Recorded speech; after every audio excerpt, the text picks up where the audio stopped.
You are listening to Horror Game Developer, My Games Aren't That Scary. By Entril J.I. Novels from Novelfire. Chapter 1 Prologue. Click, click. The rhythmic sound of the keyboard echoed in the otherwise quiet office space. It was dark, the flickering overhead lights casting weak shadows on the walls. Takakakuk. The unmistakable sound of footsteps sliced through the silence, sharp, rapid, and disjointed. They came from behind, quick and heavy, like someone sprinting just out of view. The steps skittered to the right, then to the left, frantically, as if whatever was making them was circling, hunting. Then, just as abruptly as they began, they stopped. Silence. Suffocating. Would you like to quit the game? Play button yes, no. I didn't hesitate. I pressed yes and closed the game. Ugh. I exhaled in relief as I slumped back into my chair, gripping my stomach. That was close. I was quite used to feeling nauseous by now. It tended to happen whenever I played horror games. I wasn't good with horror, never had been. My tolerance for it was razor-thin, and once I hit that limit, it wasn't just fear that came rushing in. It was the urge to vomit. So why was I playing this game in the first place? It was simple. I had no choice. The gaming industry had become oversaturated. Too many people with too many skills, and nobody was hiring unless you were willing to specialize in something big. Like, say, horror games, and here I was, sitting in an office full of them. I felt bitter. The irony was all too evident. The job I needed to keep was the one I hated. I leaned forward and opened the drawer, pulling out the small bottle of pills. Menxolanis. It is advised to take 2 pills twice a day or as directed by your healthcare provider. The medication should be taken with water, preferably with meals, to minimize potential gastrointestinal discomfort. Do not crush or chew the pill, as it is designed for controlled release. The instructions blurred as I read them. With a sigh, I swallowed the pills dry, chasing them down with a gulp of water. Acha, I winced, my body shaking as I hurriedly reached out for my arm in an attempt to stop the trembling. That small dose cost more than I made in a week. The pills had become a part of my routine, my lifeline for whatever this condition was. Even now, in spite of meeting several doctors, I had no idea as to what this strange disease was. All I knew was that it was some sort of strange neurological disease that was slowly eating away at my brain. I had no choice but to rely on the pills to live. I didn't want to die, but I was merely delaying the inevitable. I didn't have much time left. I shook my head and glanced at my watch. 1:30 a.m. Everyone had left hours ago. I was the last one in the office, stuck sifting through the game's logs and reviews after the release of Gentle Whispers. But those reviews, they weren't helping. Recent reviews, mostly negative, 27 reviews. This game sucks. I bought it hoping for something new, but it's just full of cheap jump scares. Didn't find this scary at all. I refunded it after an hour, wasted time. It's just tedious. Another failure from Nightmare Forge Studios. They've lost their touch. I scrolled, the weight in my chest growing heavier with each new comment. The mostly negative tag was starting to feel like a death sentence. Sales had barely taken off, and the reviews weren't helping. In fact, they were dragging the game down. This is bad. I leaned back in my chair, staring blankly at the ceiling. If things kept going this way, the studio was heading straight for bankruptcy. And if it did, I'd be one of the first out the door. Nobody cared about programmers when the money ran dry, and finding a new job these days, that was a nightmare all on its own. I swallowed, trying to push the rising panic down. No, don't think like that. The game was new. Things could turn around. People will start writing positive reviews soon. I convinced myself. Then I refreshed the page. Recent reviews, negative 41 reviews. Oh well, shit. The more I refreshed, the worse it got. The comments were relentless. The negative reviews were snowballing, gathering momentum as if the universe itself was conspiring against me. I sat staring at the screen blankly. By the time I managed to snap out of it, the number of negative reviews had reached a point where I couldn't bear to scroll any longer. I closed the tab and leaned back in my chair, exhaling deeply. Flop, this game's a flop. The words lingered in the air amidst my silence. I could already feel the resignation sinking in. It looks like I'm going to lose my job. I didn't even have to be responsible for the game's storyline to know how this worked. We'd all be swept aside, developers, designers, the whole team. Hardly anyone was going to be spared from this disaster. I hope the severance is decent enough. I muttered, rubbing my eyes. I could already see it, the chaos that would unfold tomorrow. From the chief director's anger to the inevitable scolding, and finally, the dreaded, "You're fired," before I'd be forced to pack up and leave. I slumped forward, hands covering my face. The bitterness curled inside me, stinging like a wound that wouldn't heal. Why was it always me? Why did I have to end up in a position where every damn choice felt wrong? I really... Ding! The sudden notification jolted me out of my thoughts. I froze, eyes widening at the screen. "You've got mail." Mail? This isn't even my personal computer. Was this some kind of virus? Another scam? I'd heard about these before. Without thinking, I moved to dismiss the notification. But as my hand hovered over the mouse, the screen flashed.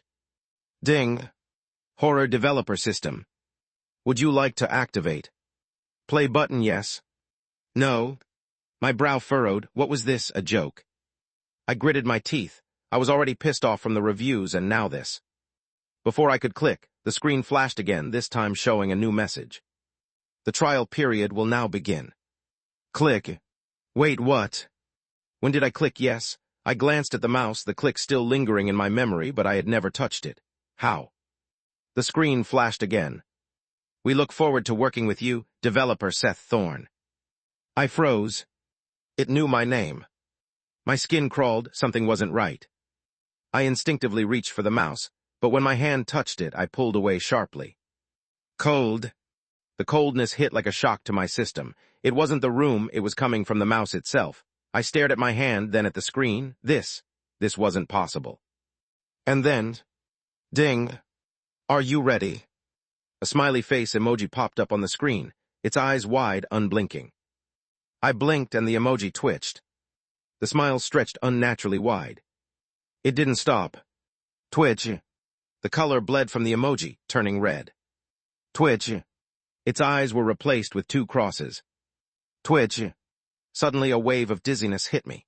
My vision blurred and my body grew heavy. A cold breath washed over my ear. I froze, shivers running down my spine. It was right next to me. My skin tingled as a voice, far too close, whispered in my ear. Good luck, Tilda. The world went dark. Chapter 2, The Jester 1. Welcome, new developer. The moment my eyes snapped open, a translucent notification appeared before me. Beyond it, I found myself seated in the center of a grand opera-style theater. The lights were off, the heavy curtains were drawn, rows of empty seats stretched into darkness, the balconies above just as lifeless. Most unsettling of all, I was soaked in sweat. Have I overworked myself? I tried to pinch my cheek, but the pain was there. Then, this is not an illusion, nor a dream. This is a real scenario from the Horror Developer System. A new notification flashed, and my stomach sank. You are the lucky fellow selected by the Horror Developer System. In short, we'll help you make good horror games. No, I don't want it, let me out. Whatever this was, I wanted no part of it. I could already feel my stomach churning. I feel like puking already. Please don't worry. If you are unsatisfied with our service, you can always quit. We always strive to provide the best service. Oh, good. Let me quit now. For just a brief moment, my stomach started to settle down. But it was only for a brief moment. But before you decide, we will have you run a scenario. The rumblings returned, more powerful than before. I could feel a wave of unease wash over me. But please don't worry. As a welcome gift, we will provide you with a beginner starter pack. Not only that, but we'll also provide you with exclusive information regarding the scenario. This is all to make you a better game developer. Poof! Several items magically appeared out of thin air. I quickly caught on to them. What is this? Looking down, I noticed 4 items. A white mask, a blank sheet of paper, a walkie-talkie, and a pair of earplugs. A small window appeared on top of each item. Upon closer inspection, I noticed that each item had a name and a small description written on it. Blank mask. A simple mask used to hide your identity. There are many different styles you can try. Non-consumable. Mind printer. Draws whatever your mind is thinking. One consumable. Earplugs. Blocks all music for 10 minutes. 1 consumable. Walkie-talkie. Just a regular walkie-talkie. Non-consumable. 1 usage. Earplugs, mask, mind printer, walkie-talkie. This was the starter pack. Was this some sort of joke? How was I even going to use these items? In what way could these 4 items help me? To add insult to injury, I read the description of the walkie-talkie. Was it mocking me? Click. Pressing on the walkie-talkie, all I got back was a faint static noise. What bullshit! If that wasn't pointless enough, my gaze landed on the blank mask before me. Plain white, featureless, with nothing but 2 empty eye holes. That was it. No markings, no details, just a blank mask. Why would I even need to hide my identity? Wait. A thought suddenly occurred to me, and my heart sank. Don't tell me, the things will remember me. Aw shit. I really felt like throwing up. The scenario will begin shortly. Please get ready, Tilda. I instinctively tried to stand, but my body refused to move. It was as if I were glued to the chair. This was bad. My stomach churned. I needed to get out of here. But, no, I need to calm down. I had played my fair share of horror games. This was no different. The system did say I could quit. I just had to survive long enough to finish the scenario. Yeah, that's all. Wait 1 second. I suddenly looked up at the floating notification in front of me. What's going to happen to me if I fail the scenario? Will I just be sent back home? If it was like that, then... No. A suffocating silence followed. Then another notification followed. This time, you will die if you fail. It was completely red. Every muscle in my body went rigid as my eyes shot wide open. What sort of... The scenario is now starting. Operation Silent Requiem. Class Black. A self-conducting orchestra capable of producing the most beautiful yet haunting melodies. The orchestrator, renowned for his relentless pursuit of perfection, has never failed to bewitch a single spectator. One must be careful not to become too entranced by the music, lest they lose their very sense of self. The words on the floating window sent an eerie shiver down my spine. Scenario candidates will be joining shortly. Do you wish to use any item? You have 10 seconds. Scenario candidates. My stomach clenched. Wait, other people are in this too. No response. Just an ominous silence.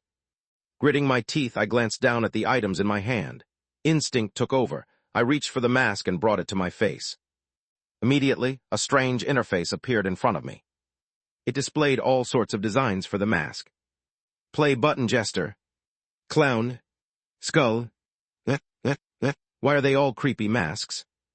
There were all sorts of nice designs, but there was only one problem. They were all creepy. 5 seconds.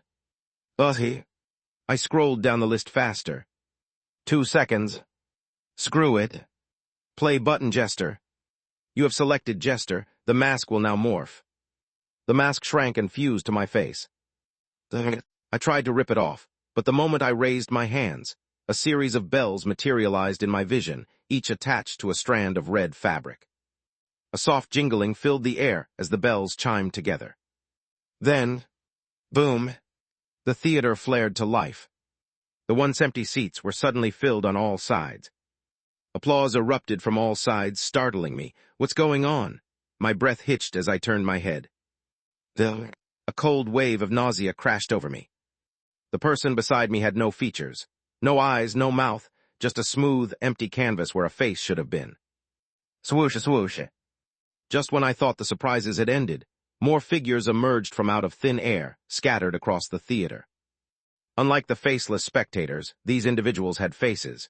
Each was clad in a sleek black uniform, a golden insignia gleaming on their chests, an emblem that felt somewhat familiar. But where exactly have I seen it before? They each took a seat shortly after. To make matters even stranger, I noticed them exchanging glances, and it became obvious to me shortly after. They knew each other. From the fluid and familiar way they moved and exchanged glances, it was as if they were well accustomed to this routine. But the moment their eyes landed on me, everything stopped. For a brief, unsettling moment, they froze, their stares directed my way. They were looking at me as if I were some sort of variable that they hadn't expected. Then, almost as if on cue, they quickly averted their gazes and took their seats. I clenched my fist. They knew something I didn't. I was just about to speak when... Beep! A subtle yet audible sound crackled in my hand. A soft, husky voice came through shortly after. Captain, who in the world is that? I don't remember the previous clearance squad mentioning something about a jester being present. I lowered my head and stared at my hand. Or more precisely, the walkie-talkie I held. Should we get rid of the variable? What in the world? Chapter 3, The Jester 2. I know, I'm looking at the report right now. There's no mention of a jester.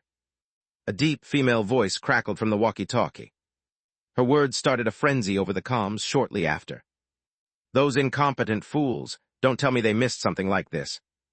Calm down, that might not be the case. The jester might be a variable. It's not uncommon for such things to happen. But, quiet down. As the female voice echoed again, all noise ceased. The scenario is about to start. We will ignore the jester for now, however. One of you keep an eye on it. We'll act accordingly.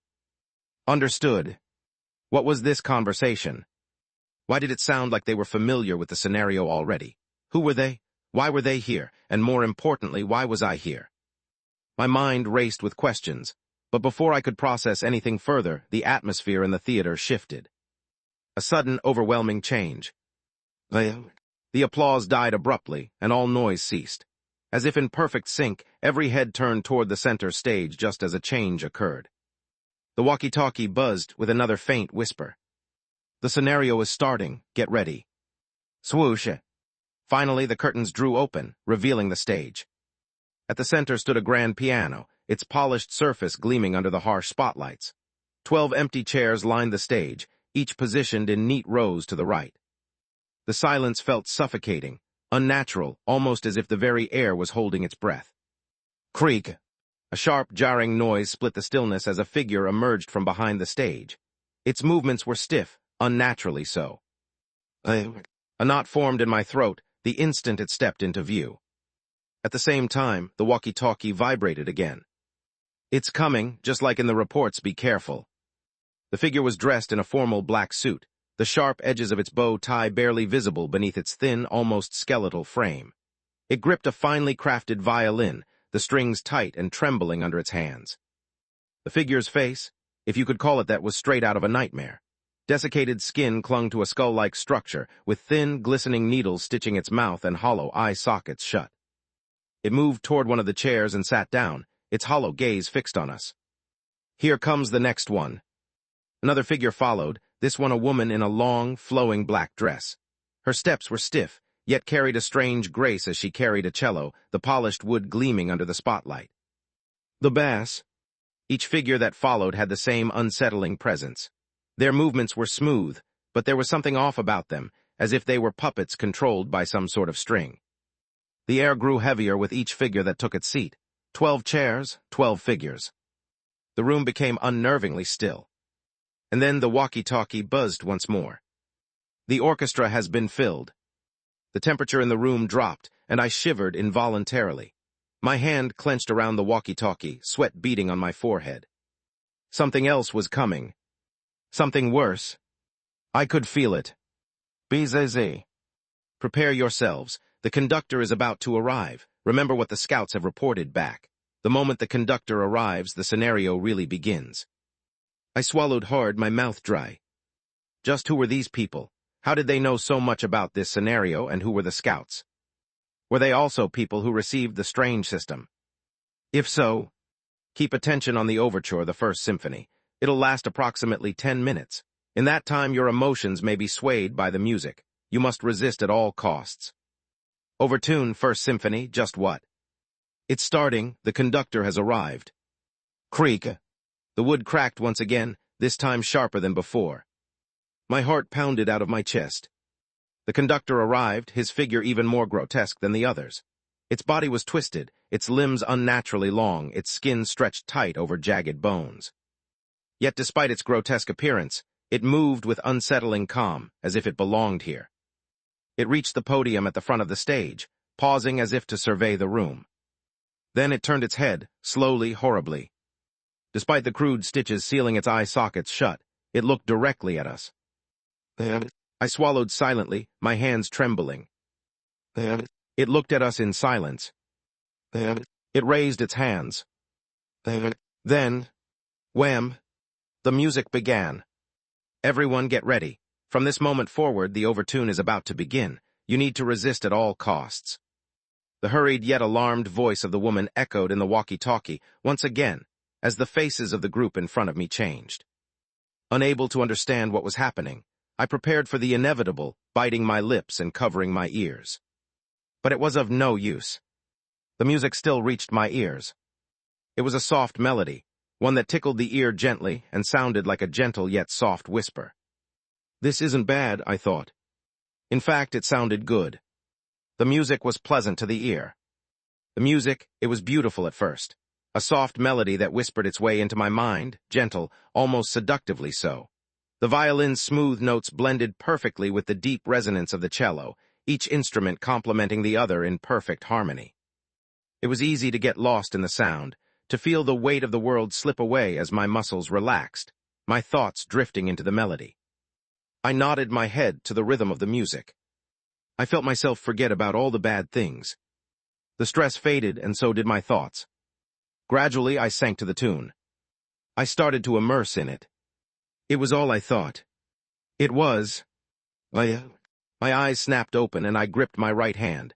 It was trembling, my fingers unsteady as they dug into my shirt. Sweat drenched my body, soaking through my clothes. My breathing became shallow, frantic. Oh God! I felt my stomach twist as I looked ahead. I glanced at the conductor, and in a way that made my blood run cold, its eyes turned to meet mine.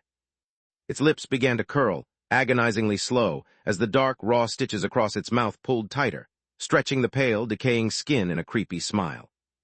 I suddenly forgot how to breathe. My stomach churned. Oh God! The music grew louder, more insistent. No, I have to stay focused, stay awake. I tried, I really tried. Until... Bang! Oh yes! A chilling scream pierced through the hall. One that was coupled with a loud bang, as one of the strange people stood up, their faces pale and expressions twisted. Oh yeah! He continued to scream. I saw the others look in his direction, but as if struggling to keep their composure, they could only look at him as his eyes turned bloodshot. It's Jackson. See, Captain, what should we do? Oh yeah! Another scream pierced. Make it stop, he wailed, clawing at his own face. His fingers sank deep into his skin, blood pouring from his face as he began to tear his own features apart. The others watched, frozen, their faces twisted in horror as the man continued to mutilate himself. My stomach lurched, I could barely hold it in. I saw one of the clothed people stand in an attempt to help him, but by the time they arrived at him, his face was soaked in blood, his fingers digging deep into his face, disfiguring what was once his face. A lump formed in my throat at the sight of the scene, my stomach churning more than ever. I felt it then. I was really close to puking. Oh yes. As the scream persisted, the hair on my arms rose. His screams grew frantic, louder, until finally he turned to the nearest wall and... Bang! His head slammed against it, blood splattering everywhere. Bang! The sound echoed, each strike louder than the last. The walls were painted red. Bang! His body crumpled to the floor, lifeless. Thump! As his body fell, the music returned, and I leaned back on my chair. Ha-ha! As the haunting scene replayed in my mind, I felt my shirt cling to the damp surface of the chair. The music had never stopped. It played amidst the screams, slowly seeping its way into my mind. I didn't have much time left. My gaze dropped to the items in my hands, fingers trembling as they tightened around them. Without hesitation, I placed the earplugs in my ears. That was when it all turned silent. All noise ceased then, and my mind calmed. 10 minutes. I took a deep breath, forcing my gaze away from the walls. That's all the time I have left to survive this. Chapter 4, The Jester 3. 0959s. I hate horror. This much was clear to me. The mere exposure to it made me want to puke. Many times I found myself puking. But just because I hated horror, it didn't mean that I couldn't keep myself from losing my sense of reasoning. Having tested dozens of horror games in the past, I had learned to suppress my fear, enough at least to keep a clear head while navigating them. My stomach hurt. I couldn't open my mouth, afraid that I would puke at any second. But I could still rationalize. And that's what I started doing. Sealing all the music away, allowing for the silence to return, I regained control of my mind. The music is affecting the state of mind of those who hear it. If one immerses too much into it, they might lose their mind and... I looked in the direction of the wall, my stomach twisting as a result.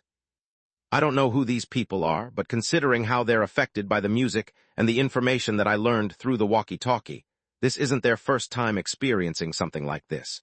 They also seem to be aware of the fine details of this scenario. How did they know? Did they also receive the system, or was there a different reason? My gaze eventually fell on the items that I had received. A walkie-talkie, a paper that can print my thoughts once, earplugs, and the mask that I'm wearing.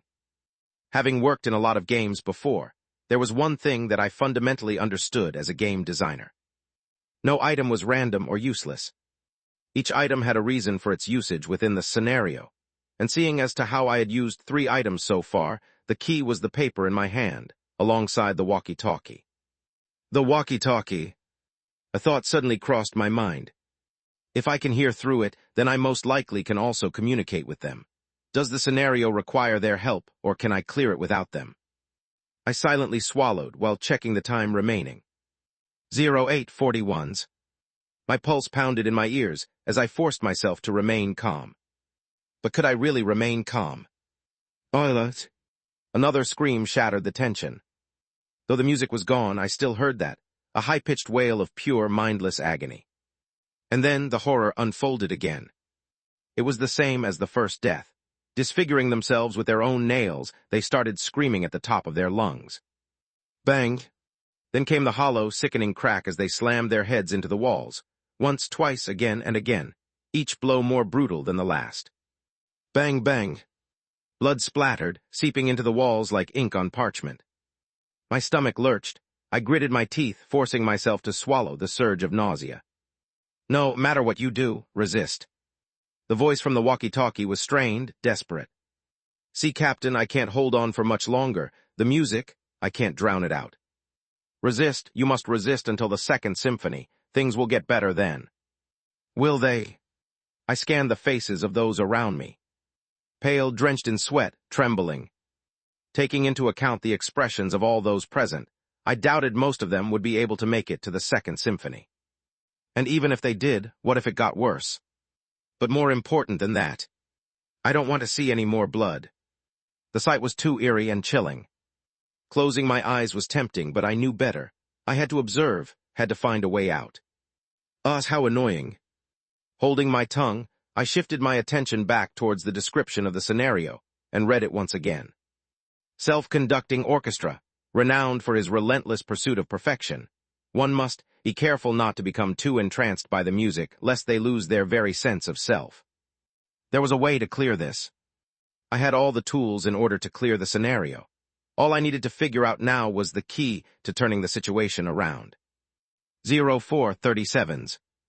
Time continued to slip. Only 4 minutes remained until the earplugs lost their effect. My mind raced. I had to think fast. Spurred. In the midst of my thoughts, something wet splattered against me. My muscles tensed, and I lost hold of my breath for a few seconds. It trickled down my mask as I held my tongue and forced my thoughts to stray away. Focus, focus. I once again read the scenario description. Self-conducting orchestra, renowned for his relentless pursuit of perfection. One must be careful not to become too entranced by the music, lest they lose their very sense of self. I needed some sort of clue. Something. Anything. 0343s. Time ticked. It waited for no one, constantly draining, just like my mind, as the beat of my heart drummed loudly in my mind. Bah thump, bah thump. Anxiety started to gnaw at me. The closer I was to running out of time, the more my anxiety grew. It started to eat my mind. Chewing it slowly. Self-conducting orchestra, renowned for his relentless pursuit of perfect. My head snapped up. A thought slammed into me like a freight train. Eyes locked onto the conductor at the center of the stage. His hands moved in elegant sways, each flick of the conducting stick precise, deliberate. Perfect. Wait, perfect. An idea formed, but it was an improbable one. Time ticked as I did so. 01:22s. My breathing turned shallow. I was slowly running out of time. There was only 1 minute left. That was how much time I had left before the earplugs stopped working, before the music would once again enter my ears. By then, it would be too late for me. No, perhaps it was already too late. No, I refused to let that happen. My lips soon parted open, and in the midst of the orchestra, my voice quietly whispered in the air. This fucking sucks. My voice was drowned out amidst the music and screams. And yet, as if capable of hearing my voice, the conductor's movement stiffened. It was brief, but it didn't escape my eyes. It worked. A glimmer of hope ignited within me then. That's when I opened my mouth again. I'm about to fall asleep. With my arms crossed, I pretended to close my eyes while my head drooped off. At the same time, I stealthily looked in the direction of the conductor. As expected, his movement stiffened again. But only for a brief moment. My heart sank. It's not enough. There was a reaction, but it was far from enough. 01:15s. Time was ticking. I was running dangerously close to it. Not enough, not enough, not enough. I desperately looked through the items provided to me before. So far, I only had 2 left with me. Having already used the mask and the earplugs, I realized the answer would be in the 2 items in my hand. But how could I make them work? My chest suddenly tensed as time continued to tick. I felt anxious and my stomach rumbled. 0:59s. My hand shook as my eyes darted between the 2 items in my hands. And then something suddenly struck me. I didn't hesitate to reach out for the walkie-talkie. Click. Gradually, my lips parted as I spoke. If you want to live, do as I say. Chapter 5, The Jester 4. Things weren't supposed to turn out like this. Clara muttered under her breath, her gaze locked onto the conductor at the center of the stage. His baton sliced through the air in sharp, fluid arcs, guiding the melody with each one of his movements. Her grip on the walkie-talkie tightened. The earbuds in her ears dulled the sound but couldn't silence the music. Somehow, someway, it found its way into her mind. Click. Resist, resist, resist. Her mouth opened and closed on repeat, the same words tumbling out over and over. What once used to be something she said to remind her squad members was now something she said in order to keep her own sanity. She feared the music would consume her entirely if she stopped, even for a second. If she faltered for even a moment. Clara bit her lip. How did things turn out this way? The first sign that something had turned awry had been the jester. Its presence alone should have been a red flag. Anomalies like that didn't just appear, they were warnings, omens of something within the gate changing. But as the captain of a B-ranked squad, Clara thought she wouldn't struggle with a C-ranked anomalous-type gate. Even if anomalous-type gates tended to have the lowest survival rates, she shouldn't have struggled like this. She had made enough preparations to succeed. From the noise-canceling devices to reduce the impact of the music, to the numerous dampening devices that they had brought in advance. None of it worked. Egg. A scream, raw, hoarse, and shrill, ripped through the silence like a blade. Bang. Clara flinched. No, stop. This needs to stop. Her hands trembled as she forced herself to look ahead. The conductor's lips, grotesquely sewn shut with blackened wire, stretched into a sickening grin. He was enjoying this. And Clara, for the first time in her life, felt something deeper than fear. Helplessness. Her entire squad was made up of 10 elite members, all trained to deal with such situations. But this was different. Even as an anomalous-type gate, which was considered to have the lowest survival rate amongst all types of gates, things shouldn't have been this difficult. Something had gone wrong. Horribly so. This was no C-ranked gate, it was B-ranked or higher. The music pulsed through the air, every note forcing her mind to grow numb, slowly inching towards her mind, sucking her into this strange state that made her fingers twitch. Think. Clara's mind churned, all sorts of possibilities running through her mind. She still had time. She needed to think of a way to help herself, alongside the squad, out of this predicament. In spite of the music slowly draining away her mental capability, she was still able to remain rational enough to think.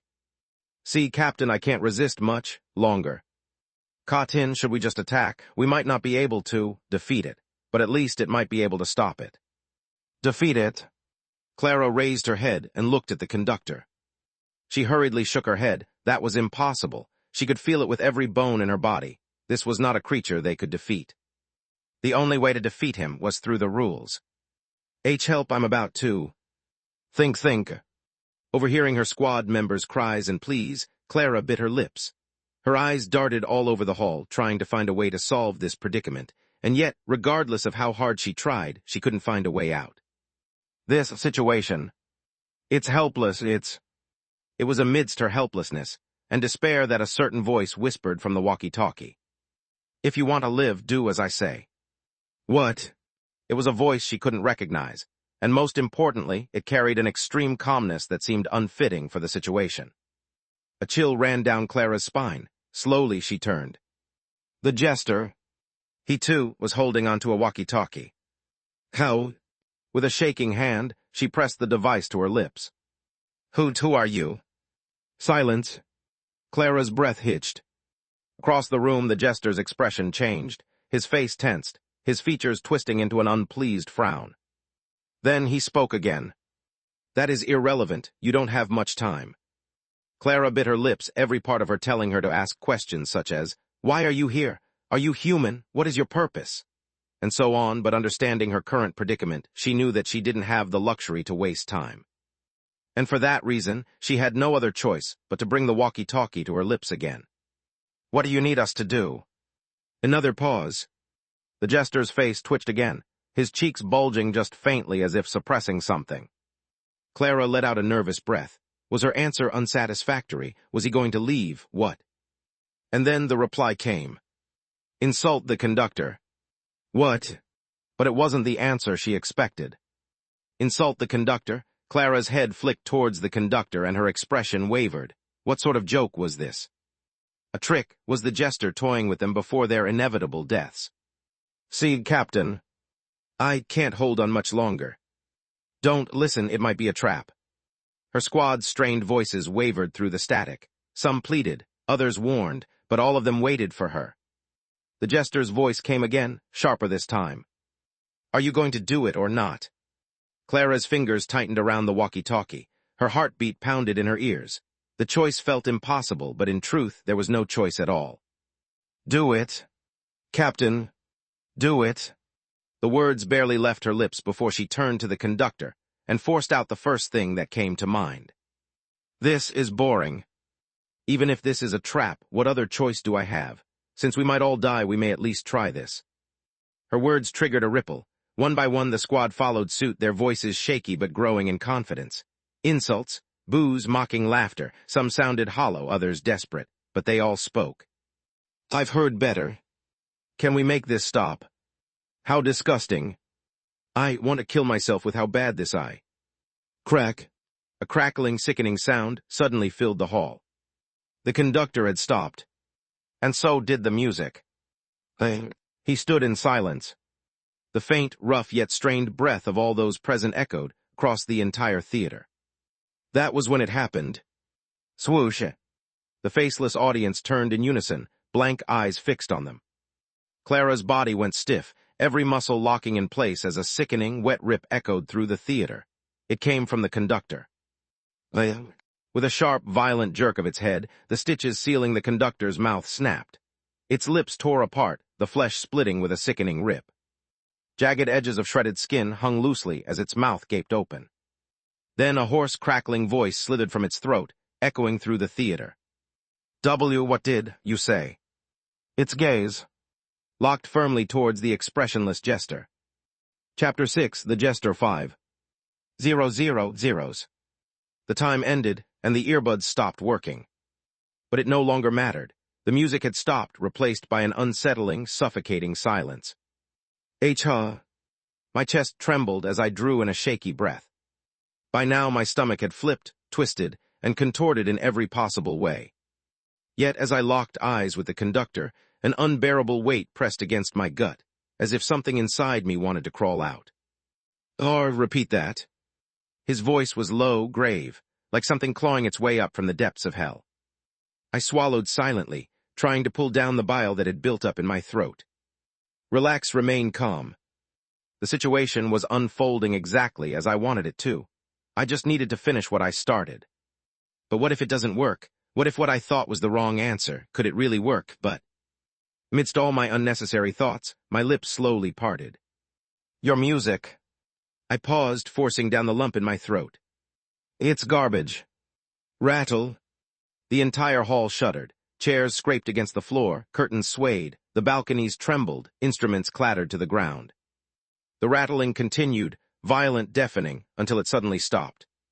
Gee, garbage. The conductor's head tilted at an unnatural angle, the motion slow, deliberate. A sharp crack echoed through the silence. My music is garbage. Crack. This time the sound was louder, sharper. The conductor's head twisted further, past 90 degrees, past 180, until it dangled upside down. Yes. I nodded, forcing composure, or at least trying to, then. A cold hand gripped my shoulder. I kept my gaze locked forward, muscles tensed, but something pulled at me. A shadow stretched across my lap, and slowly, a faceless figure emerged beside me, its hollow gaze locked onto mine with unsettling intensity. I'm about to puke. But as if things weren't bad enough. Croc wreck. The hollow face beside me tilted its head, mimicking the conductor with slow, unnatural movements. A sickening crack split the silence as its face twisted and shifted, skin stretching and tearing with a wet, grotesque sound. A mouth appeared, and a voice whispered next to my ear. Why do you say this? I'm perfect. It was perfect. My hand trembled, my back soaking in cold sweat. That voice. It's the conductor's voice. The creature leaned in closer, its breath chilling my ear. Tell me. The tempo. I chewed on my tongue, trying my best to remain calm. The rhythm, everything about it felt boring. Slowly, I turned my head to face the faceless figure directly. I knew I couldn't show any emotion. The creature, it fed itself through fear. Trash. Bang. The theater shook violently. The piano sheets scattered to the floor, instruments crashed. My grip on the armrest tightened. Keep a grip of yourself, keep a grip. And then, it all stopped. Silence. Suffocating to the point of being unable to breathe. Soon my ears tingled. The conductor's voice reached my ears again. You'll do it. Do it. I paused for a moment, processing the words. If you say my work is trash, you do it. I do it. I clamped a hand over my mouth, stifling an unexpected sound. Huh? A sound soon escaped my lips. What's wrong? Hadohata. That sound soon twisted into a laugh as I suddenly burst out laughing, my voice a little high as a result of all the pent-up stress releasing. For some reason, it sounded eerily much like that of a clown. Me do it, what sort of response was this? I wasn't the conductor, it wasn't my job to do their job. The response was so stupid that I found myself laughing unexpectedly. Around me, the expressions of the others shifted. The way they looked at me, it was almost the same as how they had looked at the conductor moments prior. Rattle. The hall quaked again. A chill crept up my spine. Cold, bony fingers wrapped around my neck. And you laugh. The grip tightened, air fled my lungs. In that moment I felt it. I was one snap away from death. How dare you? The grip intensified. It was strong, and my vision started to blur. I'm going to die. I felt it with every bone in my body. And yet I wasn't panicked, I could still do it. Reaching out for the mind printer in my hand, the image of a sheet of music appeared in my mind. It was a classic piece I had seen in the past. Making a few adjustments to it, I pressed onto the paper. Work, this has to work. The paper trembled in my grasp.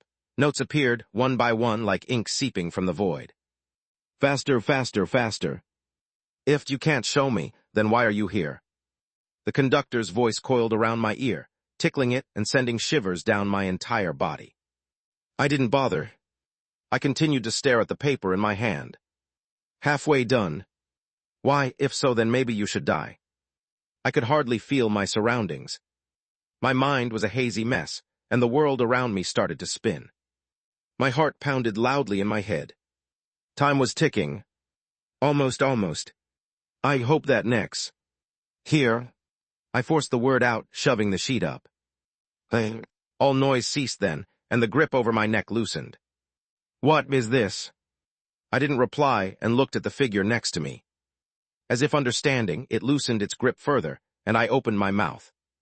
Play this, it's a famous composition. Silence. All I felt was the chilling gaze of the conductor as it eyed the paper in my hand. I continued. Maybe the piece was boring, you say you're perfect. Show me, play this piece, it's my favorite. Is this a challenge? Yes. Once again, the hall fell into a state of silence. The silence stretched endlessly, each second dragging on in agonizing suspense. In that moment, every bead of sweat on my forehead became painfully noticeable. And just when I couldn't resist for any longer. Okay. The hand pulled away, allowing me to fully breathe again. Before I knew it, the conductor held the sheet of paper in their hand, placing it directly on the podium. At the same time, the other members of the orchestra picked up their instruments. Their coordination was astounding, and in matters of seconds, everything was back in place. All heads similarly turned to face the front once again. Tapping its baton on the podium, the conductor raised its hand and... wham! The music started. The theater came alive, and a nice melody filled the surroundings once again. And just like before, I felt my mind slowly get pulled into the music, my thoughts squirming and my body twitching. I could see the faces of the other people change, too, realizing that something was wrong. What's wrong? Why did nothing change? I can feel the music messing with my head again. Don't tell me this was all a trap. The female voice echoed from the walkie-talkie, rushed. I chose to ignore her. But soon the others followed. I knew it. This was a trap. Captain, what do we do? They were panicking, it made sense. Because to them, nothing had changed. But I knew better. I watched the conductor closely. It lifted its baton for the next part when... it stopped. The music halted, the hall fell silent. The conductor scratched its face, staring at the sheet in confusion. It tried again, lowering the baton. Then paused. It hesitated. And that's when I smiled. Because there was no way it could play a tampered piece. I did it. Chapter 7, Mission Complete 1. Wham! The orchestra came to life. Music surged from every instrument, cascading through the theater in flawless harmony. The rhythm, the melody, perfection. And yet, with a single motion of the conductor's hand, it stopped. Silence. Why? The conductor's skeletal fingers clutched the music sheet, flipping through it with jerky, unnatural movements.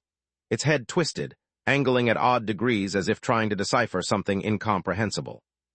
It should be like this. Another flick of its hand. Wham! The music started again. The same tune, same rhythm, same everything. And as a result... Stop. Once more silence strangled the air. Why? The conductor grabbed the music sheet. The conductor's grip tightened around the sheet, fingers twitching as its sewn eyes traced each note. It knew something was wrong, I could see it. But its obsession, its need for perfection, kept it shackled, stubbornly refusing to let go of the flaw. It needed to make it perfect. It's time to end this. I reached for the walkie-talkie. But just as my fingers brushed the button... Pain. Shit, why now of all times? A sharp, piercing pain stabbed through my skull. My fingers trembled violently, my body spasming as if my own nerves had turned against me. I could hardly get any air out as I struggled to keep myself seated. I was having an episode. At the worst times. KH. A subtle groan escaped my lips as I tried to hold it in together, my chest trembling and my legs pulsing. I just took the medications too. But I knew this was probably a result of all the stress that I had just experienced. My condition, it was relapsing, but at the worst possible time, just when everything was about to be over. No. I clenched my teeth and brought the communication next to my mouth. WAM. In the background, the music continued. I pressed the button. Click. Insulted again, let it, tell it how easy this music was. I didn't get an immediate response back. Instead, I saw them all looking at me, watching, waiting, doubting. I swallowed back the pain and pressed the button again. What are you waiting for? And then it started. What is this crap? It's even worse than before. Isn't this quite a famous work? Why can't he play it? I'm disappointed. Is there a way to get a refund? The insults poured in, each one more venomous than the last. The conductor flinched. Its movement stiffened, but it refused to stop. Just stop. Let us out. It waved its hand. The orchestra played. The same result. Stop, just stop. Kill me already. It kept trying, again and again, trapped by its own delusion of perfection, bound to an imperfect peace. As the conductor stopped once again, the insults rained down again. It was now on the breaking point, its entire body trembling. My entire body tensed at the sight. Even though my mind wasn't as sharp as before, and I was still suffering from the after-effects of my condition, I could tell that something was about to happen. I gripped the armrest of the chair. What's it going to do? I nervously licked my lips, waiting for the conductor to do something. Let us. Bang! A sickening crash echoed as the conductor seized a cello and smashed it against the floor. Splinters flew. The remains of the instrument lay twitching at its feet. Pin-drop silence filled the theater as all eyes fell on the conductor. Slowly, its head turned toward us. Black hollow pits where its eyes should be, its stitches torn apart. A suffocating pressure crushed against my chest. You want to leave. Its voice cracked and split, dragging through the air like nails on bone. The temperature plummeted. My breath curled in front of me, the frost creeping over my skin.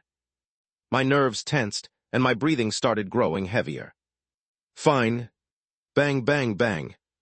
Thunderous cracks reverberated through the walls as the massive theater doors burst open at the far end, revealing the exit. The entire room trembled, chairs rattling, chandeliers swaying. The audience, those cursed, hollow-eyed figures, turned in unison, their empty gazes drilling into us. Get out! The conductor's scream tore through the room, almost shattering my eardrums. Feeling my head twitch, I pressed down against the armrest and forced myself up. I can stand. This was different than before. I didn't let my delight show and turned my back on the conductor. A chill ran down my back the moment I turned my back, feeling the cold and malicious gaze of the conductor. It's almost over, it's almost over. I felt all eyes on me, and swallowing slightly, I moved towards the exit. 1 step. 2. 3. Each step felt loud, drumming into my mind as I drew closer and closer to the exit. I felt the center of everyone's attention. And in the next moment, I reached the exit. Congratulations, you have cleared the scenario. A system notification flickered in my vision. The moment I stepped through, the world plunged into darkness. The suffocating tension unraveled all at once, and my knees nearly buckled. Hey, as ho. I bent forward, hands on my knees, sweat dripping down my face. I survived. Some way, somehow, I survived. You were able to exploit the conductor's weakness to perfection in order to clear the scenario. You have passed with flying colors. Rewards are waiting for you. Stop. I waved my hand, trying to dismiss the notification in front of me. I don't want to hear it. You told me that this was a trial, right? I passed it, so let me go. A new notification flashed, but it was just blank. In its own way, it felt eerie. Are you sure? A new one appeared shortly after. Are you sure you want to quit? Yes, I'm sure. Why would I want to subject myself to this torture again? Just let me go back to my old, mundane life. What if there were a way to solve your disease? Would you continue? It was my turn to be silent. What did you just say? You can cure your disease. I held my breath. It can cure my disease. The one that no doctor was able to find a cure for, and the one that they claimed would take my life in a couple of years. I licked my lips. They were strangely dry. Do you want to cure your disease? The system is capable of doing so. If not, you can always quit. Your memory of everything will be wiped out, and you will live your life like before. But do you want to live your life like before? I didn't. Death was scary, so was the pain. But at the same time, I hated to think about the scenarios I'd have to go through if I chose to accept. I either reject the offer and die painfully, or accept it and live in fear but longer. What a hard fucking choice. What do you wish to choose? I already had an answer in my mind, if I had to be honest. Both options sucked, but I chose the option that sucked the least. Just treat it like a game, a deadly game. Okay. You wish to accept the system? Yes. Ding. A chime rang in the air. Congratulations on accepting the horror developer system. To a future of awesome game creations. The world you know will now chain. Wait, what? Loading. Wait. Chapter 8, Mission Complete 2. Loading complete. With the flash of another notification, the dark world around me faded, and I found myself back in my office space. I'm back. I looked around me. Everything was as it was before I left it. For a moment, I almost thought that everything had been a dream, that what I had experienced was merely a hallucination that stemmed from my exhaustion. But that thought quickly faded with the flash of the screen before me. The changes have been made. You will now be given your rewards for completing the mission. Poof! An item appeared in my lap. This is... I looked at the item, shocked to see it was the mask from before. Wait, is this the reward? How? My words were cut short by another notification. Reward 1, blank mask. Type item. A simple mask used to hide your identity. There are many different styles you can try. Non-consumable. Reward 2, spectral glasses. Type item. A pair of glasses that will allow the wearer to see through things others can't see. Non-consumable. Reward 3, containment vessel. Type basic node. Upon activating the node, the user gains the ability to contain anomalous creatures and objects. Warning, if the anomaly's strength exceeds the node's capacity, containment will fail. This may result in severe backlash. Non-consumable. Another item appeared, a pair of black-framed glasses. This is... I turned my attention to the second reward. Spectral glasses. Allows wearer to see through things others can't see. I stared at the glasses for a few seconds before shifting my attention to the next reward. In particular, my attention fell on the description. Basic node. What in the world was that? The third reward was different from the first two. It wasn't an item like the others. I had no idea what it was or how to use it. This is so confusing. I scratched the side of my head, eyeing the mask and glasses in my hand. After a moment's hesitation, I put the glasses on. My heart raced as I settled them on my face. I felt an unsettling dread rise from within me. I'm not going to be seeing ghosts, right? The moment I placed the glasses on my face, my vision turned blue. Cold. The temperature plummeted in an instant. I could see my breath hanging in the air, curling in the dim light of my monitor. My fingers trembled as I stood, my body instinctively tensing. I stood and glanced around. The office was empty, rows of identical cubicles stretched out in silence, their partitions blending into the dimly lit space. The soft gray carpet cushioned my steps as I made my way toward the bathroom. I stopped at the sink, gripping the cold porcelain. I looked up at my reflection. Although the glasses masked the dark circles under my eyes, they couldn't completely hide them. I ran a hand through my hair, pushing it back. Even with my vision tinted blue, my hair remained jet black and my eyes, normally brown, held a faint tinge of gray. I stared at my reflection a moment longer before pulling the glasses off. I look better without them. They made me look a little too nerdy. Thankfully, all they did was make the world blue. I hadn't seen anything unsettling. Yet, I breathed out again, relieved to see no more mist escaping my lips. With that, I splashed cold water on my face, then turned and made my way back to my desk. I had just arrived at my monitor when I stopped. I stopped short, my eyes locking on an unexpected pop-up on my screen. A sense of déjà vu hit me. Not again. Hesitant, I still reached for the mouse and clicked on the tab. Suddenly, the pop-up vanished, and an application began downloading onto my monitor. Within seconds, it settled onto my home screen, an icon of a Game Boy with an emoji in the center, its eyes replaced by 2 bold X's. Before I could react, the app opened automatically. Game developer Seth Thorne. Status first order. Black small square basic node, containment vessel. Items. Black small square blank mask. Black small square spectral glasses. Shop locked. Quests unlocked available 1. Black small square develop a game with a 1-star rating. Reward unlocks the shop. Developed games. Gentle Whispers rating, 0.5. I stared at the screen for a moment before swallowing hard. My attention immediately went to the quest section. Reward shop unlock. For a reward, it didn't seem like much, but taking into consideration that my current goal was to find a way to heal my condition, I understood that the key to finding the cure was probably within the shop. In that case, my first goal was clear. I need to develop a 1-star game. I paused, then groaned. I might be fucked. It had taken an entire team and a large budget to create Gentle Whispers, and it still only got a 0.5-star rating. That was a game with a decently sized budget and production. Creating a 1-star game was going to be a serious challenge. Besides that, my focus soon fell towards the status section. First order basic node. There were quite a few terminologies that I was quite confused by. I knew that the basic node was the thing that I had unlocked through the rewards, but even now, I didn't know how to use it. Should I just ask the strange system? Would it even answer? It had been eerily quiet for the past several minutes. Before I could say anything, I heard a gentle clicking sound behind me. Click. Startled, I turned to see a disheveled figure stumble in. His white shirt was untucked, and his tie hung loosely around his neck. His brown hair was a mess, a clear sign of sleepless nights, and the heavy scent of alcohol clung to him. Ah, Seth. It was Elbert, one of my colleagues on the project. Good mornings. I checked the time, surprised to see it was almost 6 a.m.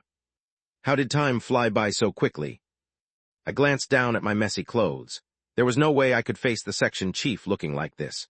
Without thinking, I made a beeline for the bathroom.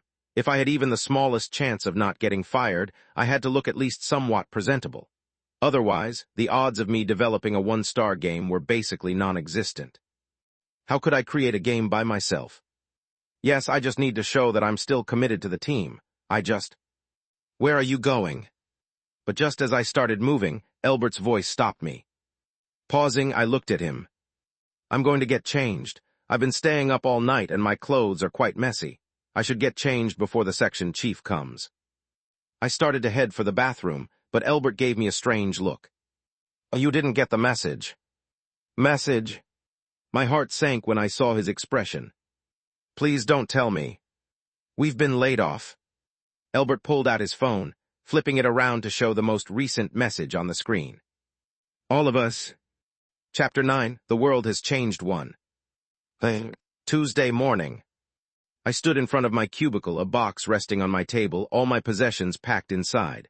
Just like that, I was fired. No call, no face-to-face meeting. Through text. No, not even through text. I got told by my drunk colleague. The general vibe around the office was gloomy. I wasn't the only one packing up my stuff, with several other colleagues doing the same, their heads hung low. Even though I had expected it from the beginning, the reality of actually being laid off only hit me now. And it sucked. It sucked a lot more than I previously expected. This was especially so when taking into account that I had only been given a 2-month severance pay. In that time, I needed to find a way to develop a 1-star horror game otherwise. I massaged my face and stared at the monitor in front of me. It's a good thing that the strange app can be deleted. The computer belonged to the company, so I couldn't bring it with me. Thankfully, I managed to transfer everything to my laptop and wipe the rest from the system, making sure nothing was left behind. As the final files completed their transfer, I closed the laptop with a resigned sigh and placed it in the box. Shortly after that, I turned around and left. Ding! The elevator chime rang, and I stepped inside, pressing the G button. I waited as the doors began to close.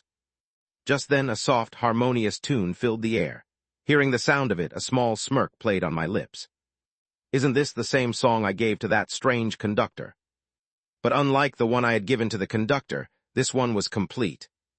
It was soft and soothing to the ears, making me involuntarily close my eyes. Was it exhaustion, or was it the weight of everything that had just happened? I felt my mind begin to sink. The darkness embraced me, and I sank deeper and deeper into the darkness.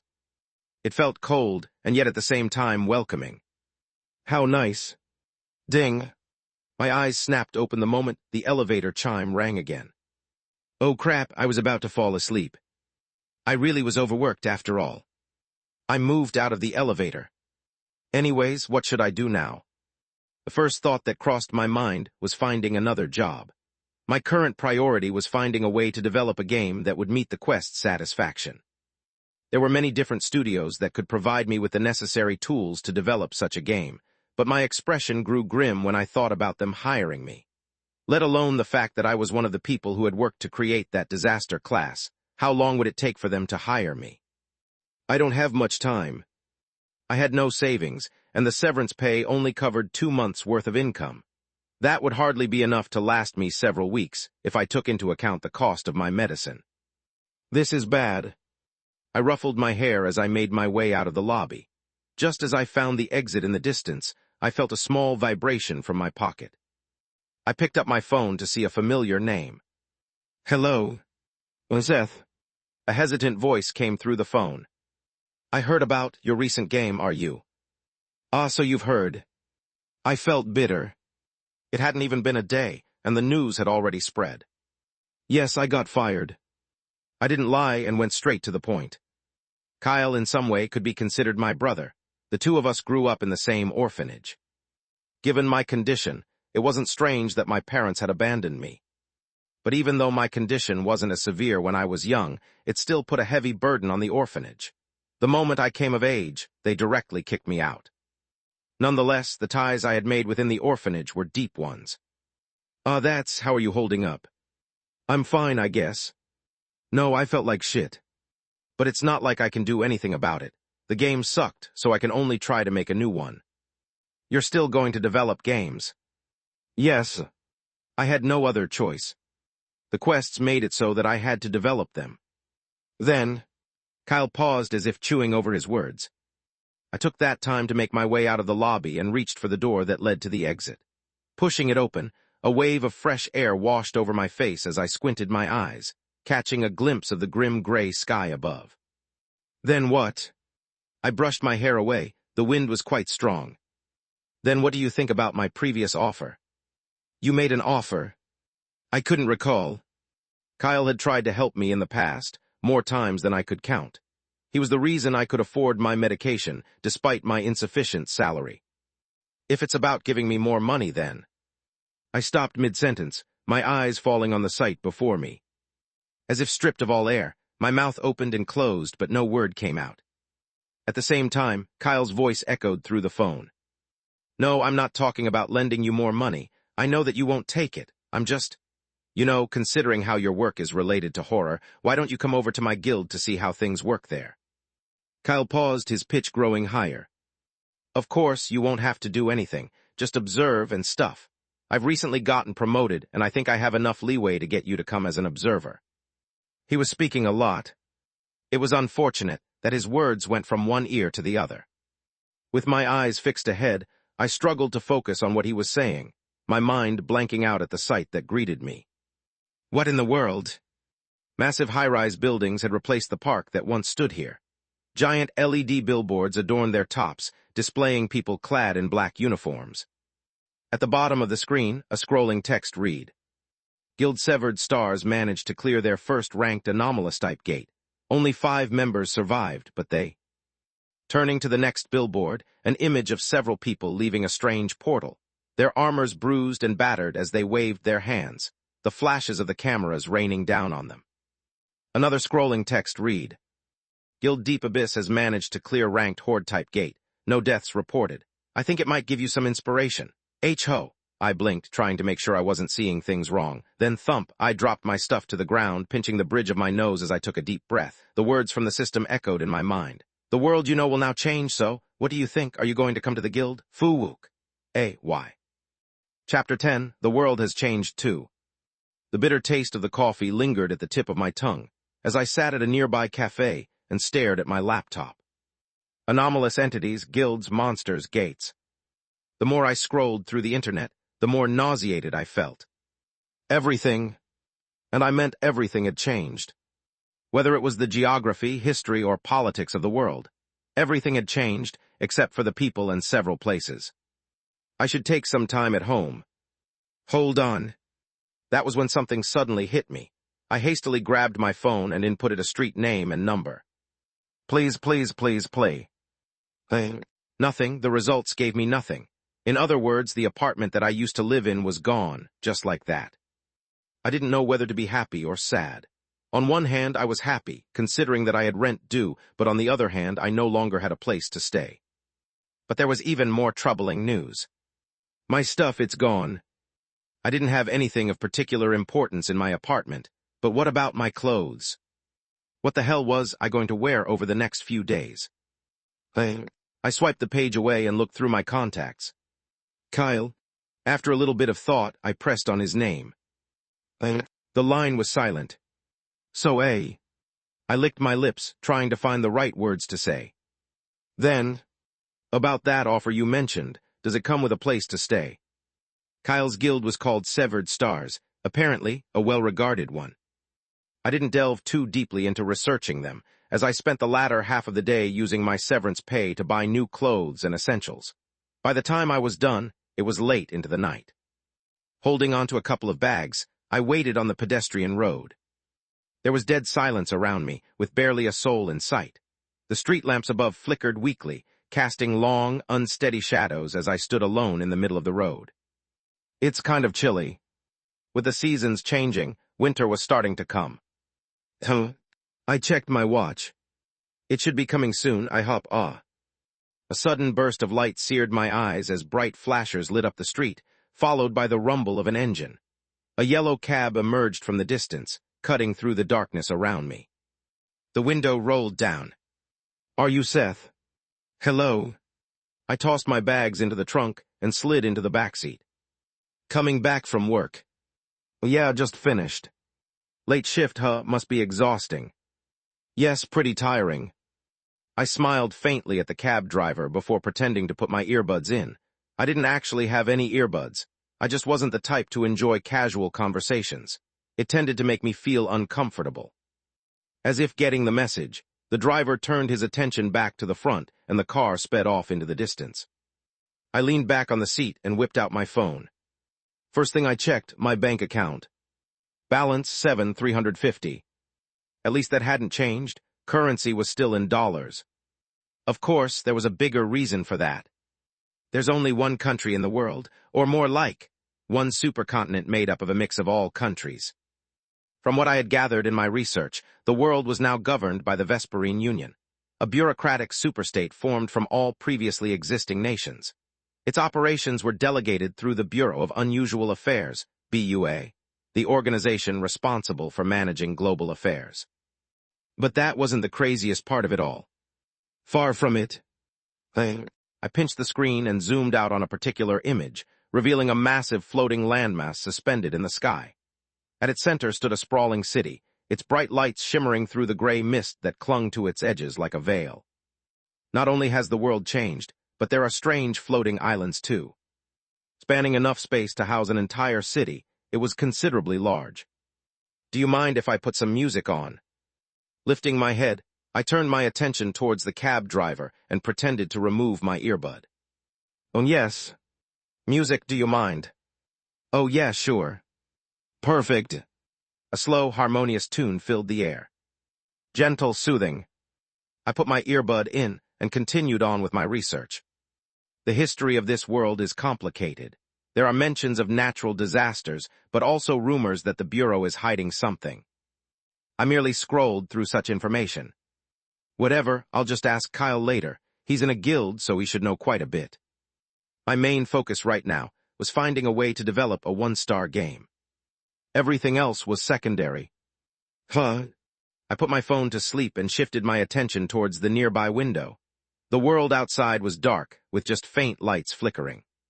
To find affordable clothes, I had to venture farther from the heart of the city. As a result, the towering skyscrapers gave way to low-rise buildings and quieter streets. Sitting in the car, the world seemed somewhat detached. The music played softly in the background. My eyelids grew heavy. I hadn't slept the night before, and exhaustion finally caught up to me.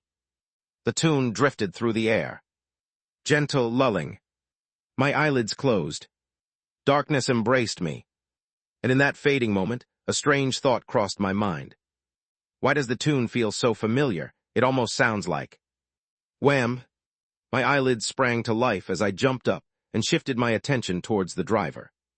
Shit. The driver's head was tilted, his eyes unfocused as the car slowly started to veer away from the main road. My heart shot into my throat as I hurriedly reached out for the wheel and steered the car back in place. But, screech.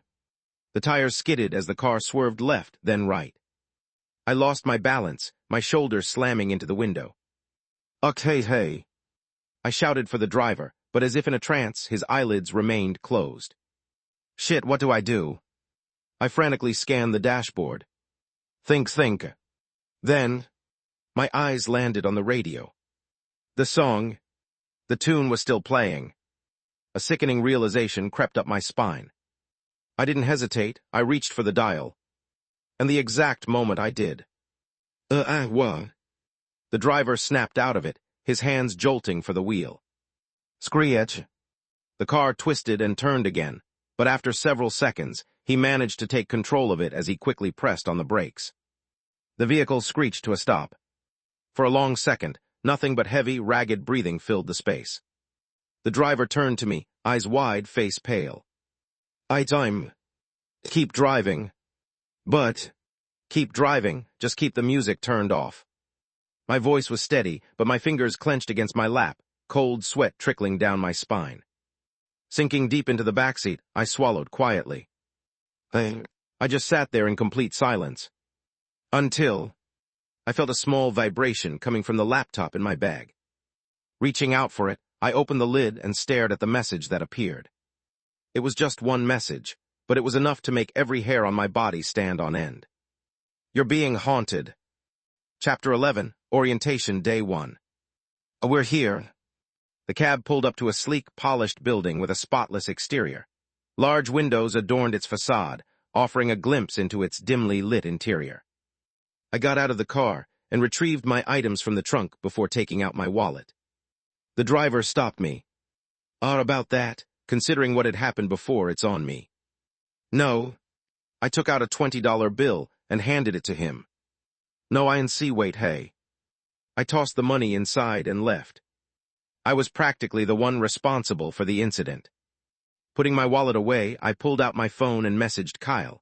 My fingers kept slipping as I typed, causing me to misspell several words. Where are you? I couldn't be bothered to correct the mistakes, so I just sent the message as it was. I was currently in no state to care. It's still trembling. Ever since I received the message on my laptop, my hand hadn't stopped trembling for a second. I constantly found myself checking my surroundings as I tried to stay away from anything that could produce any music. But it was hard. Despite it being late into the night, there were quite a lot of people around the area. The surroundings were brightly lit, with people passing by every second. Under normal circumstances, I would have felt safe, but now it only amplified my sense of unease, especially since I had no idea how it managed to find me, despite supposedly belonging to the initial scenario. Seth. Just then, a familiar voice entered my ears. Turning my head, I was greeted by a figure about my height, around 180 cm, waving at me. His disheveled, dirtish-brown hair swayed with his movements, and as his sharp green eyes locked onto me, he moved closer before stopping. His brow rose in surprise as he looked at me. Wow, you look like a mess. You think? Not only did I get fired, but a strange system suddenly manifested before me, throwing me into a scenario where a single wrong move could have killed me, gaslighting me into accepting it by preying on my weaknesses, changing the entire world, and then later discovering that the strange monster in the weird scenario was now haunting me. The fact that I had yet to have a mental breakdown was a miracle in itself. No, but seriously, how am I still sane? Well, you'll get through it, Seth. I think this might be a good change for you. Oh, really?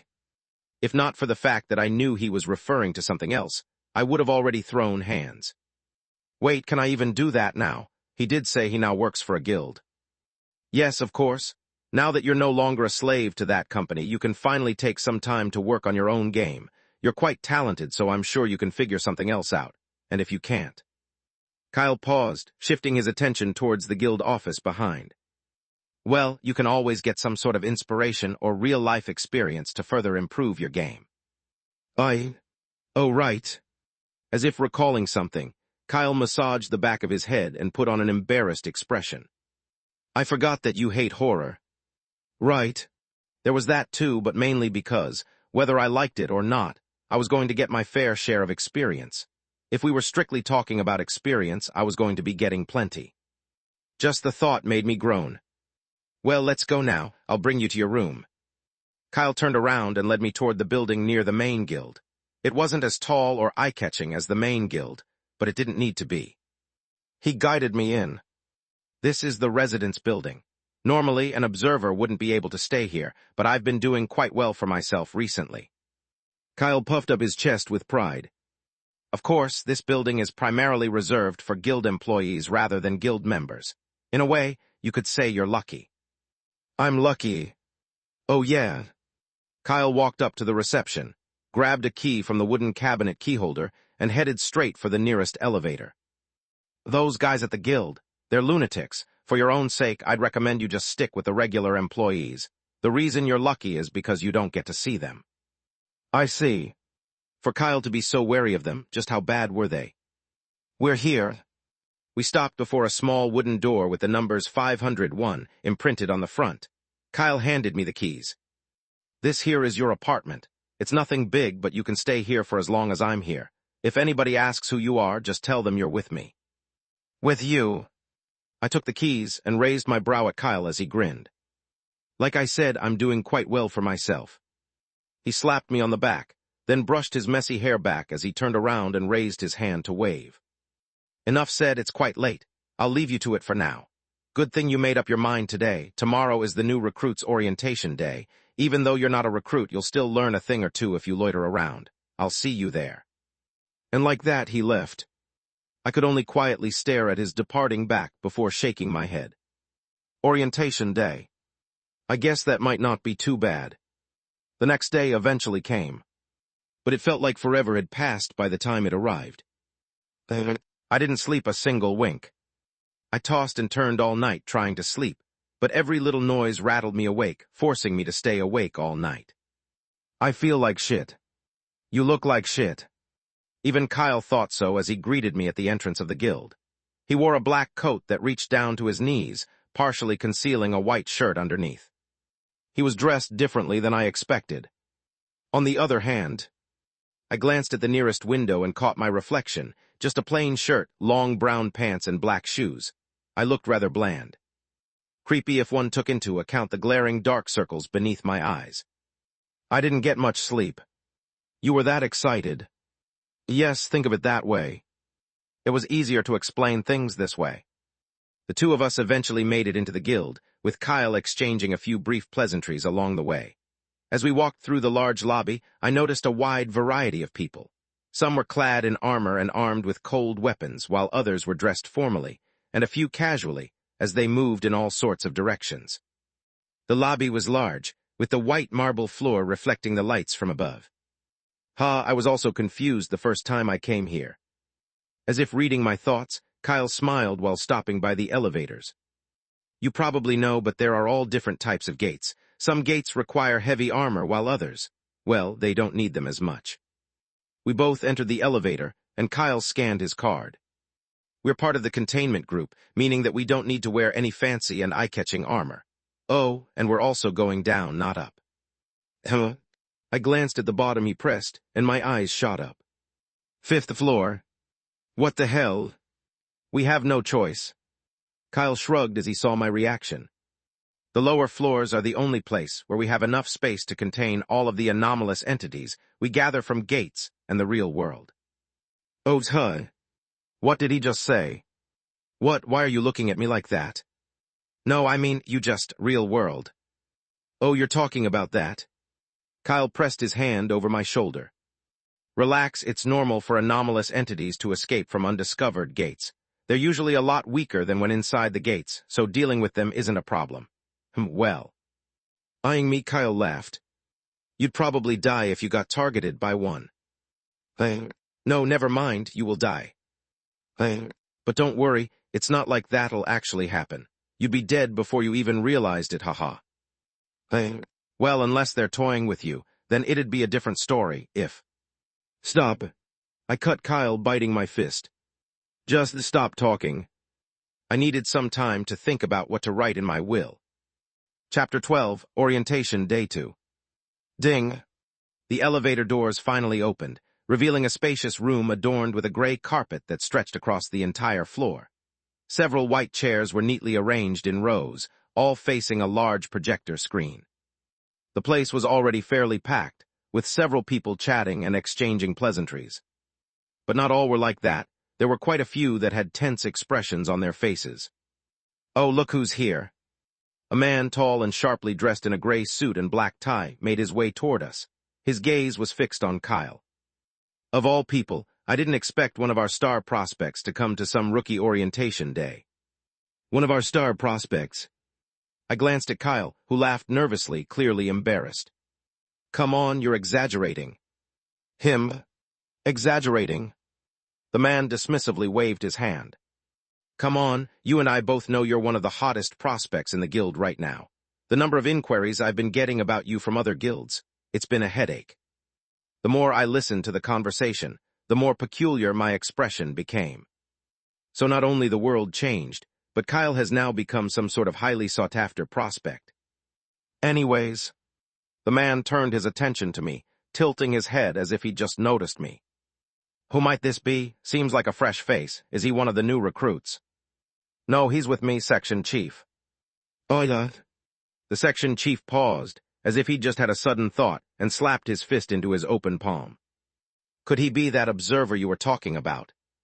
Yes. I see. The Section Chief shot me one more curious glance before turning back to the end of the room. He waved his hand at someone across the room. Come here, there's someone I'd like to introduce you to. Soon, a young man with short, bowl-cut black hair and brown eyes appeared. Section Chief. His face was slim, and dimples appeared on the sides of his cheeks as he walked over.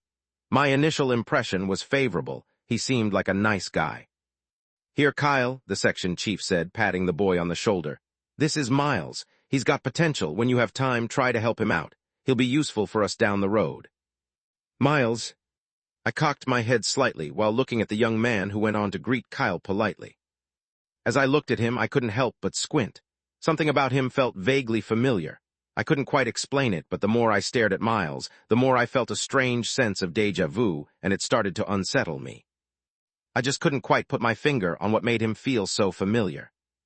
Hello. I blinked, snapping out of my thoughts. Before I knew it, he had come to greet me. He had a polite smile on his face as he extended his hand towards me. Nice to meet you. So, hello. I greeted him back, shaking his hand. I wasn't great at conversation, and the moment after I let go of his hand felt strangely awkward, but Miles didn't seem bothered. He simply smiled again. I heard that you're here as an observer. Are you looking to enter the guild?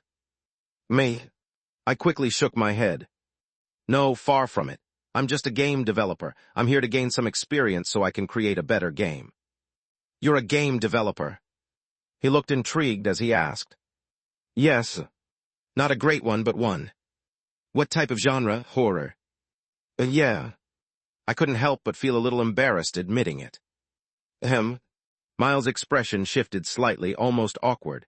He seemed to want to say something, but at the same time hold back. It made me grow curious. What's wrong? No, it's... He pursed his lips. I don't know, I just feel like horror games are not it. He shook his head and sighed.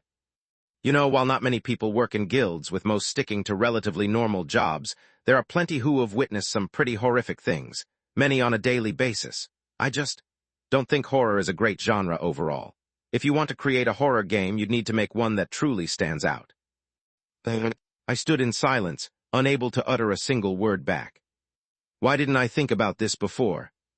Indeed, this world wasn't the same as my old world, with guilds, gates, and all that nonsense around. People's tolerance to horror was much higher than back when the world was normal. In short, horror games sucked in this world. I wanted to groan out loud, throwing whatever curse I could think of in the air. And just when I thought things couldn't get worse. At this rate, I really was going to die in just a few months. Everyone, please gather around. The section chief's voice boomed throughout the room as he gathered the attention of all those present. Please take a seat. The orientation will start shortly. I scanned the room for Kyle. I eventually spotted him near the projector, speaking with someone wearing a black hoodie and hat. Their head was lowered, obscuring their face, but the way Kyle looked so stiff, so respectful, told me they were someone important. "You want to sit with me?" Miles asked all of a sudden, snapping me out of my thoughts. Sure," I replied, relieved to have a familiar face beside me. We made our way to an empty seat. So far, my impression of him has been great. He felt quite down to earth. As the noise quieted down, all eyes turned toward the section chief and the person in the hoodie and hat, now sitting behind him with one leg crossed over the other, hands buried deep in their pockets. Kyle sat next to them, his back straight. "It's nice to see so many talented people present." The section chief smiled, his expression satisfied. "I won't make your orientation boring. There are a few things I want to cover first, but before we get into that, let me introduce you all to two of our star rookies." Kyle stood up, drawing immediate applause as everyone seemed to recognize him. The attention was intense, and I noticed a few envious glances aimed at him. He merely waved his hand before going back to his seat. Then the section chief pointed to the person in the hoodie. "I'm sure you all will like the next person up."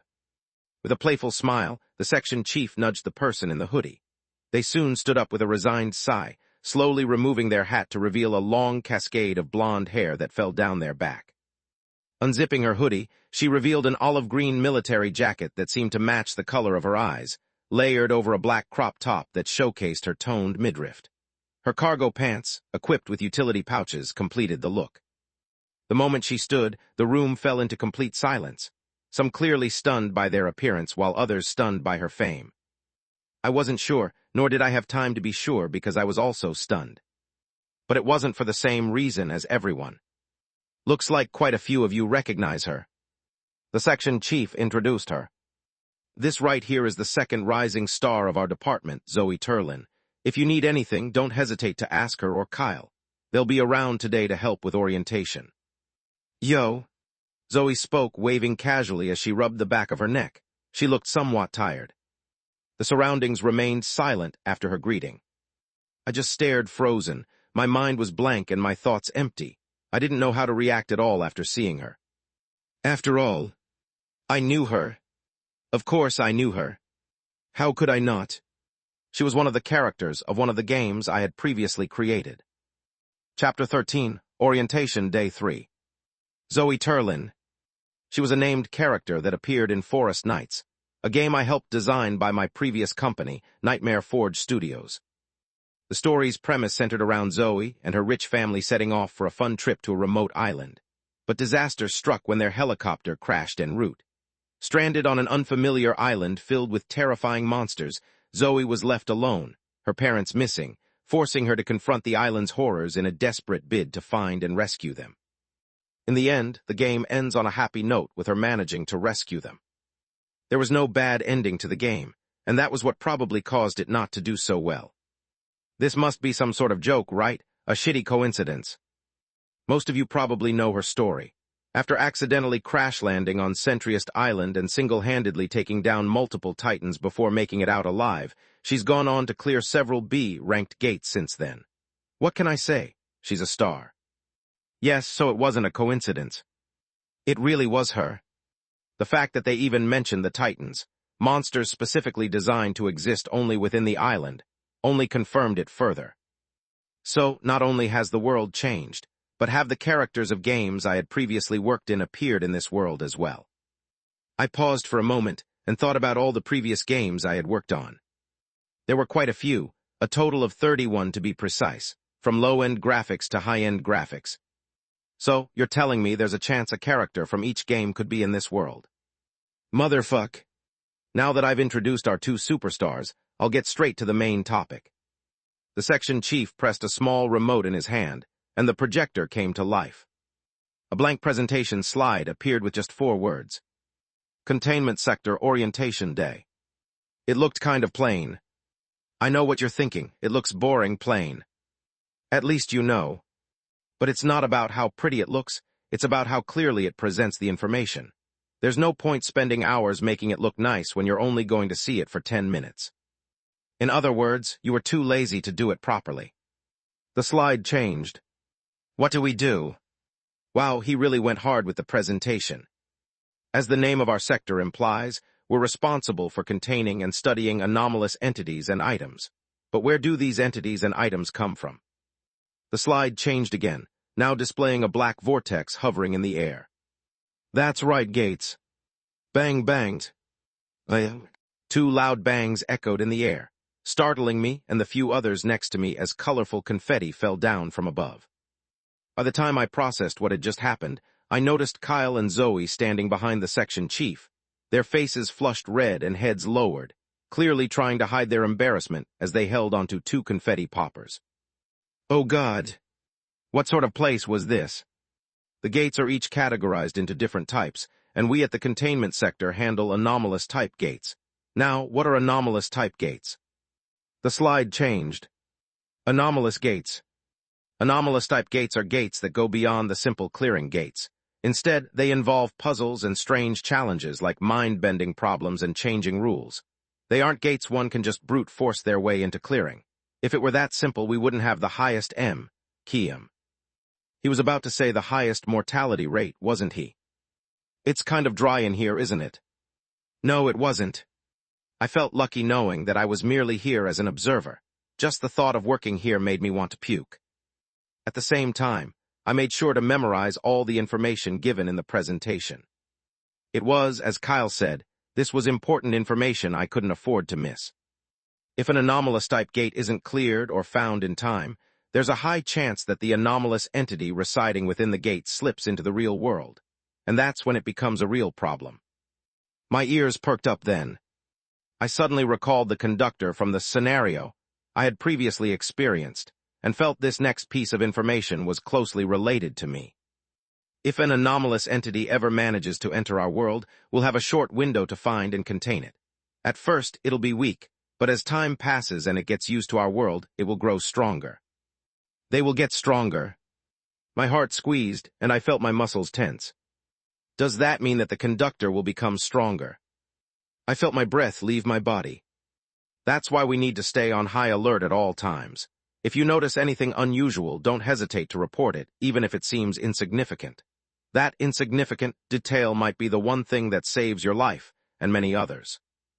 I pressed my lips together and looked at Kyle. Should I come clean to him? The thought had crossed my mind yesterday when I met him, but I wasn't yet sure of his position within the guild or their stance on such matters. I didn't want to drag him into something so dangerous. I also couldn't shake the worry of them wanting to dissect me, or something equally unsettling. But listening to them now, and seeing how much Kyle had understated his position, then perhaps.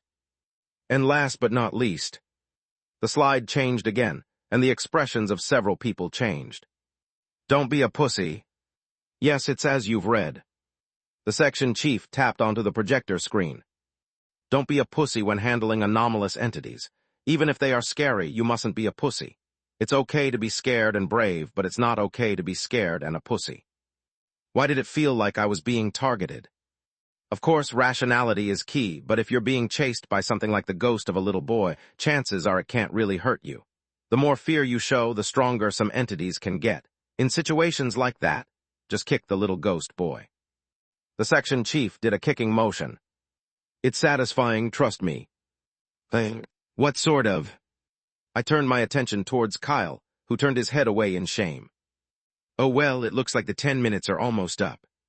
Checking his watch, the section chief pressed the remote. And, for a finishing statement, I'll say this. There are many different ranks for anomalous gates. I can understand that some are scary, and that the survival rate isn't quite high for people in our industry, but our job is crucial for maintaining order and peace in the world. He looked serious as he spoke.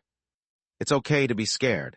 It's a natural part of being human. Fear is something we all feel when faced with the unknown. Putting the remote in his pocket, he eyed all the recruits present in the room. What's important is that you don't stay passive. You need to actively engage in solving situations and handling cases. If you're passive in this industry, the only thing you'll get is a gruesome death. The projector turned off, and silence filled the surroundings. Then, just as everyone was busy processing his last words, he clapped his hands. All right, enough with the presentation. Now that we've covered the basics, let's move on with the practical stuff. He turned his back on us and walked past Kyle and Zoe. Shall we get to work and see how good you all are? Chapter 14, Orientation Day 4. Don't be passive. The further we walked from the conference hall, trailing the section chief to the -4th floor, the deeper his words sank into my thoughts. He does have a point. Dragging things further will only make the situation more troublesome for me. I should tell Kyle about my current situation. This is so that I can handle it before it gets too strong. I tried to move a little faster and get to Kyle. But right as I did, a voice stopped me. Hey.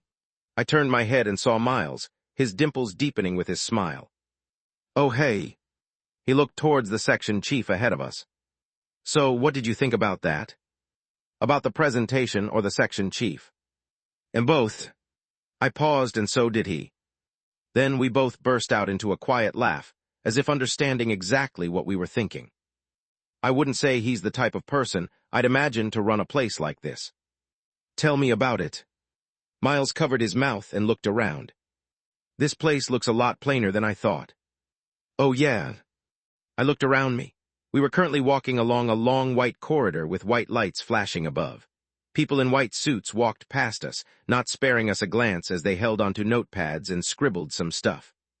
From what I've heard, the 4th floor down is designed to hold the gates. Not quite. Miles shook his head. The 4th floor is the containment section. It is where most of the anomalous objects and entities are stored. Oh, that made some sense. It could also explain why there were so many people in white clothes. They were probably researchers. That also made me think. In that case, you won't be entering a gate. No, we're not ready for that. We're still new recruits. Oh, I see. That also made sense. Chances are we'll be tested with one of the contained objects, or thrown into some kind of simulation without any information. I don't think it'll be anything dangerous, considering that it's our first day.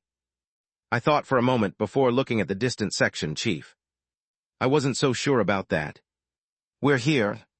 The section chief came to a stop in front of a large metallic door. He scanned his ID badge, and with a soft hiss, the door slid open, revealing a small white room filled with various devices and a large monitor wired into the wall. At the far end stood another metallic door, identical to the first. Everyone get yourself ready. We'll be starting shortly. Take a piss. Take a shit, preparing your kicking motions. I don't care, just get ready. With a yawn, he slumped over the chair by the monitors, sliding a few meters before hooking his heels on the ground and forcing his way back. Staring at him, I felt a small pat on the shoulder. It was Miles. I guess I'll get ready. His smile seemed forced as he held onto his own ID badge. By the way, about you, being here to observe, does that mean you're not going to participate in the test? No. Oh. His smile grew even more forced. Good on you, he said. Looking at him, he felt a little pitiful. I could only give him a half-hearted good luck before finding a corner and sliding down on the ground. I took the chance to retrieve my laptop from my bag. As the app started to load, a shadow cast over me. Are you going to sit here and observe everyone take the test? Huh? I looked up to see Kyle staring at me from above, his ID badge dangling over his neck and bouncing off my forehead. Seriously? Sorry. He pulled his ID back and looked behind. The section chief said you can take the test if you're up for it. It's a relatively easy one. You won't die, but I can't promise it'll be painless. You need to work on your pitch better. Can't promise it'll be painless. I'm even less interested in doing it now. I said it because I knew you wouldn't take it. Good that you know. I looked down at my laptop, eyes fixed on the app that was nearly done loading. As I watched the progress bar creep forward, my earlier thoughts came rushing back to me. Oh right, there's something I need to tell you. I called out to him, my expression turning serious. Noticing the shift in my expression, Kyle tilted his head curiously. What is it? It's... Ding. Halfway through my words, my laptop vibrated and I froze. My heart gripped as I slowly lowered my head to stare at the screen. What? Kyle frowned upon seeing my reaction, but I ignored him and stared at the message plastered on the screen in front of me. It was just one message, but it was enough to make my heart sink. You mustn't reveal anything related to or involving the system, directly or indirectly. You're acting weird. Why aren't you answering me? I yet again ignored him, and typed a message on the application. What happens if I do? As I pressed send, my heart clenched even tighter, and a message soon appeared on the screen. You will die. I inhaled a cold breath as I slowly raised my head to look at Kyle. Are you okay?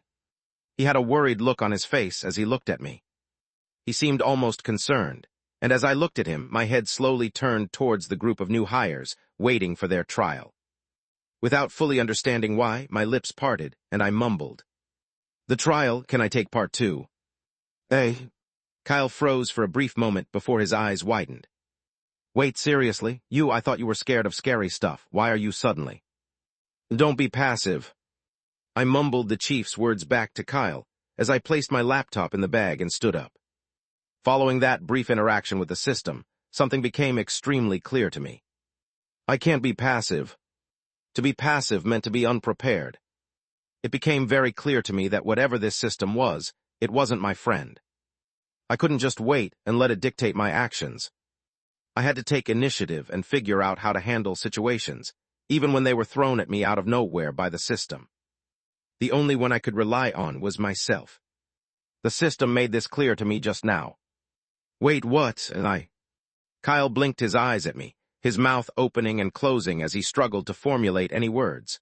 I didn't mind it and just walked past him, heading towards the group in the distance as they slowly walked up to the door and entered. Wait. Kyle called out to me, but I ignored him. The section chief glanced at me as I lined up behind them, but didn't give it much thought.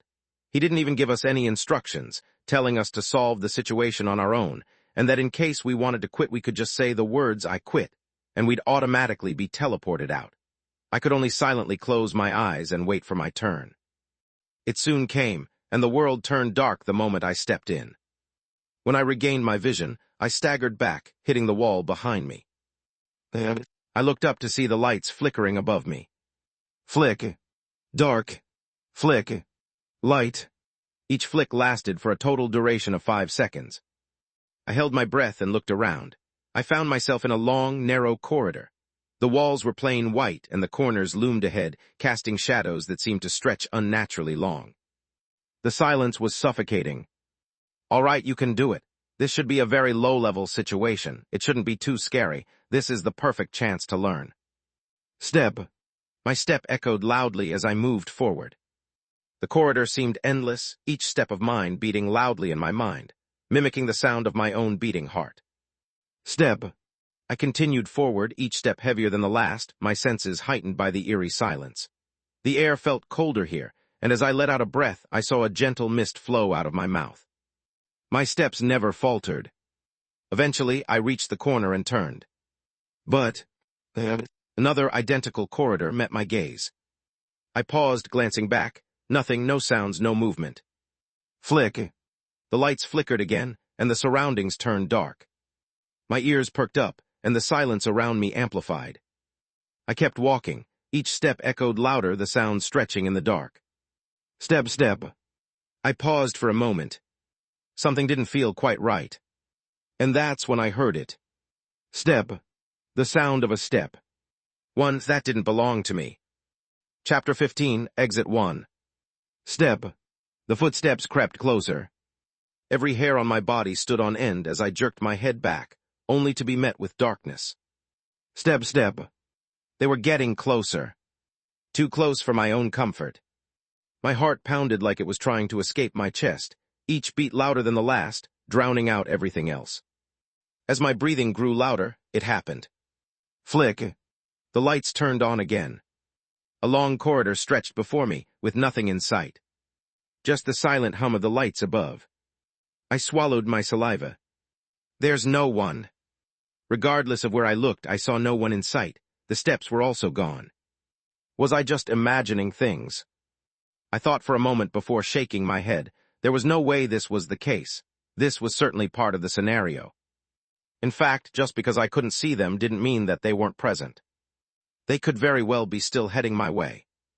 The moment the thought crossed my mind, I immediately hurried my steps, moving forward. The goal of the scenario was simple. Find the exit. That was all the section chief said before letting us in. Find the exit. I looked around. The corridor stretched on just like before, a long white hallway with 2 corners at each end. Nothing had changed, and somehow that made it feel even more wrong. Rushing my pace, I reached the end of the corridor, and yet the same long hallway greeted my sight. No, wait. I looked up and suddenly saw a black object hanging above the ceiling, staring directly at me. A camera. Before I could fully process the situation, the lights above flicked. Flick. The darkness took over once more. My hearing heightened, and my breathing grew more labored. It's just a straight line. I need to. Step. The step returned. This time closer than before. My entire body turned rigid as my stomach churned. I didn't think twice. Fucking. I moved once again, my pace picking up as I tried not to run too fast, afraid of hitting the turn in the distance. Step. Moving forward, I could tell that the distance between me and the steps was increasing. I was slowly starting to get away from it. This is crazy.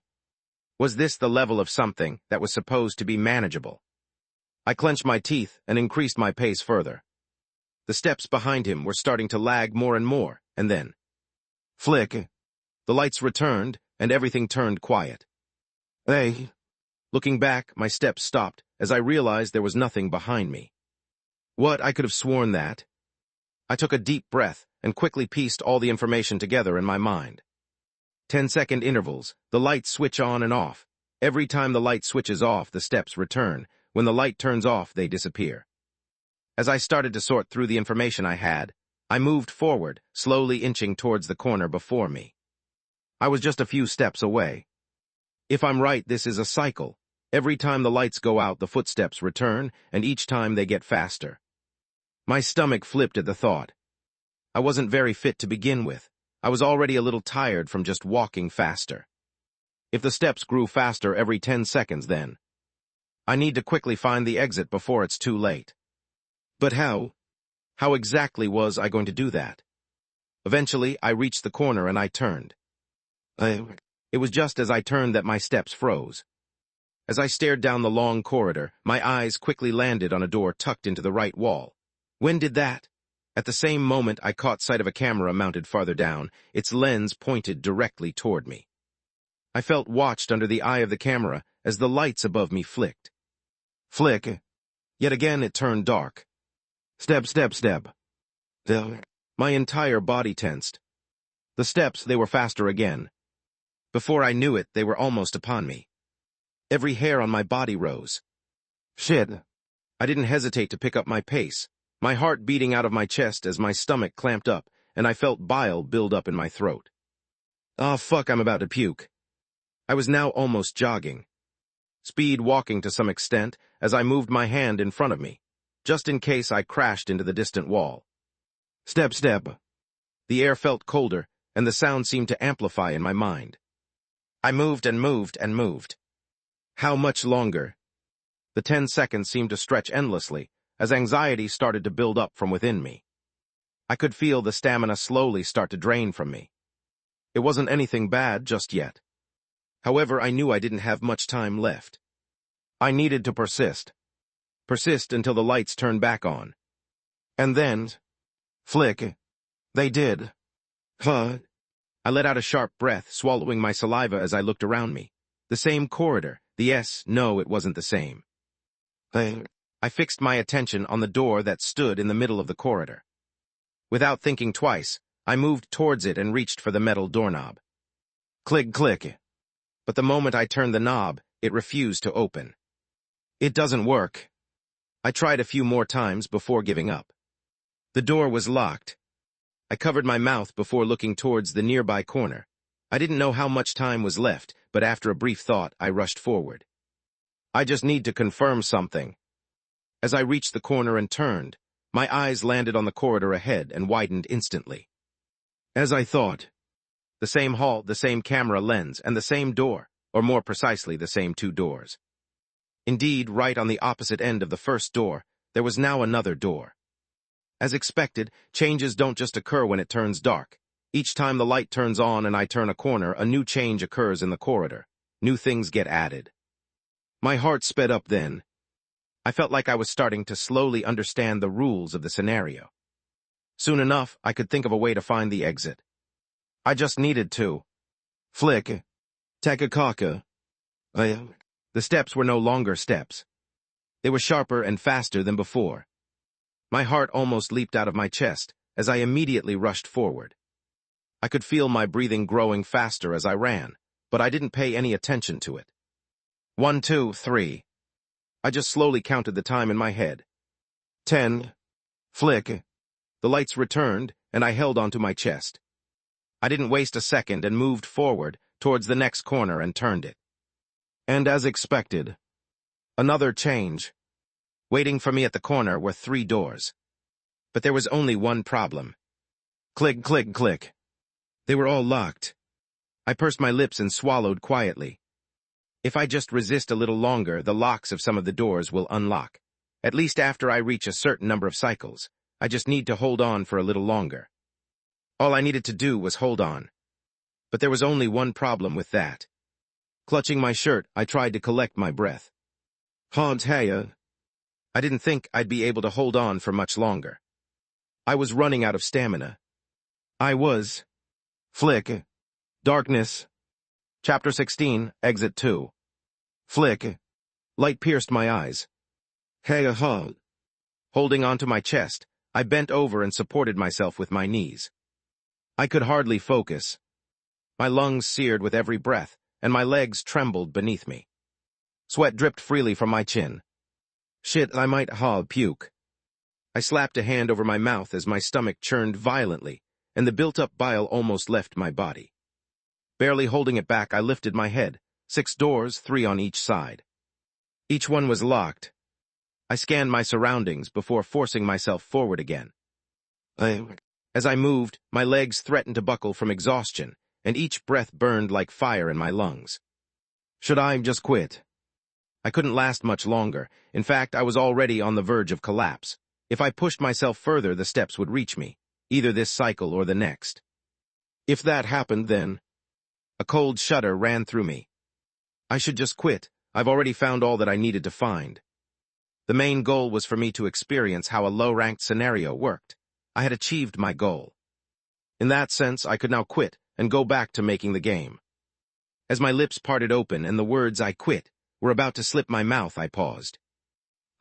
Staring ahead, I licked my lips. Might as well, right? I wanted to see what changes would occur once I turned the corner.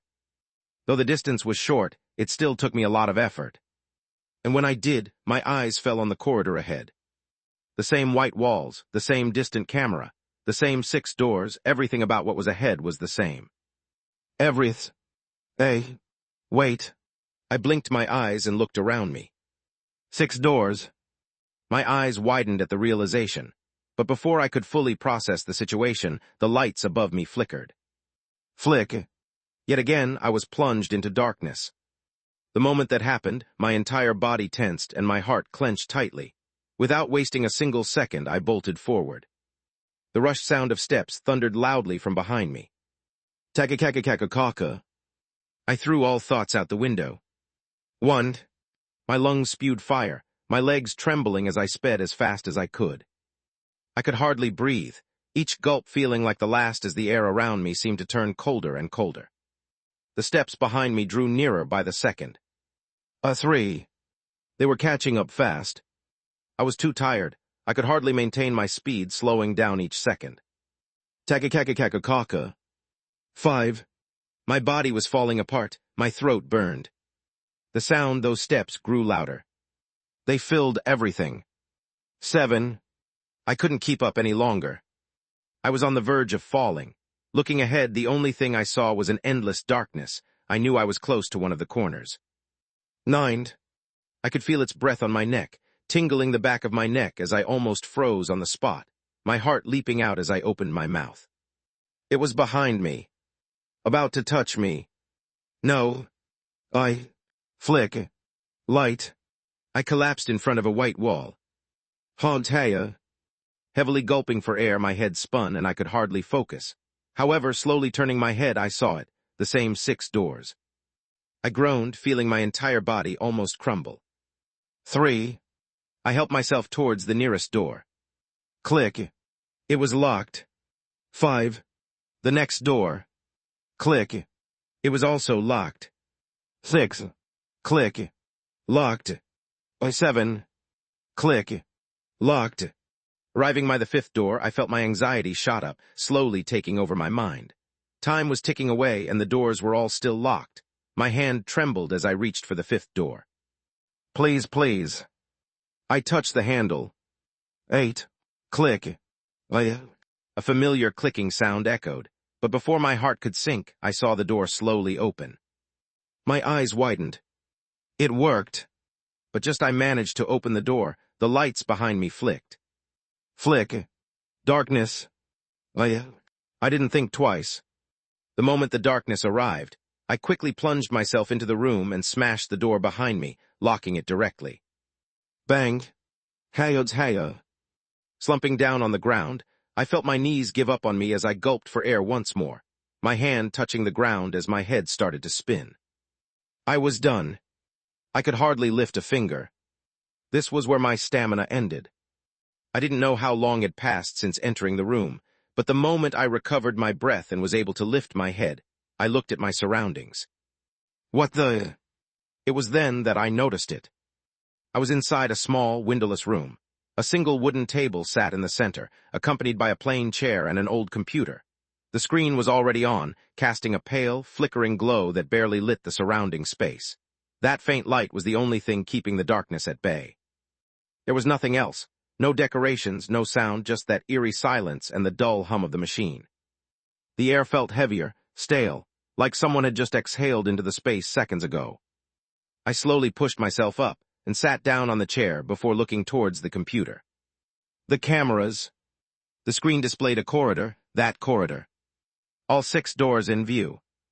It's the same corridor I was in before. I can even see all 6 doors. Just as I was in the middle of observing the video, the screen suddenly turned black and I flinched. However, I soon calmed down when I saw green text beneath. Do you wish to turn on night vision mode? There's that feature. I reached for the mousepad and was just about to confirm when I realized something. There's a time stamp at the bottom, and it's stretching for the same amount of time that I've been here. More or less a couple of minutes.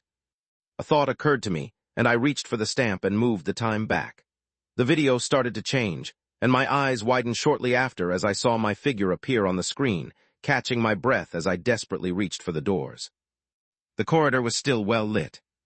I looked like a total mess. From my hair to my clothes, everything was a mess.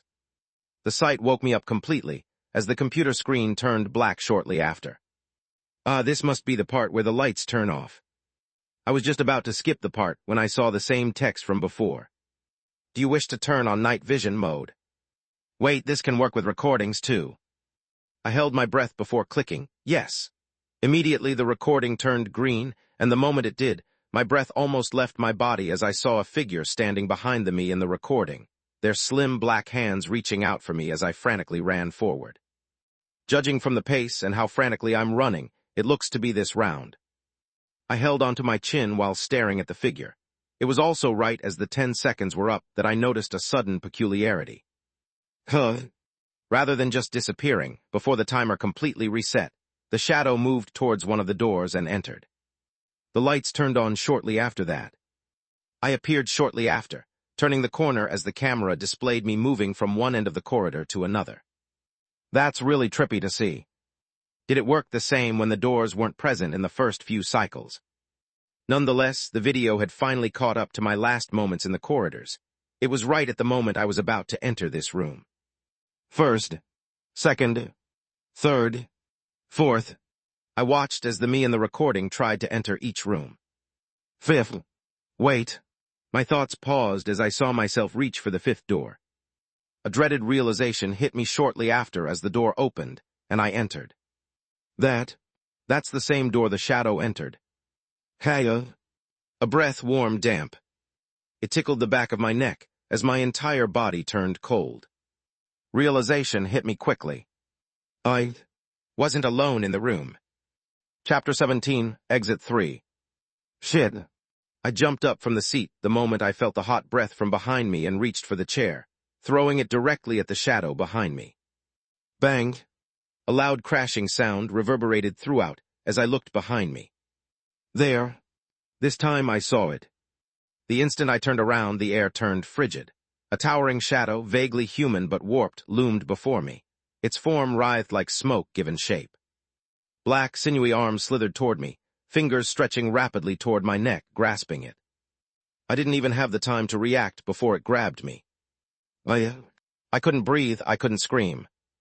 All I felt was dread as my right hand reached towards the hands on my neck, trying to peel them away. However, regardless of how much I tried, its grip was too strong. My strength was slipping away, drained by the previous exhaustion. Each second felt heavier than the last, and soon the fight in me began to fade. My limbs sagged and the darkness crept closer, waiting to swallow me whole. Yuck! Desperation kicked in. I fumbled behind me, hand brushing against something hard. Computer! My fingers wrapped around it. I lifted it, ready to smash it against the shadow, until a memory flashed. The corridor, the light. An idea struck, no time to think. With the last of my strength, I flipped the computer in front of me, screen aimed at the creature. An immediate reaction. The moment the screen of the computer moved before the shadow, it vanished from sight, the grip on my neck vanishing as well. Thump! I collapsed, gasping, dragging myself backward with the laptop clutched in front of me. Only when my back hit the corner did my breathing begin to stabilize. Hi-ta! Every part of my body screamed as I struggled to maintain the clarity of my vision. My chest rose and fell in rapid motions, like the pistons of a car in motion. I could hardly think properly as my lungs burned in pain. I was on the verge of passing out, but I knew that I couldn't. I still can't pass out. I took another deep breath and tried to manage my mind. It was difficult, but soon I was able to think properly again. It was then that I finally assessed my situation and looked around me. It was dark, with the faint light of the computer casting a dim light over the surroundings, the shadows around me sending chills down every part of my body as every little motion left me unsettled. The monster, or whatever that thing is, it can't come to life as long as there's light. The prior events proved this to me. That meant that as long as I held onto the laptop, I was safe. But was I really? I glanced down at the screen. 13% battery. I licked my lips, swallowing nervously. The battery was a lot less than I had anticipated. I pressed the battery tab and looked at the time it had left. 15 minutes of battery life left. 15. I looked at the laptop and almost cursed. What sort of shitty battery was this? Usually, they'd be able to last at least an hour. I guess this is part of the setting. I stopped questioning the battery and started to think of a way to get out of the situation. Since the monster only shows up when it's dark, that means that as long as I have the computer with me, I'll be able to keep it at bay. The only issue is finding the exit. I thought about the corridor from before. Turning corridors won't lead to anything anymore. That means that the way out is between one of the 6 doors. I've tried the first 5 doors with the first 4 locked. Could the exit be on the 6th door? Or could it be in one of the previous 4 doors? My mind squirmed as I thought about all possible scenarios. The best-case scenario was clearly the 6th door opening and me finding the exit. But would things really be that easy? I hope so. But if it wasn't... My heart sank. A thought crossed my mind, and I started to shiver. Don't tell me I'll have to defeat that thing, right? My chest felt heavier at the thought. However, pressing my lips together, I let out a long breath and increased the brightness of the computer. The room grew brighter, and I turned the laptop to face my way. Without hesitation, I started to type on the laptop. Takakaka. Within the silence that pressed over the room, the sound of the keyboard strokes echoed across the entire room as I got to work. The entire process took no longer than a minute, and by the time I was done, I checked the time left. 7 minutes of battery life left. I'll make do. I turned the computer around and lowered the brightness again. Then, taking another deep breath, I stood up. All right. I nervously looked around me. I hope this works. With my back facing the wall, I kept the computer screen turned away from me as I moved sideways, towards the entrance of the room. Eventually reaching it, I leaned my head forward to stare at the computer and at the same time reached for the knob. The moment the lights on the corridor switched on, I turned the knob and moved into the corridor. Without wasting a single second, I moved towards the 6th door and reached for the knob. Click. But as expected, The moment I tried to open the door, it refused to budge. Shit. My heart sank at the realization.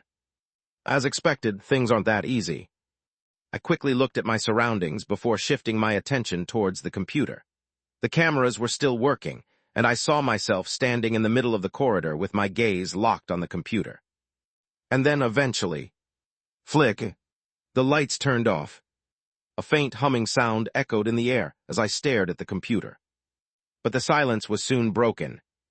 Takakaka. The heavy sound of steps echoed in the air, sprinting my way at rapid speeds. In that moment, staring through the cameras, I saw it. Appearing by the end of the hall was a shadow. The moment the lights turned off, it stared in my direction and sprinted towards me at full speed. By the time it took me to breathe, it was already upon me, and I quickly moved the computer in its direction. A bright light manifested, and the shadow disappeared. I was just about to sigh in relief when... I felt a hot breath running down the back of my neck. My entire body shivered. But at the same time, got you. I slammed my finger down on one of the laptop keys, activating the code I had previously typed in, then whipped it behind me in one motion. The laptop flared to life. Flick, flick. The screen stuttered, light then dark, light then dark. I spun around. It was there. The shadow stood inches away, arms reaching for my throat, its body twitching in and out of existence, trapped in the strobe of flickering light like some sort of glitched-out character. Now, I didn't hesitate. I clenched my free hand into a fist and drove it straight into the shadow's face. Bang! Timing it perfectly with the darkness, my fist hit something solid, and the shadow quickly fell to the ground, its features distorting. I didn't stop. I moved forward, adrenaline drowning out fear. I kicked down on the shadow, again and again, timing every strike with the flicker of the screen. Bang, banged. I didn't know how long I kept going. Blow after blow, each timed with the flicker of the light. My body moved on instinct, drained yet unwilling to stop. By the time I collapsed to my knees, gasping for air, the shadow was no longer fighting back. It twitched weakly on the ground, its body glitching on the ground. I stared, chest heaving. Flick. The ceiling light flicked once more, casting the room in a dull, sickly glow. An ever-present humming sound lingered in the air. I slumped to the floor, my mind barely registering the situation. Did I do it? I turned my head slowly, eyes scanning the place where the shadow had been. Still, silent, gone. I moved forward just barely. And then, flash, a notification flickered across my vision. Basic node, containment vessel activated. Chapter 18, Exit 4. What? I stared at the notification in front of me with wide eyes. I'm not seeing things, am I? I rubbed my eyes for good measure. Even then, no change occurred. The notification remained the same, and I felt my expression change. Wandering Nightwalker acquired. I licked my lips and waited for the lights to flick back to darkness. Flick. As the world around me plunged into darkness, I immediately pulled the laptop close, eyes locked on the camera feeds. But this time, nothing. No twisted silhouette creeping through the corridors. No echo of rushing footsteps. Just still frames and a suffocating silence. Since it's no longer present, it must mean three things. I beat it up to the point where it was now too scared to approach me. It is hiding somewhere, waiting to lunge at me, or I have somehow managed to capture it.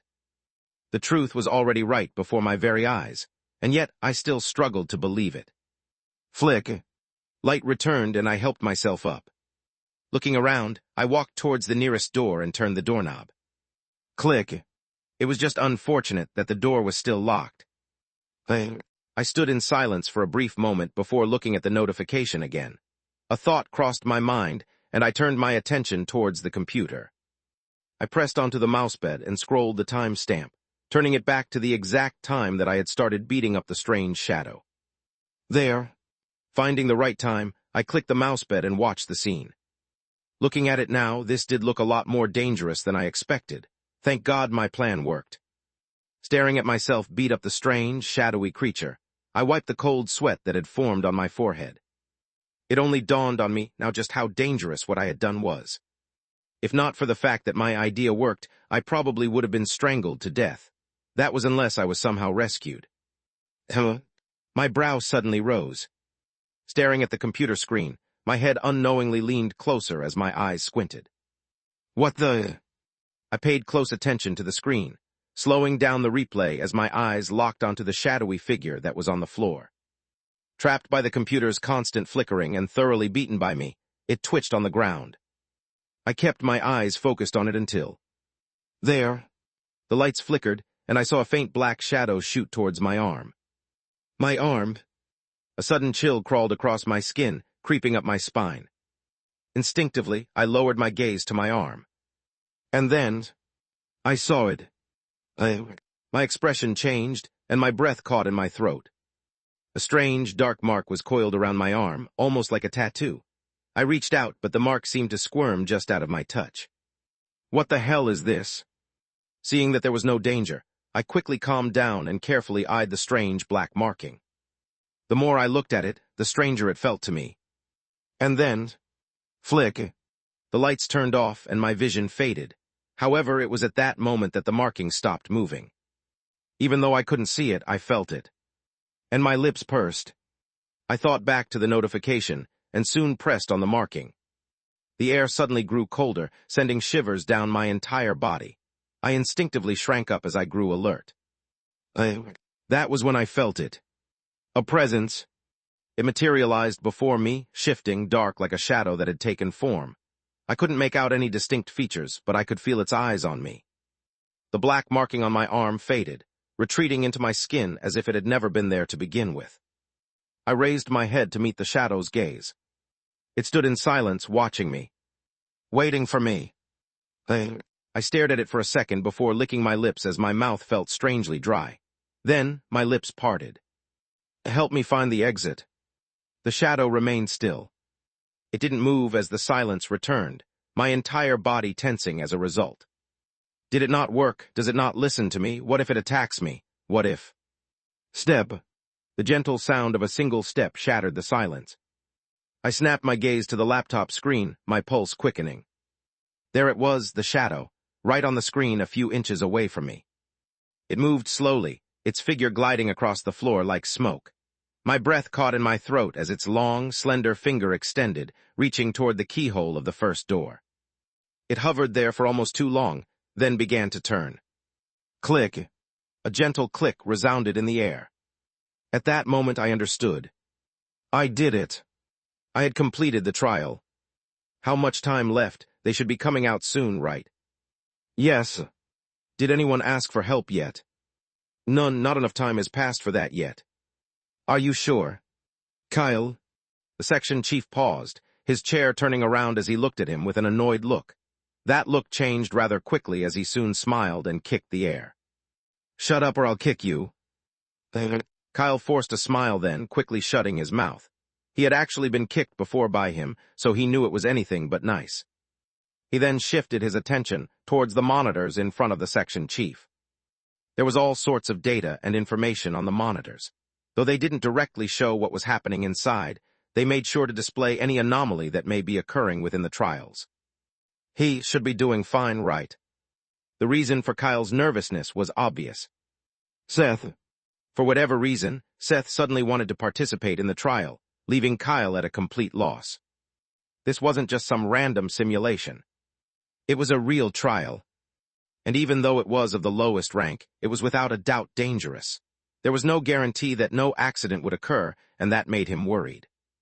Especially since he was so scared of scary things. The section's chief voice abruptly captured Kyle's attention as his head flicked towards him. Sitting by the control panel, the section chief leaned forward while drumming his fingers on the desk. Calmly scanning the analytics, he mumbled, "The first 10 minutes are up. There should still be another 10 minutes before the first candidate comes out. So far, everything looks all right. I'm rather surprised your friend is still inside. He must have some great stamina." He does. As far as Kyle was aware, Seth practically had no stamina. He rarely worked out, spending most of his time on his computer. He didn't believe for one second that he had enough stamina to last for long. After all, Kyle had undergone the same trial in the past. He knew just how hard it was. You're worrying quite a bit. That's quite unlike you. A soft voice pulled him from his thoughts. He turned around, and there she was, Zoe, casually leaning against the wall. Her gaze was glued to her phone, fingers moving quickly as she appeared to be playing some sort of game. Ting. Tusk. Following a soft chime, she clicked her tongue and pulled her phone away. Judging from her annoyed expression, she probably lost. She shook her head and looked up at Kyle. Is he the guy you said grew up with you? Yes. Interesting. I didn't think you'd know someone else who would want to enter this industry. No. Noticing that she was misunderstanding, Kyle corrected her. Actually, he's not here as a talent. Huh? Zoe gave Kyle a weird look. He's not? No. Then what the hell is he doing in the trial? I want to know that too. Kyle massaged his head. His head hurt whenever he thought about Seth's impulsive decision. He's supposed to be here to observe and learn so that he can develop better games, but I didn't think he'd go this far. Games? Zoe's head snapped up. Her eyes glinted with interest. Your friend develops games. Yeah. Kyle pursed his lips before adding. Horror games? Hello? Kyle watched as the interest quickly faded from Zoe's face as she nodded her head. I see, good for him. She lowered her head and pulled out her phone again. I hope he learns something from the trial, if he can get O. Click. A sudden click echoed in the air, attracting the attention of everyone present. As the heads turned towards the door that led to the trial, a figure calmly walked out, a laptop squeezed in between his armpits. It was the man in question, as his calm gaze scanned the surroundings. Eventually, his gaze fell on the section chief, and he pulled the laptop out of his armpit. I took this by accident. Who do I hand this over to? Chapter 19, Developing Game 1. Finally reaching the exit, I walked out of the door and felt several pairs of eyes directed my way. It was silent as they all looked at me. Is there something on my face? Their gazes felt somewhat uncomfortable, but then I suddenly recalled something and handed over the laptop to the section chief. I took this by accident. Who do I hand this over to? I had been worrying about this ever since I came out of the weird place. Though it wasn't a pricey model, it still looked somewhat expensive. I didn't want to get charged for it. I couldn't afford it. Oh, yes. The section chief retrieved the laptop and placed it on the desk. He nodded his head while mumbling, How kind of you to hand the laptop back. It's very kind, very. His expression quickly shifted before he slammed his hand against the table. Bang. That's not the point. I flinched, turning my attention towards the section chief, who stood up abruptly. How did you manage to clear the trial? What did you do? His face was filled with shock. This is the fastest I've ever seen someone clear this trial. How does this make sense? What? I looked at the section chief, confused. He didn't see. How did you get out of the trial so fast? I used the computer, I replied, pausing briefly as my eyes drifted toward the monitors. But then I froze. The monitors. They didn't display any footage belonging to the trial. If anything, it contained all sorts of different metrics that seemed completely unrelated to the trial. As if understanding my thoughts, the section chief clicked his tongue. I wouldn't be asking if I saw, would I? That makes sense. So, like I said, I used the computer. I reached for the laptop and flipped the lid open. Without wasting a second, I launched the program I had coded, the screen flickering on and off. Turning the laptop slightly, I angled it toward the section chief. Since whatever that thing inside was scared of light, I just created a program that would make the laptop flicker on and off, essentially trapping it. After that, it was rather easy. For obvious reasons, I omitted certain information, but it wasn't like the method I was currently describing was wrong. In that sense, I didn't have to worry about them finding any loopholes in my story. I'm not saying it's perfect, but this was the best I could do with my current abilities. I finished there and waited for the section chief to speak. Instead, I was just met with silence as the eyes of everyone present locked in my direction. The silence felt uncomfortable. Until, wow, holy shit, you can do it this way. Zoe's voice cut through the silence as she found herself unable to hold her tongue. Her words snapped the section chief out of his thoughts as he sat back down on his seat and analyzed the program on the computer. Why didn't I think about this before? He looked at a complete loss before suddenly looking back at me. Seeing his gaze, I stepped back. I suddenly started to have a bad premonition. Say, are you sure you want to just be an observer? He closed the laptop and moved closer to me. I took another step back. Look, you're clearly quite talented. The fact that you were able to come up with a way that we hadn't even thought of before shows that you're talented. It would be a waste if you didn't join us. About that, I looked at Kyle for help, but instead, all I received was a baffled and shocked expression from him. The benefits we provide are quite high. Our signing bonuses are quite high. You'll be given an adequate strategy and... I'm thankful for your offer, but no. Seeing that no one was going to help me, I directly cut the director off. I'm rather scared of horror stuff. The section chief gave me a face, his expression seeming to say, "What sort of bullshit are you spouting?" I coughed. It's true. He still didn't seem to believe me. I also like my job. The system made it so I had to develop games. If I joined the guild, then I knew it would be impossible for me to have time to develop the games. Perhaps in the future, but for now, no. All right. The section chief looked like he had more to say, but eventually accepted my stance and just nodded. Since you don't want to join, I can't force you. It's a pity, though. I think you really do have some talent. Thank you. In the end, the section chief didn't pursue the matter any longer, and I quietly walked back towards Kyle, leaning back on the wall and sliding down.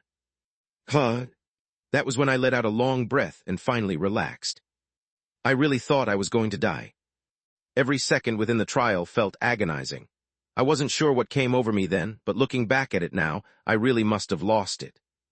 I don't want to have anything to do with horror for the next week or so.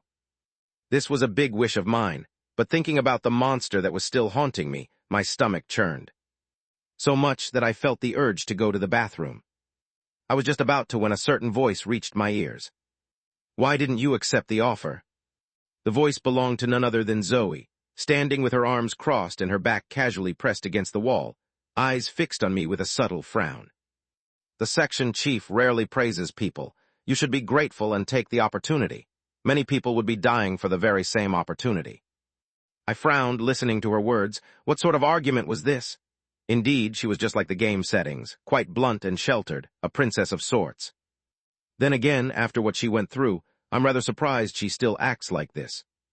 Is that so? I just gave her a casual reply, hoping she'd leave me alone, but that only seemed to annoy her more.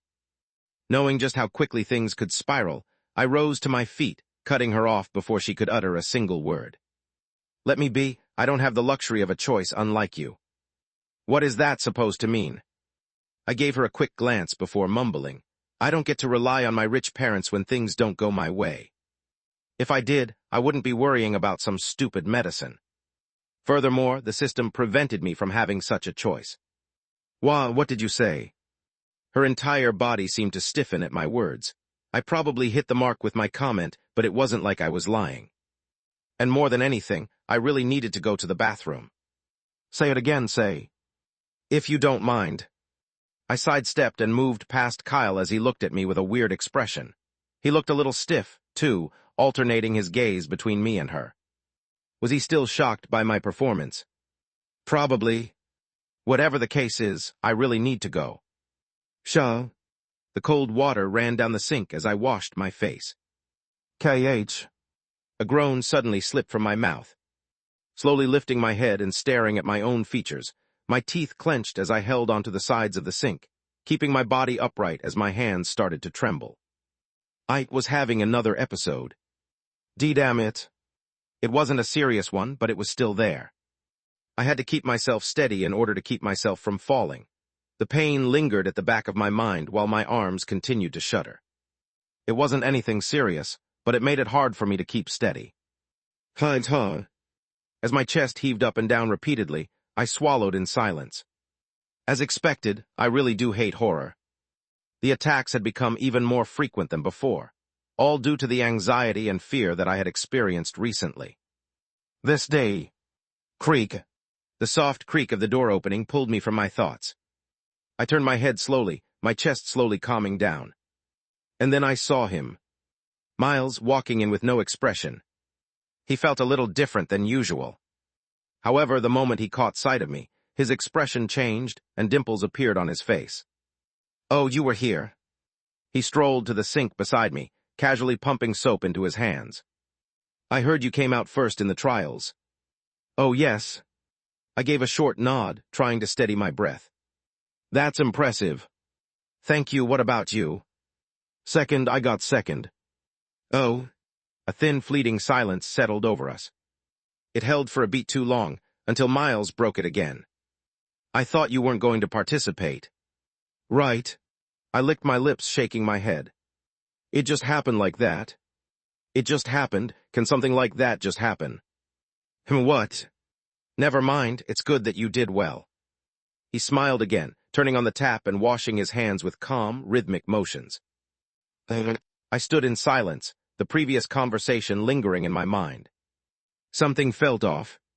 I glanced sideways at him, searching, but nothing stood out. He just calmly dried his hands with a pair of tissues. Still, I couldn't shake the feeling gnawing at me. Miles, Miles, Miles. From the moment I met him, something about him had unsettled me. And I still couldn't place it. "I'll be leaving now." He flashed that same gentle smile, dimples and all, then reached for the door. Just as he pulled it open. "Hey." He paused and turned back toward me. "What is it?" "About." I hesitated, then finally asked, "I forgot to ask you before, what's your last name?" "My last name." He blinked, confused for a moment. Then with one hand on the door, he answered. "Holmes." Clank. The door clicked shut behind him, and the bathroom returned to stillness. I remained where I stood, eyes closed, as the name echoed through my mind. "I see." Suddenly it all clicked. The strange sense of recognition, the unease, the familiarity. Miles. He was another game character that appeared in one of the games I had previously worked on. Chapter 20, Developing Game 2. Miles Holmes. He didn't register in my mind immediately. It wasn't because I had forgotten about his character or anything of the sort. Miles wasn't a character that I could easily forget. How could I not with the way he was designed? He was ruthless, psychotic, and two-faced. He was the type of character who took advantage of others, stealing their credit in order to push himself forward. This sort of setting made sense considering the game he was in. It was a ruthless zombie survival game where he had to steal and take from others in order to survive. There were several reasons the game didn't succeed, but if I had to pinpoint one, I'd say it was the graphics. They weren't exactly impressive. A lot of the game's budget was invested in the storyline, neglecting the graphics as a result. I had brought up the problem several times with management, but they all responded the same way. "The story will make up for the lack of graphics. Don't worry about it. Just do your job." I could only retreat in silence then. It's no wonder I couldn't recognize him immediately. Zoe was a lot easier to recognize since she was the direct result of Dead Rising failure, prompting the company to shift to a more graphic-based base design. But even that failed. Well, it's not like all the games failed, but why are the main characters of the two worst games here? I was really struggling to understand this. Not only was Zoe present, but so was Miles. Just one was enough to give me a headache, but two.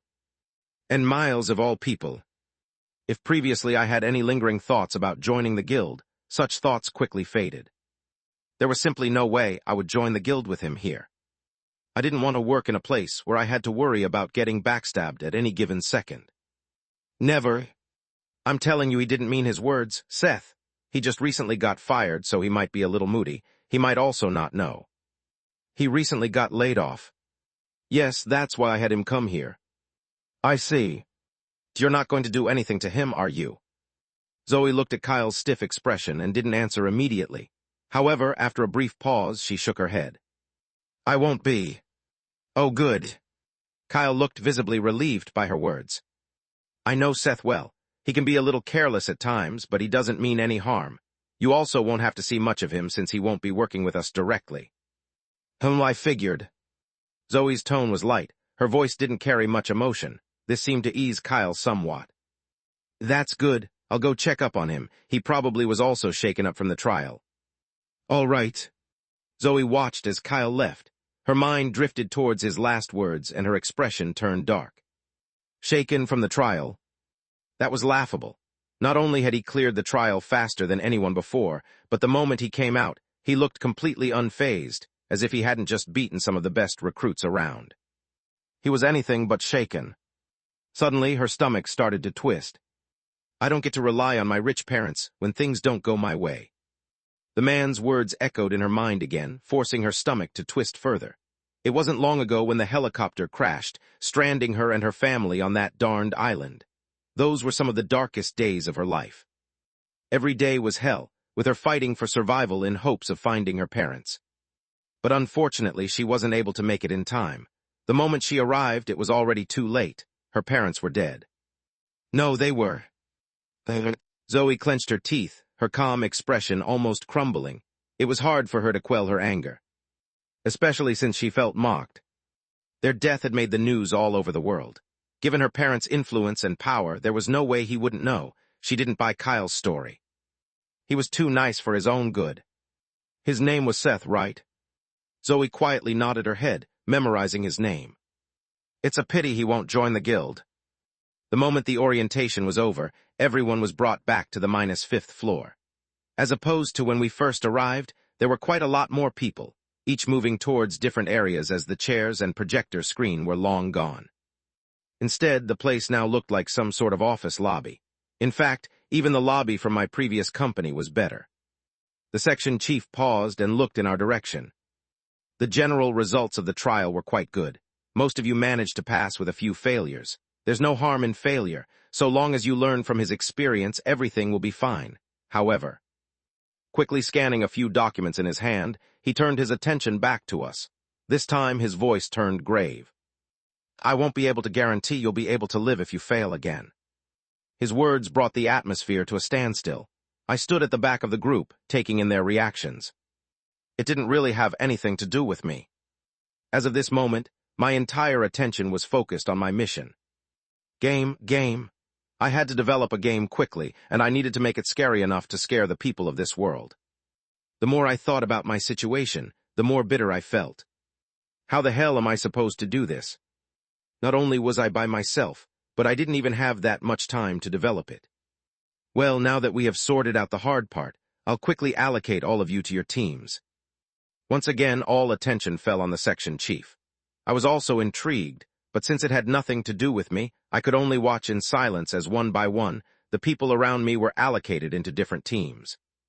There's no real distinction between each team. They're all equally good, so don't think too much about the team you've been put in. By the time he was done allocating each member, a total of 7 groups had formed. A team leader will be here with you shortly. In the meantime, do whatever you want. Get acquainted with your future colleagues or doomscroll on your phone. You've already done the hard part. Today is the end of your first day. And with those final words, the section chief excused himself and left for a different area. It was only after he left that the noise started. I just remained standing at the back, calmly observing my surroundings. Until... What are you doing? Kyle's voice reached my ears. Turning my head, I saw him beckon me with his hand. Going where exactly? What do you mean where? To your office, of course. Office? I'm getting an office. Chapter 21, Developing Game 3. So, what do you think?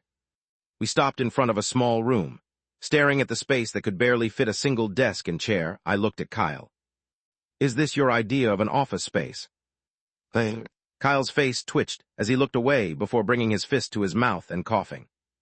Well, I may be doing well recently, but this is the best I can do given that you're not officially part of the guild. And it's not like this place is bad at all. Sure, it's small, but at least it's isolated, so you'll be able to work on your game without any distractions. I guess. I looked at the gray carpet beneath and the flickering light above, casting a dim light over the room. There was no window, and the wooden table looked a little worn out. This felt more like a janitor's room than an office. Then again, who was I to complain? This will do. I sat down on the chair and retrieved my laptop from my bag.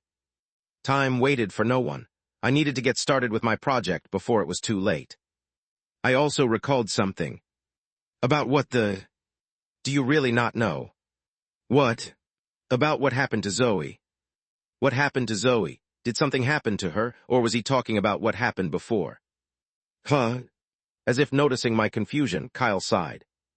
Knowing just how out of touch with reality you are sometimes, I can probably guess you didn't know. Didn't know what? What the hell was he talking about? No, wait. Zoe. A thought suddenly crossed my mind. Her parents are dead. I felt the words get stripped out of my mouth the moment I heard Kyle's words. Whipping out my phone, I quickly searched for any related information. It didn't take long for me to find several related articles. Breaking tragedy hits Turlin Corporation.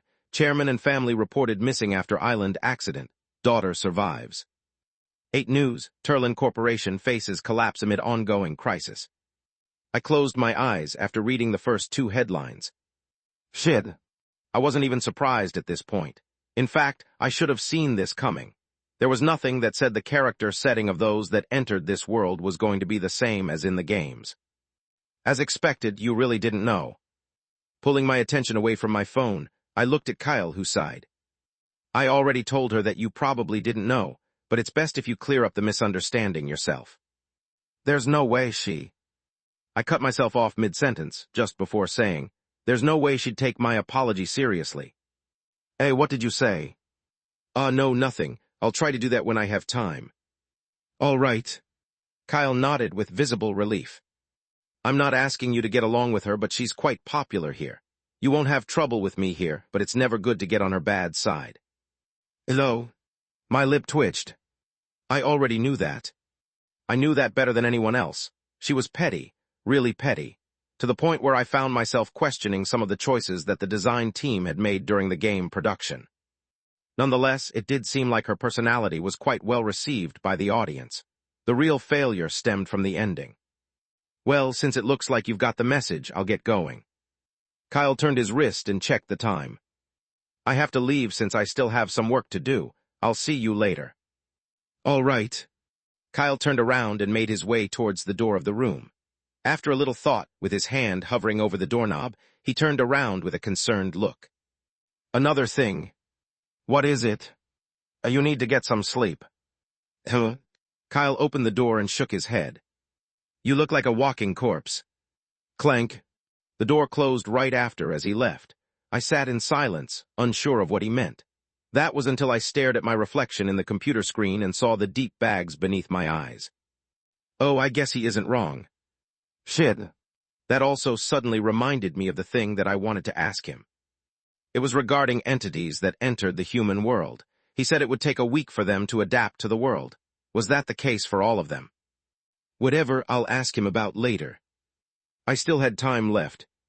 For now, my main priority was creating the game. Now then, booting up the laptop, I leaned back against the chair and sighed. How exactly am I going to go about this? The moment Kyle stepped out of the cramped office, where he had left Seth, he found himself in the corner of a spacious room bustling with activity. Dozens of people moved about, surrounded by cubicles, some hunched over desks as they scribbled away on reports. As odd as this scene looked, this was the field agent section. In other words, it was the area where those who entered the gates were found. Because the nature of their job required heavy research and analysis, most of them actually spent more time investigating gates and reading reports than actually entering gates and dealing with anomalous entities or objects. This was the primary reason why the place looked like a regular office space. Kyle. Just then a figure walked up to Kyle. He was a tall man with Asian features, about the same height as Kyle, with his hair neatly trimmed and a mole by the side of his chin. Terrence Lee had only neared Kyle when he stopped and stared at the small door next to Kyle, his brows raised. Is the guy you brought in there? He is. When Terrence asked about Seth, Kyle tensed slightly. Though they got along well, both being part of the same unit Delta Squad, the question made him a little alert. Contrary to what Kyle believed, Terrence just laughed. I'm still surprised you managed to convince that stingy team leader to let you have that room. Then again, it was just a smoking room before, so I guess it makes sense. You make it sound easy. Kyle gave Terrence a wry smile. He made it sound easy, but he really had fought hard to convince the team leader to give him that room. Their team leader? How could a person be so greedy? Putting that aside, I'm hearing a lot of things about the guy you brought. You are? After the initial surprise, Kyle calmed down. By now, almost everyone should have heard of what Seth had done. Kyle was almost sure everyone within the company already knew. What Seth had achieved was nothing short of astonishing. Setting a new record in the beginner trial, doing so in a completely unprecedented way and without any powers, was bound to make waves. There was no way the news of it wouldn't spread. Of course I did. All the rookies were talking about him. Oh, Kyle felt a little intrigued. What did they say about him? That he was lucky. Kyle's face stiffened upon hearing Terrence's words. Lucky, what do why? Come on, Kyle. Don't tell me you actually think it wasn't just dumb luck that got him through. Terrence gave Kyle a weird look as his gaze swept the door to Seth's office. Kyle could see from Terrence's eyes that he meant no malice, but even then. I don't. He shook his head. There was simply no way it was dumb luck. He had been present when he had heard Seth's explanation. Seeing your face, it really does seem like you believe it wasn't luck. That's because it wasn't. Kyle forced a smile. Seeing him act like this, Terrence shrugged his shoulders and changed the topic. That aside, I heard that he's some sort of game developer. He is. And he's here to study and research for his game. Pretty much. Kyle nodded, and Terrence's look turned even more peculiar. With his attention directed to Seth's door, he sighed and shook his head. I heard that he got offered a position by the section chief. He should have taken the offer. Hearing his words, Kyle frowned. Why? Why else? Terrence looked at Kyle with an expression that seemed to say, Are you seriously asking me the obvious? There's a reason why most horror games are failing these days. Nobody gets scared by them anymore. I mean, who the hell gets scared by that stuff anyway? We go through things that are far more scary than that nonsense. No, but... Kyle wanted to argue but found himself unable to. Terrence made valuable points that even he himself agreed deep down. Nonetheless, he still believed in Seth. He definitely was capable of developing a good game. Your friend is setting himself up for failure. You should talk to him about taking the offer before it's too late. Kyle bit his lips and was just about to shake his head when Terrence raised his hand to stop him. How about this? Terrence looked in the direction of Seth's room. Call me up when your friend finishes his game. I'll be the first beta tester. What, you don't believe in your friend? Kyle didn't know how to reply then. It wasn't that he didn't believe in Seth, but it was just that Terrence had been in this industry for quite a while. While Terrence's rank was lower than his, he was still quite reputable among their team. If someone like him tested the game, then... Don't worry about it, Kyle. Terrence patted Kyle on the shoulder with a laugh. Think of it as me doing a favor for your friend. You just want the room, don't you? Terrence just smiled and let go of Kyle's shoulder. Just let me know when he's done. I can't wait to test out his game. And with that, he bid Kyle goodbye and left. Kyle could only watch as his back retreated before he closed his eyes and sighed with a complicated look. Maybe this isn't a bad thing. Chapter 22, Developing Game 4. What makes a good horror game? Is it the constant jump scares, or the blood and gore that come along with the scares? It's none of that. I sat in a daze, staring blankly at my computer while the hum of the fans echoed through the otherwise silent room. Several hours had slipped by since I first sat down and opened my computer, yet in all that time, 2 long hours, I'd done nothing but stare blankly at the screen. Developing a game wasn't difficult. With the current available tools and applications, I was confident in developing a playable game. But that wasn't the issue. The issue was making the game scary, especially in a world where scary games had less effect on the normal folk. This is so much harder than I expected. I scratched the back of my head, feeling a headache coming. For a horror game to truly be good, it needed to perfect several elements. 1. The atmosphere. Tension was needed to build up before the jump scare. 2. Sound and visuals. Perhaps some of the most crucial elements lay in how the game engaged the 5 human senses. Tapping into these, especially sound and music, was essential for crafting the perfect horror experience. The right audio could unsettle, mislead, or completely immerse the player in dread. 3. Storytelling. This was crucial to instill a psychological seed in a player's mind. It was a developer's job to use that seed and grow it into something bigger. There were other elements that one needed to take into account when creating a horror game, but these 3 were generally the most important. Click. I pressed onto the mousepad and opened UEngine. This was the main developer app that I used back at the old company to develop and program the games. Considering that I need to get this done as fast as possible, I should settle for something simpler. The good thing about UEngine was that it had a lot of available templates that I could use to develop the game. The coding could also be kept to a minimum. Regarding the game mechanics, in order to save time, those also had to be kept to a minimum. However, it wasn't necessary for the game to have complicated mechanics. All I need the character to do is move forward and run. I tapped my fingers against the table, deep in thought. The engine already provided sound and music, which meant the only pieces I was missing now were the storyline and the overall direction of the game. Should I use my most recent experiences as the baseline for the story and direction? I sat in silence for a few seconds before pursing my lips. Yes, that could work. There were two scenarios in my head. The first scenario was with the orchestra, and the second scenario was of the most recent trial. Of the two, the easiest one to develop was the second experience. The mechanics were simple, and so was the monster. With my current skill level, developing a monster on par with the conductor was almost impossible. In fact, I was still having trouble handling said conductor. For now, I could only settle for the second scenario. With everything planned out in my mind, I cracked my fingers and got to work. I had no time to waste. Like that, 4 days passed. Tagakakakaka. The rapid clatter of keyboard keys echoed loudly through the room. My eyes began to strain from the relentless glare of the computer screen, my head starting to hurt as a result. Nonetheless, my gaze never wavered from the computer. And then, done. With the last press of the keyboard, I pulled my hand back and stared at the product before it. It's still not done, but it should be playable now. I had incorporated everything I'd learned from my recent experiences. While it wasn't an exact replica, I did my best to recreate the same atmosphere and tension I had felt, capturing as much of that essence as I could. The overall result was something that I was pleased with. Surely this will be enough to scare some people. I hoped that be the case and... To talk. Just in time. The door opened and Kyle came in. Seth, it's already 8. I'm done with work. Are you going to go? Kyle, you came at the perfect time.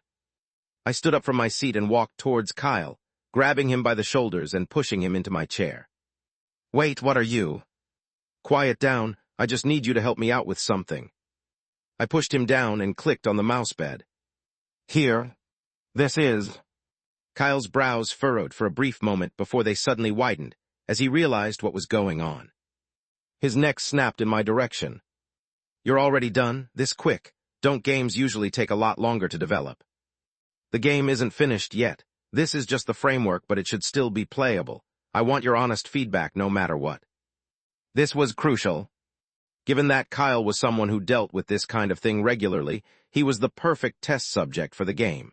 If it scared him, I was confident it would have the same effect on most people.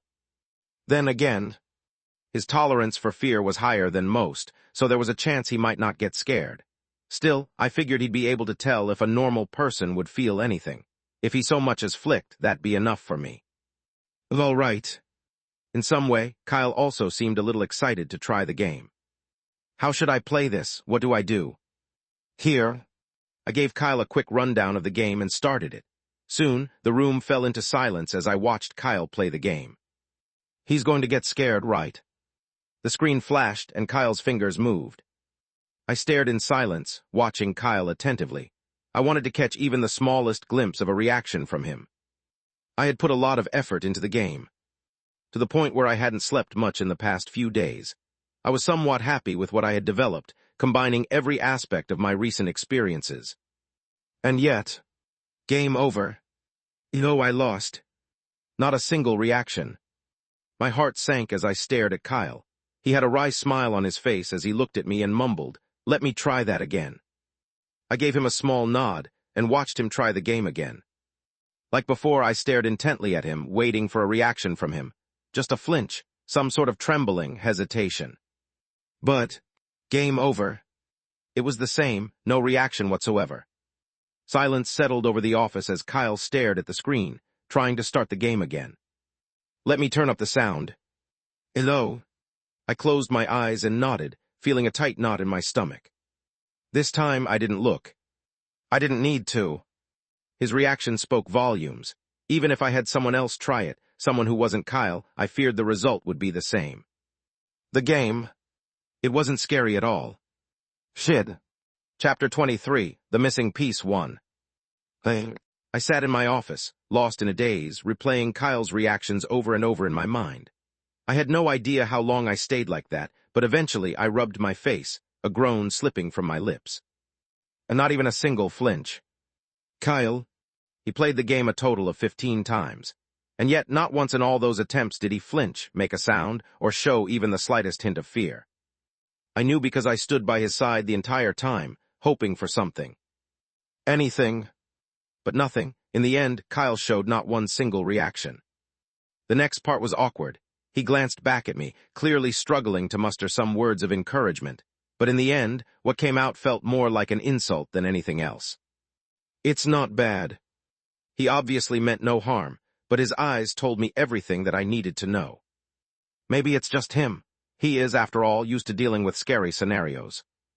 I tried to convince myself that the problem was Kyle, but playing the game again, the previous emotions that I felt for it were no longer there. There's something missing. There was something about the game that was fundamentally missing. It wasn't because it was still just a framework, but more because the game itself lacked the quality to elevate it to a level where it could scare people. But what? What exactly was missing? I wonder if I can check what sort of rating the current game I've developed is. I scanned through my computer and eventually opened the system app. Game developer Seth Thorne. Status First Order. Black small square basic node, containment vessel. Items. Black small square blank mask. Black small square spectral glasses. Shop locked. Quests unlocked available 1. Black small square develop a game with a 1-star rating. Reward unlocks the shop. Developed games. Gentle Whispers rating, 0.5. Work in progress rating. Work in progress. Immediately my eyes fell on the bottom of the app. That was where I saw the work in progress area alongside the rating. It looks like it doesn't give a rating unless the game is fully completed. It was a bit disappointing to see. It would have been really helpful if it had a feature that showed the game's rating as I progressed. Wait. A thought suddenly occurred to me, and I started to type in the chat box beneath the interface in the app. Is it possible to tell the progress of the game that I'm developing? Ever since the first scenario, the system had rarely revealed itself. The only way I could communicate with it was through that strange app. And sure enough, I received an answer not long after. Yes, such a feature is available. That's nice. I was pleasantly surprised by the piece of information. If that's the case, what is the current rating of my game? You don't have the clearance available for such a feature. Please try again in the future. I opened my mouth but soon closed it. Why did I even expect anything from this? Can you at least tell me if my game currently meets the criteria? It doesn't. The reply came out blunt, but at the very least I knew that my previous feeling wasn't wrong. The game, it wasn't scary at all. But what exactly was it missing? I wonder if I can ask the system for any clues. I began typing on the laptop, asking all sorts of questions, from what was lacking to ways to make it better. However, the system made its stance very clear from the start. You have all the tools necessary to create such a game. Please keep working hard. That doesn't help me at all. I ruffled my hair in annoyance. It became obvious to me that the system wasn't going to help me out at all with the game development aspect. However, it wasn't as though it was completely useless. You have all the tools necessary to create such a game. The system judged that I was capable of creating such a game with what I currently had at my disposal. What I needed to do was figure out how to use such tools to my advantage. A mask, sunglasses, a strange app. I began listing everything I'd received from the system, and as I quietly reflected on it all, my expression grew increasingly grim. Regardless of how much I tried to think about it, nothing really seemed to be useful. My mind was completely blank. But then, what about you? Can you help me? I looked directly towards the marking on my arm as it wiggled the moment I brought my sleeve down and exposed it to the light from above. Indeed, ever since the trial, the Nightwalker had continued to remain with me, stuck as a thick black marking that circled across my arm, seemingly looking like a tattoo. I had yet to release it in the open like in the trial, but I felt it in my mind that it would listen to most of my commands. It also made me wonder about this node thing. What exactly was a node? It almost feels like a skill, but at the same time I'm not too sure. I was also not entirely sure about what the containment vessel node did. My best guess was that it allowed me to capture anomalies and turn them to my side. However, I was still unsure of how it worked. What was the criteria for acquisition, and was there a limit to how many I could acquire? What about the strength limit? Could I capture any anomalies regardless of strength? There were too many questions and too few answers. Letting out a long sigh, I once again shifted my attention towards my computer. It was already late into the night, and the hum of the fan was louder than ever. I could feel my computer starting to overheat as I closed down the app and once again shifted my attention towards the game. I don't think there's anything wrong with the game. It's more like there's a lack of tension. There was no music in the game, only a few sound effects, the most prominent being the sound of footsteps and the increasingly labored breathing that worsened as time went on. I felt that music, or anything similar, was completely unnecessary given the nature of the game. It was meant to recreate the scenario I had experienced, and the lack of sound served to make it more authentic, to build up tension. But was that the right way of thinking? Did I have to make it exactly like my experience? No, not exactly. I felt my brows furrow. However, I shook my head shortly after. Even if I do want to add music, I can't. The biggest and most important reason for the lack of music was simple. It was because I was afraid that the conductor would once again appear. For the past several days, I'd kept my distance from anything that could produce even the slightest hint of music, afraid it would show up. And now that 3 days had passed. Yeah, no way. I'm not sure if it's worse than a few days ago, but I'm sure that if someone hears the mew. My words came to an abrupt halt as a thought crossed my mind. Just a thought. And yet the moment the thought crossed my mind, my entire body froze. It felt as if I'd been plunged into the coldest depths of the sea, every muscle stiffening with sudden dread. No. I shook my head, my lips quivering. Definitely not. Anything but that. Chapter 24, The Missing Piece 2. The answer to my solution was right under my nose. The more I thought about it, the more likely it felt that this was the missing piece to my game. And yet, I desperately wanted to be wrong. I feel like puking already. Taking a deep breath, I stood up and walked towards the door of the room, opening slightly and peeking my head out. There was no one outside. The office space lights were off, leaving everything submerged in an oppressive darkness. The silence felt heavy, stifling the air. Clearly, everyone had already gone home, and when I checked the time, I realized it was already 1:07 a.m. I was the only one left at the guild. Who? I took a deep breath and looked back at my desk. My lips quivered as I tried my best to think of other ways to solve my situation, but the more my thoughts lingered over the solution I had found, the more I felt that it was the only way for me to move forward. All right. Every part of me wanted to refuse the situation, to look for another solution. However, I didn't have the luxury to think of another solution. This felt like the most likely solution, and I had no other choice but to commit to it. It was just that. I might die. Indeed, there was a very real chance that my actions could lead to my own death. And yet, remaining passive would also lead to my own death. I had no other option but to go through with my plan. At the very least, this was better than just waiting for an inevitable death. There are a few things that I need first. I stepped out of the office and into the field agent area, weaving my way through the cubicles, the shadows seeming to stretch and shift with every corner I turned. The eerie emptiness made the space feel like it was closing in on me. Here, eventually, I found what I had been looking for. This should do. It was a long and thick rope. I pulled it a couple of times to make sure it was durable enough. It was only after a couple of tries that I nodded in satisfaction. Okay. Though I felt a little guilty for taking the rope, I planned to return it later. Even at a glance, I could tell this was no ordinary rope. This was probably what the field agents took with them during their gate missions. This place sure does look creepy at night. The silence alone was unsettling, but what truly disturbed me was the absence of anyone in such a vast, empty space. The stillness made it feel like the entire building was somehow growing, expanding as if it were alive. The longer I stayed, the more uneasy I became. Once I'd gathered everything I needed, I hurried back to my office. Click. I locked the door behind me, the metallic click echoing louder than it should have. Taking a deep breath, I prepared myself for what was to come. Here goes nothing.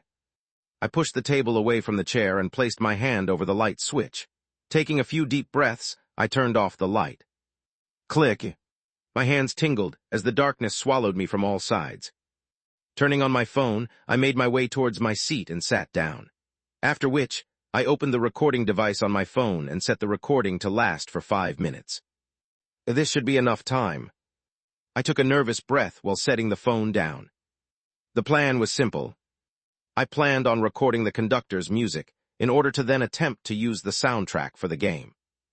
This was the solution that I had come up with after a lot of thinking. Thinking back to the cab ride a few days ago, it hit me. If I could channel that music and weave it into the game, I could create something truly remarkable. The thought made my heart race, but at the same time it was incredibly risky. Not only was I unsure if I could record the effects of the music onto my phone, but I was also unsure if I could even survive the entire ordeal. It was for this reason that I set a 5-minute time limit. That would be enough for me to work on the game. Okay, I think I'm ready. I glanced down at my wrist and pressed on my arm. A cold wind swept past as a dark figure appeared before me. I quickly handed it the ropes I'd gathered just moments earlier and rested both hands on the armrests of the chair. Tie me up and make sure I can't harm myself. The shadow obeyed without question, moving silently to my side and securing the ropes around each of my wrists and ankles. By the time it was finished, I gave a few tentative tugs, but quickly realized I could barely move my body at all. It was very secure. Okay, this way I don't have to be afraid of harming myself. I still felt chills recalling the scenes from the first scenario. Lowering my head, I stared at the phone resting on the armrest. With a few swipes, I connected the music app to my computer. At the same time, I chose a song that lasted for approximately 5 minutes while turning off the Continue Play feature. The phone was like the last source of light in the dark room. It felt like the only thing keeping me grounded and in place. Everything is ready. I licked my lips while shifting my attention towards the Nightwalker. A part of me was scared it might affect it as well. If that were the case, recalling it now was the safest choice. And so I did. The silence deepened, thickening in the air until it felt suffocating. I looked at my phone and took a deep breath. Then, after what felt like an eternity, I pressed play and started the recording. Ting ting. It wasn't long before the music started playing. The melody from the song I was so familiar with reached my ears as I sat in silence, my limbs bound to the chair. I was waiting for the inevitable shift that only occurred when I was present. The wait felt like an eternity, each second stretching into what felt like hours. It was scarier than death itself, knowing that something was coming but never knowing when. But then, it came, the inevitable shift, and the start of my 5-minute-long nightmare. Chapter 25, The Missing Piece 3. The darkness swallowed me from all directions. Then the music slithered into my ears, soft at first, almost hypnotic. But the more I tried to block it out, the louder everything else became. Every sound exploded in my mind. The slow, splintering creak of the wooden chair beneath me, the strained groan of the rope, the shallow breaths escaping my lips. Each noise scraped against my nerves, crawling beneath my skin, until it felt like the only thing I could focus on. But soon the music changed. A familiar melody started to play, and my entire body started to shiver. The temperature in the room dropped so suddenly that it stole the breath from my lungs. I turned my head, heart racing, half convinced I'd left a window open. But the moment my head turned, a deeper chill settled over me. There were no windows. There never had been. It's coming. I squeezed my eyes shut, gripping the armrest of the chair, my hand trembling as though something was creeping into my thoughts, threatening to take over. I just need to hold on for 5 minutes, 5 minutes. The rhythm began slow, almost gentle, but that only made it worse. The slower it pulsed, the more insidious it became, like it was lulling me into a trance.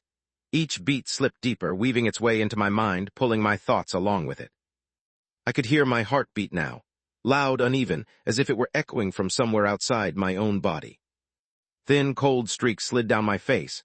Sweat, tears, I couldn't tell, but the sensation felt amplified in the darkness. Each second that ticked felt agonizing. How long has it been? I wanted to check the time, but it was just as I was about to open my eyes that I heard a subtle clicking sound. My heartbeat accelerated. Click. The sound came from the direction of the door. Someone unlocked the door. The handle creaked as it turned, followed by a dull thud, the door slamming against the table I'd shoved in front of it. Clank. A pause followed. And then, the door violently struck the table again. Bang. This time it was louder than before, making my entire body flinch. But as if that wasn't enough. Bang, bang. Once, twice, again, each attempt more violent than the last, each thud echoing like a gunshot in the tight, airless room.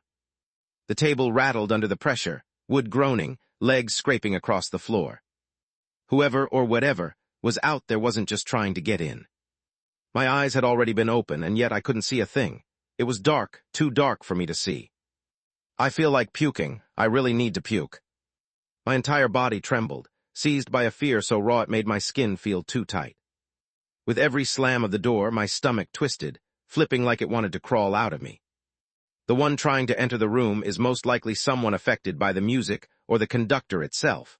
Thankfully, it doesn't seem strong enough to break the door apart. It was unfortunate that I was sure there was no one else in the vicinity. This meant that... Clank. I flinched and the pounding stopped. Silence. Then the music crept back in, louder now as the tempo switched. My arms began to twitch, small at first, then sharper, more erratic, as if the melody was pulling strings buried beneath my skin, pulling it to move in ways that were beyond my control. I suddenly started to recall the horrifying scenes in the first scenario, and my heart nearly leaped out of my chest. It's starting. It first started with a subtle itch on my face. It was subtle enough for me to ignore at first, but that quickly changed with the passing of time. The itchy sensation became even more pronounced, and I started to be unable to resist. H-ha. Each breath was shakier than the last as my hand unknowingly pulled at the ropes in an attempt to scratch my face. Thud. But the ropes stopped me before I could do that. I tried to steady myself to breathe, but my body wouldn't listen. The longer I sat there, the worse it got. The itch beneath my skin intensified, spreading rapidly, like something was writhing just beneath the surface. Every second stretched, dragging a fresh wave of discomfort with it, until my entire body felt like 1,000 different insects were crawling beneath the skin of my face. I need to scratch. I started to feel desperate. The itch didn't step. It only grew with time, and my hands started to pull at the ropes as I instinctively tried to bring my hands to my face in an attempt to scratch it. Look. The discomfort intensified with the music. As time dragged on, the itch grew more unbearable, gnawing at my insides relentlessly. 2 more minutes. I just need to resist for 2 more minutes. The timer next to me never stopped counting. I just needed to persist for a little longer. A cold sensation swept across my face, sending a shiver down my spine. It felt like a cold and lanky hand had just brushed against my face. The sensation threw me off completely as it continued to brush against my face. No. I slowly turned to stare in the direction of the door. However, the darkness prevented me from seeing anything. And yet, even though it was dark, I understood perfectly that the door was now wide open. My breath left my lungs as the realization hit me. And then, look, the sickly hand grasped my face, holding it tight as it kept me rooted in place. A warm breath whispered next to my right ear as shivers ran down every part of my body. This is really bad. The door shouldn't have been able to open, and yet there was someone standing behind me. My breath quickened and my heart pounded in my chest, its beat thundering in my ears. The hand squeezed my face with even more force, blocking my mouth and nose, as though it was trying to suffocate me. At this rate, I really will die. I need to do something. I hurriedly lowered my hand to stare at my forearm, where I felt something wiggle. Go. Bang. A loud crash echoed as the hand yanked away, leaving me gasping for air. Hayo. My chest heaved with each breath, but the room was shaking now, a series of deafening crashes echoing through the darkness. Bang, bang, bang. I could only sit in my seat, surrounded by the darkness, unable to tell what was happening. I was a sitting duck. A duck waiting for it to be slaughtered. I need to persist for a little longer, just a little bit longer. I scanned the ropes tangling my body. Because of the nature of the situation, I did not set anything up that would allow me to escape from the ropes. This was so that I wouldn't abuse the system and fall into the temptation of the music. I knew this was the right decision, but at this very moment it felt like the wrong one. Bang, bang, bang. The sound continued, growing louder, more frantic. The table groaned beneath the force, the chair creaking alongside it. The entire room shook, each sound amplified in the darkness as I sat anxiously. But then, it all grew silent. The only sound echoing in the air was the sound of the music. It was calm, but at the same time felt like a gentle whisper from death itself. Step. A single footstep behind me. The floor creaked under its weight. I couldn't move, my heart pounded in my throat. Did the walker manage to? The step stopped, it was right behind me now. A warm breath slid down my ear. I felt my breath freeze in my chest. And then, just as the anxiety threatened to crush me, the music stopped. Chapter 26, The Missing Piece 4. Silence. The moment the music stopped, everything grew still. The breath behind me faded, and with it all the noise. I was alone now. Utterly, impossibly alone in the room. But the memories of what had just happened still lingered in my mind, pressing in on my mind from all sides. My chest rose and fell unevenly, lips trembling, hands clutching the armrests so tightly they began to ache. It took minutes, long, dragging minutes, before I could steady myself enough to breathe again. I survived. At least I hoped I had. Darkness still wrapped around me like a second skin, caressing me with its cold touch. I couldn't see a thing. The only sound was my own breath, heavy and slow as I tried to keep it even. I needed to move, to get out of the chair, to see the room for myself. I wanted to see if everything that had happened was real, that it wasn't all part of my imagination. But there was only one problem. I'm stuck. The Nightwalker was nowhere in sight, gone, as if it had never been there to begin with. My heart dropped. Don't tell me that it got killed. I didn't know how to feel. I never had fond memories of the Nightwalker, but it was mine. I'd fought hard for it. It had been on my side, for it to be gone just like that. That might be quite problematic. If not for the fact that I was desperate, I would have never called it out. Then again, I now knew that the Nightwalker was unaffected by the music. Still, this is a bit of a problem. The absence of the Nightwalker made the situation a little complicated for me. I had originally planned for it to release me when everything was over, but that no longer seemed possible. Do I have no other choice but to call Kyle? My gaze shifted towards the phone. Another reason why I kept it close to me was in case a situation such as this occurred. But how could I possibly explain my current situation to him, the state I was in? I thought about the room and all the noise that I'd heard. I was sure the office wasn't in good shape. How was I going to explain that to him as well? Should I say I was trying to simulate a horror scenario to inspire myself? I felt that there was a chance it could work. However, this was the last thing that I wanted to do. In the first place, Kyle wasn't stupid. He was rather sharp. He could probably determine the discrepancies in my story, alongside the clues hidden in plain sight. Because of the system requirement, I couldn't afford to have him figure anything out regarding it. Calling him was my last resort. Then what should I do? I tilted my head back, racking my brain. Could I tip the chair over, scrape the ropes loose, break my wrist? Each idea sounded more absurd than the last. Some were so absurd that I felt like slapping myself for even thinking about them. I went through all the possibilities and came up with one conclusion. I'm really starting to lose it. Just the thought that for a moment I thought about breaking my wrist was enough proof of that. With a heavy sigh, I continued to think of all sorts of possible solutions to get myself out of my current predicament. However, each solution seemed more useless than the next, and just when I resigned myself to calling Kyle, I felt a burning sensation coming from my wrist. Sharp, sudden, like thousands of needles driven under my skin. My heart jumped, dread curling in my gut. Was it the conductor again, if that was the case then? Oh no. However, my thoughts quickly calmed when I realized it was something else entirely. This. I turned towards my wrist, the source of the pain. I felt a vaguely familiar sensation alongside the pain, and my eyes lit up. It's back. The Nightwalker had somehow returned. I didn't question how or why. The only thing that was on my mind was getting out of the ropes. I didn't think twice and thought to my arm. A shadow unfurled in front of me. I let out a breath I hadn't realized I was holding. Help me untie the ropes. But it didn't move. The shadow stood in front of me in silence. Its gaze directed my way without making a single sound. My scalp tingled under its gaze, and I swallowed nervously. Don't tell me. It moved, and my body tensed. Arriving before me, its breath fell on me as I stared at it unblinkingly. I didn't blink, I didn't breathe. I stared back at it in full anxiousness. Then slowly it reached out and began to untie the ropes.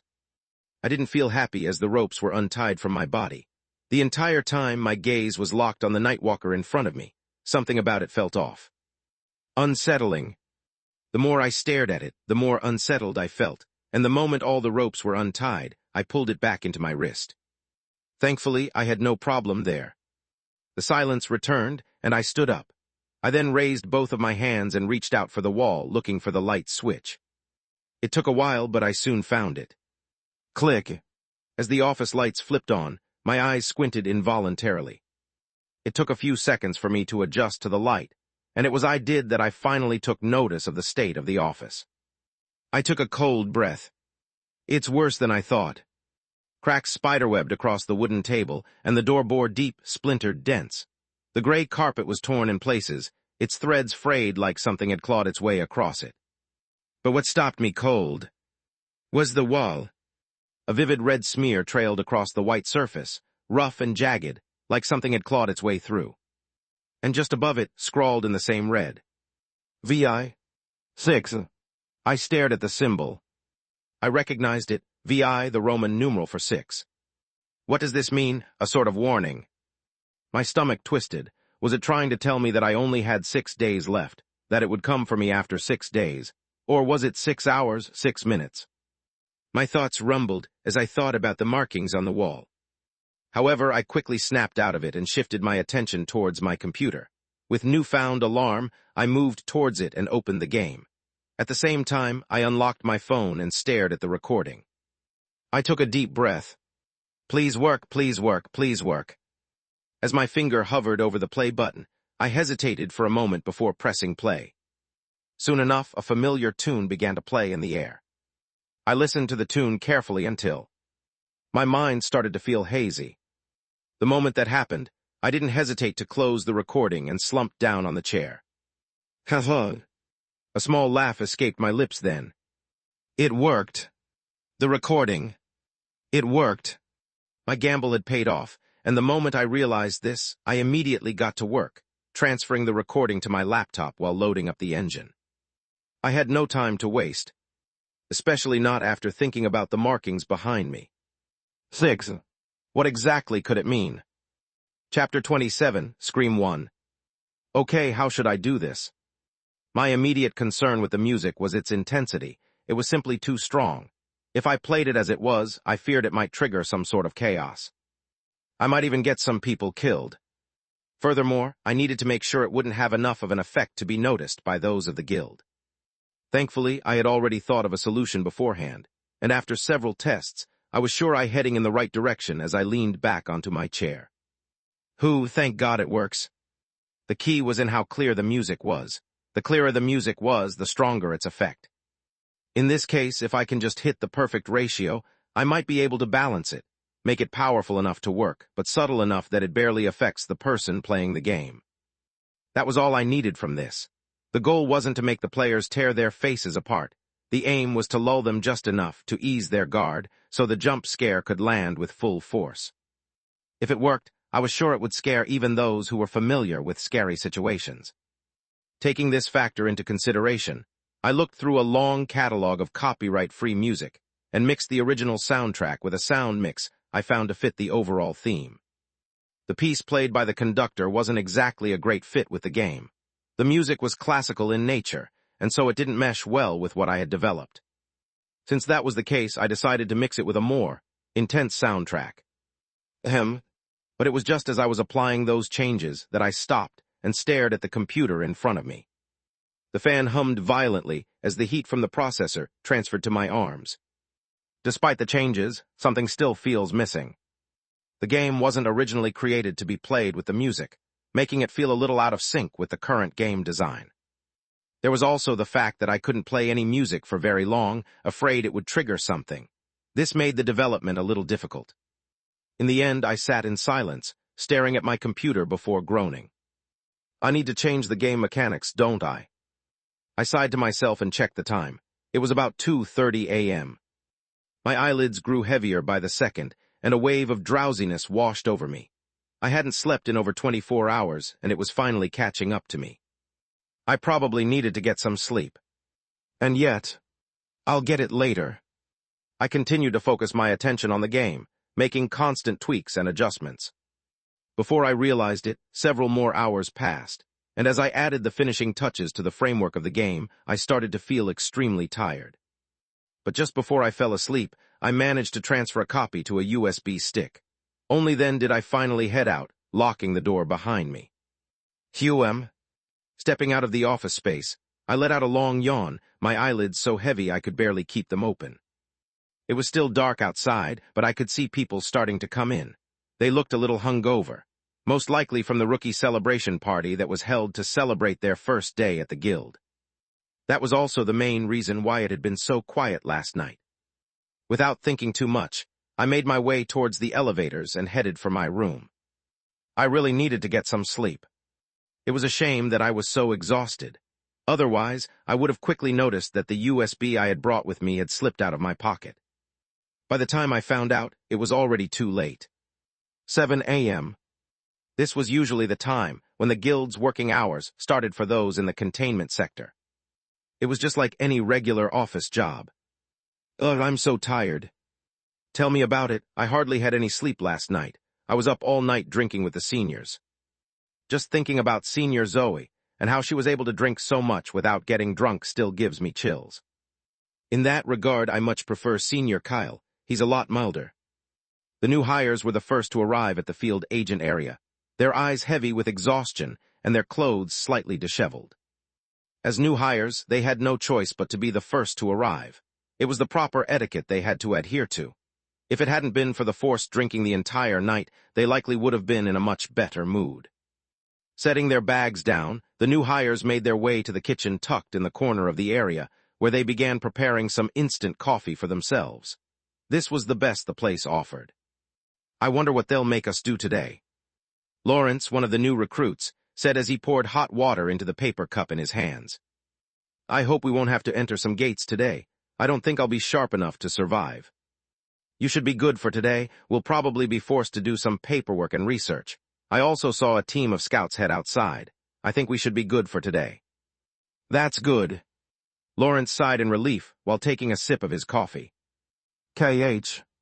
His face twitched the moment he tried to take a sip of the coffee, quickly pulling it away from his mouth. Ah, hot, he muttered under his breath, silently cursing the coffee. He was about to say something else when, out of the corner of his eye, he spotted a small black stick on the floor. What's that? Curious, he moved towards it and grabbed it. A USB stick.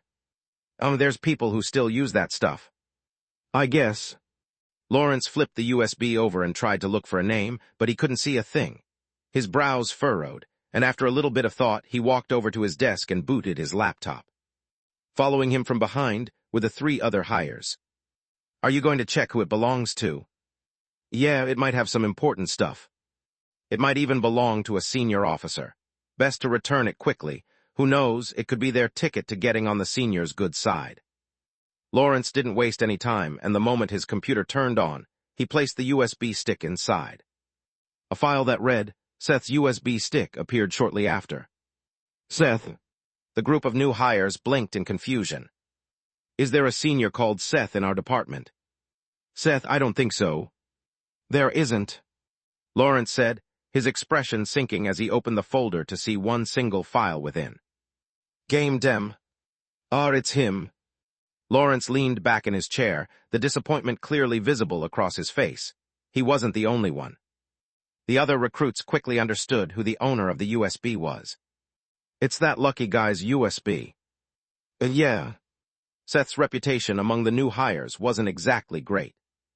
Everyone had heard about the offer the section chief had made him.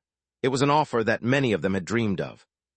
For him to receive such an offer based on a single trial, one he'd seemingly solved through sheer luck, didn't sit well with many. There was plenty of jealousy, but mixed within it was a hint of justified indignation. After all, unlike him, they had poured countless hours of effort into earning their place in the guild. For him to suddenly receive a position higher than theirs without putting in any effort felt like a slap to their faces. Oh well. Lawrence also felt the same. He didn't really have any goodwill towards Seth, and just as he was about to retrieve the USB stick, a certain face popped from behind. Oh, what are you all checking? Immediately, all the new recruits grew alert. Senior. A senior. Calm down, you all need to relax. Terrence raised his hand to calm them down. He had just stepped into the office when he noticed the new hires gathered in a tight circle. Intrigued, he decided to walk over and see what was going on. With his back straight, Lawrence pulled the USB stick away and closed the laptop. It's nothing. We just found a lost USB stick and planned on finding out to whom it belonged. Oh, so who does it belong to? To the observer brought by Senior Kyle. It's got a demo of the game he's working on. Huh? Immediately, a look of interest flashed on Terrence's features as he looked at the USB stick. Soon, a smile appeared on his face. That sounds interesting. His gaze fell on Lawrence's laptop. Let's give it a try. Hey. Lawrence blinked his eyes, but just before he could continue, Terrence spoke. Put the USB in. Let's try the demo. I'm curious to see how scary the game is. Chapter 28, Scream 2.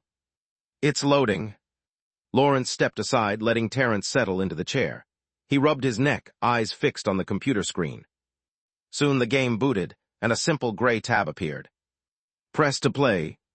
This looks a little amateurish, one of the new hires muttered. Maybe because it's still in the development stages. Could be.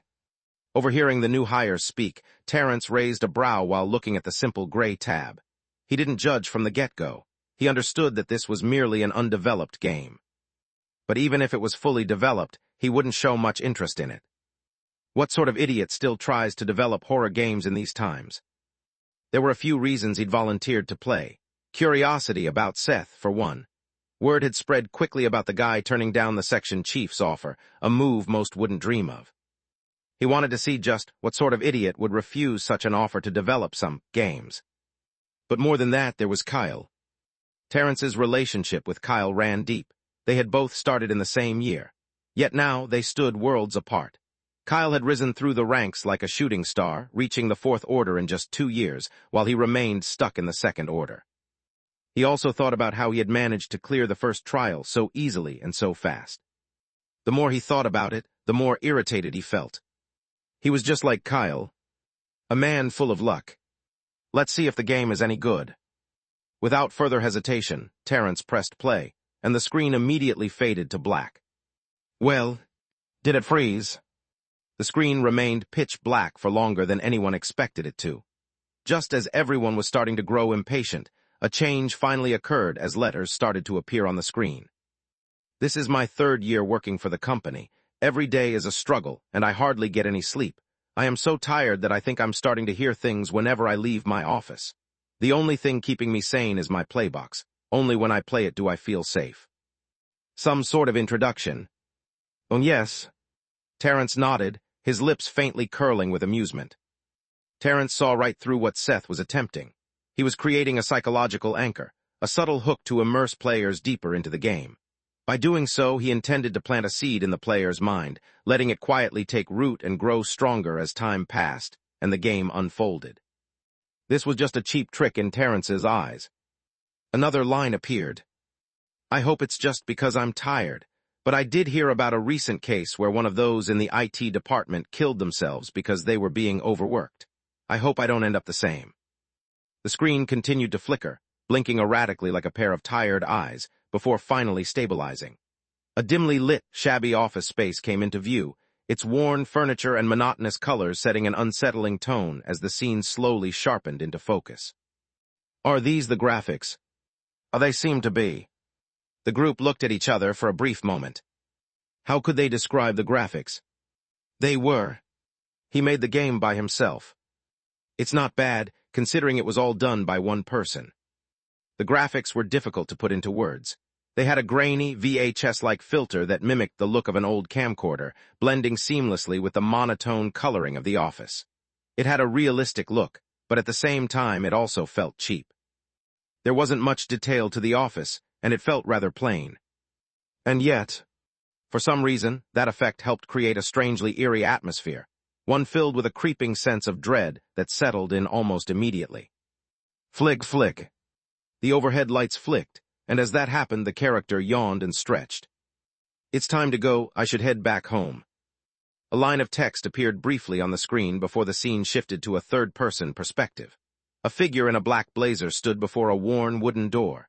In one hand, he held a brown bag, and in the other, a small MP3 player. On the screen was a small illustration that displayed the instructions. W, move forward.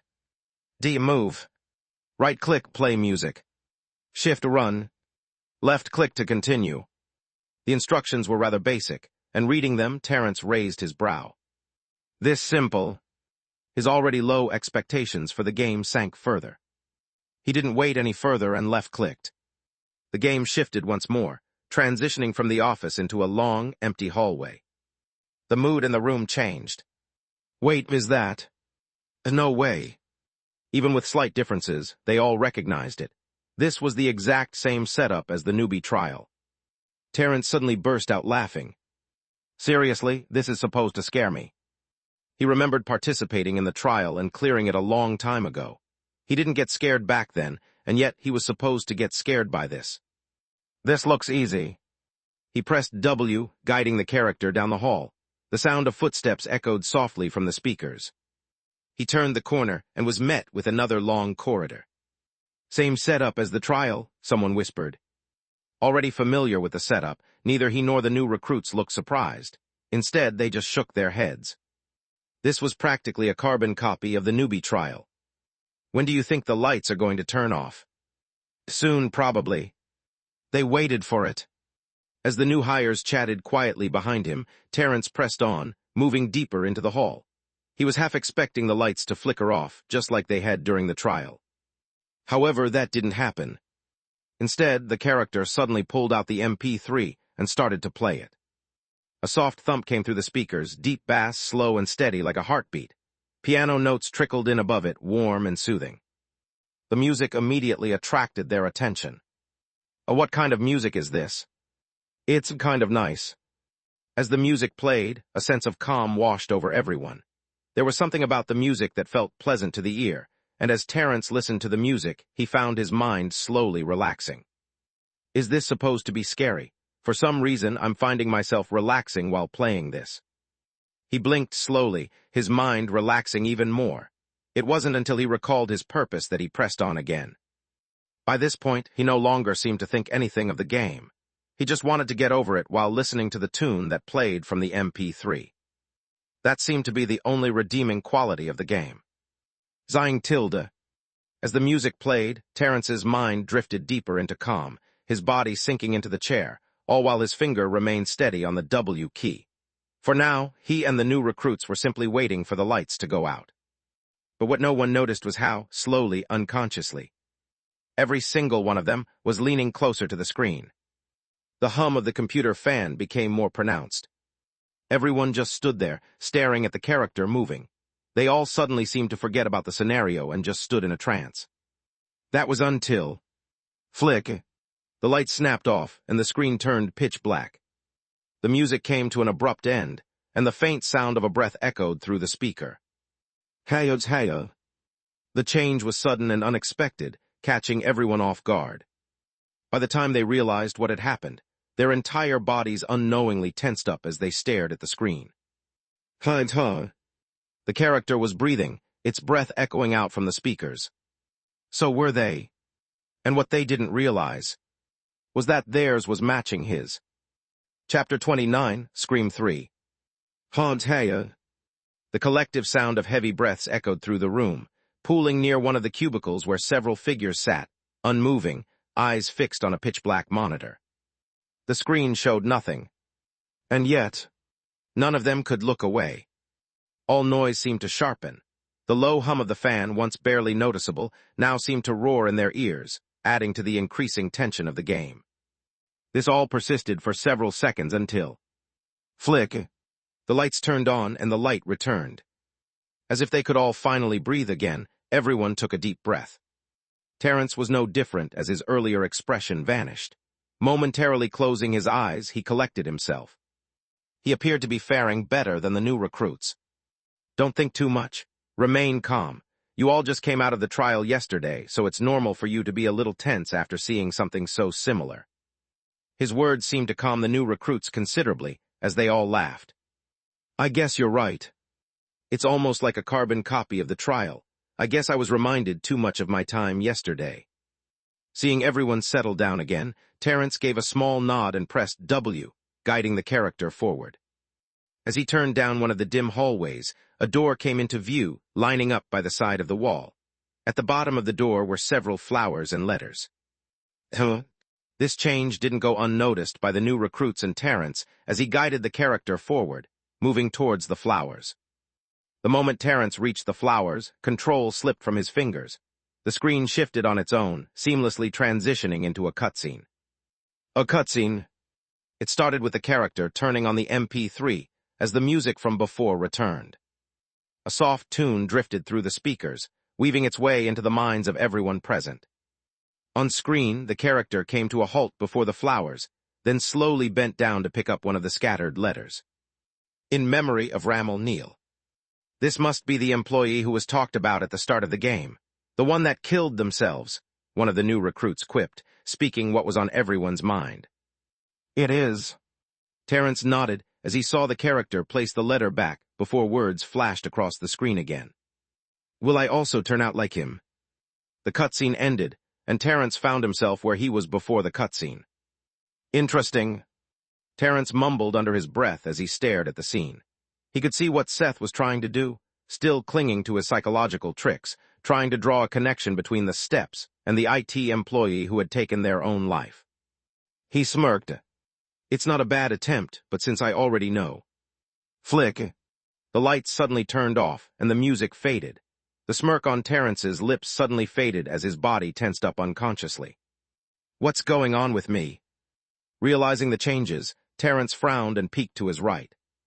His heart almost leaped out of his chest when he saw the new recruits standing next to him, their heads peering into the laptop with blank expressions. Terrence's expression changed at the sight. Something about the situation was off. He was just about to react when... Step. The gentle sound of a step echoed from the speakers, and Terrence felt his entire body shiver.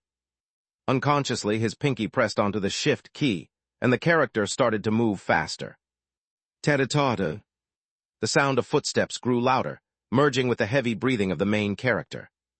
Terrence quickly pulled his hand away from the mouse, wiping his damp palm on his shirt before placing it back, his fingers tightening slightly as he pressed forward once more.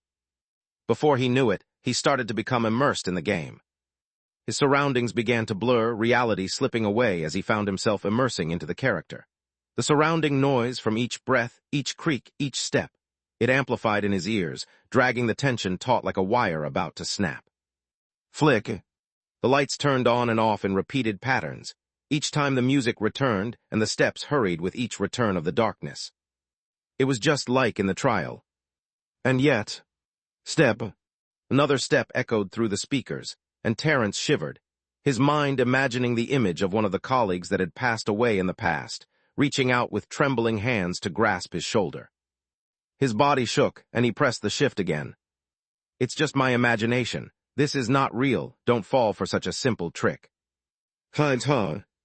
The heavy breathing sound of the character became even more hurried as it echoed through the speakers, as Terrence, almost involuntarily, matched the character's pattern. He wasn't the only one. The new recruits were no different, their heads pulling closer to the monitor. Terrence continued to run forward with the character, his fingers tensed and mouse clutched tightly. The steps followed rapidly, never stopping as the darkness engulfed everything. Just barely, Terence was able to outrun the steps. More, just a little. He could tell he was near the turning point of the game. He just had to resist until...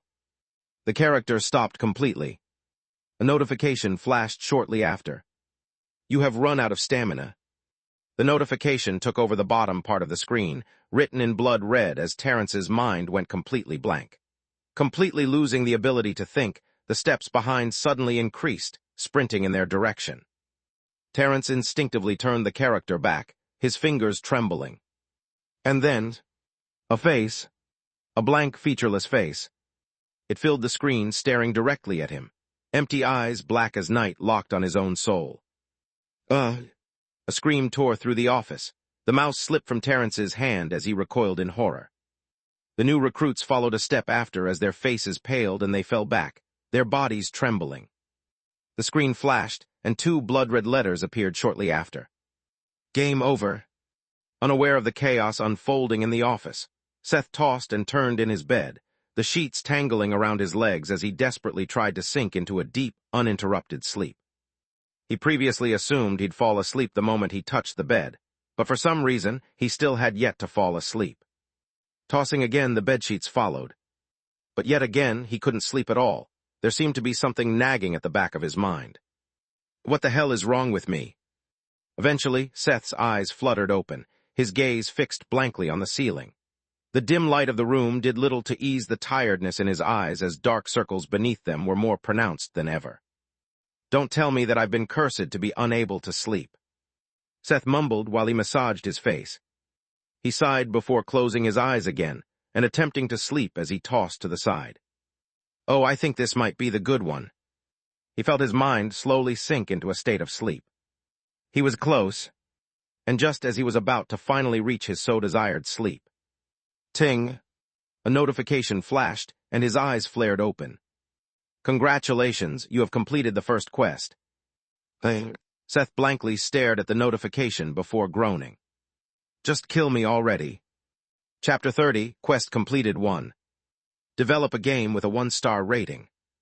Quest completed. A series of notifications streaked across my vision all of a sudden.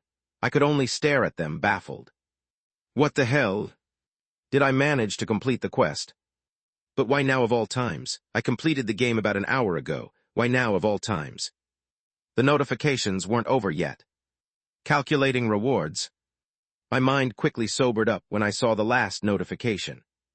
Even though I was still confused about why all of this was happening, I couldn't help but feel excited about the reward part, especially the shop section. I had a feeling that what I wanted was waiting for me there. Rewards calculated. Ding! As a small chime rang in my head, a new window appeared in front of me. Plus 1,000 SP. Shop unlocked. Shop. First order. Butcher's knife. Knife with the ability to cut through anomalous objects and entities. The more it kills, the stronger it becomes. Non-consumable. Price 10,000 SP. Mr. Hugs. A dirty teddy bear that reduces aggression in a 5-meter radius. However, extended exposure causes severe dependency and emotional instability when separated. Price 2,178 SP. The Dead Channel. A radio that only tunes into a station broadcasting the voices of the deceased. Sometimes, they respond to questions. Price 999 SP. Available points 1,000 SP. Conversion rate 1 equals 0.1 SP. Shop. I was immediately surprised by the interface that greeted me. There were numerous items, each containing a certain description alongside a certain price. 10,000 SP. Was this the currency used for the shop? I got my answer soon enough, as I quickly spotted the relevant information. Conversion rate, $1 for 0.1 SP, that's. Wasn't this daylight robbery? Taking into account all of my savings, which were around $7,000, that was hardly 700 SP. What could I even buy with that? No, actually, there are quite a few things. To the right of the window, a search bar flickered faintly, a small counter beside it showing the total number of items available. Search. Total items, 137. Looking at the number, I was pleasantly surprised. These were quite a lot. I could also see that there were even more items available than shown, but those areas were locked. The only items that I had access to were those under the first order section. I'm curious to see what that means, but that's not important at the moment. There was only one thing that was in my mind at the moment, and it was medicine. I need to find medicine. I could tell that my condition was starting to worsen, especially with the added stress and lack of sleep. I still had my own medicine, but those were merely suppressants. They didn't deal with the actual condition as they slowly started to lose their effect. Where is it? Pressing on the search bar, a filter expanded beneath it, dividing items into consumables and non-consumables. A price slider flickered into view shortly after, and I capped it at 1,700 SB, the total of my current income. The balance surprised me. It was higher than expected, but that didn't matter. Finding the medicine was the only thing that did. Items available, 12. I quickly scrolled through the items before my eyes finally fell on a certain item. Recommended luminol. Halts the spread of fractures for a week, providing immediate relief and preventing new cognate shard growth. Consumable. Price 250 SB. Reading the description, I was at a loss. Fracture, cognate shard, what in the world did the two words mean? I didn't understand a single thing. The descriptions were confusing, but it wasn't like I had anything to help me figure out what they meant. I should try asking Kyle later, he might know something. I felt like the words were closely related to this world system. That aside, looking at the price tag, I drew a cold breath. 250 SB, that's crazy expensive. Honestly, I would have skipped right past it if not for that quiet little, recommended sitting beside the item name. I understood with just a glance that this was a clue provided by the system with regards to my condition. Though I was doubtful, I still decided to purchase the item, clicking on the purchase button right beneath it. The moment I pressed the button, my balance dropped to 750, and a notification flashed across my vision. Purchase complete. Poof! A familiar puffing sound echoed, and an item dropped from above me. Oish! The item fell directly into my hands as I caught it. This is the medicine. It was white and about the size of a pill. In fact, it looked and felt like a regular pill. I held it between my fingers, half expecting it to hum or shift or do something strange. But it didn't, it just sat there still unassuming. Should I drink some water with it? There were no instructions, but seeing how it was designed, I went on to grab a cup of water before chugging the pill down.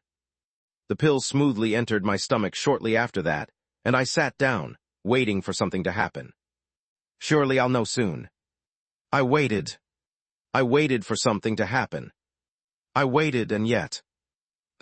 Opening my eyes, I frowned. I didn't feel a thing. Did something go wrong, or did I not eat it properly? I opened the shop once again and read the description. However, there seemed to be no instructions alongside the description. Maybe the effects aren't obvious. I lowered my head to check the time and date. I usually get an attack every 12 hours. I'll start the timer now and see if it works. This was the only way for me to check if the pills worked. Shortly after starting the timer, my eyes fell on the shop once again. My hands began to itch as I stared at the numerous items. In particular, my eyes fell on the butcher's knife, on the front page. If I have that, wouldn't it be easier for me to fight the conductor?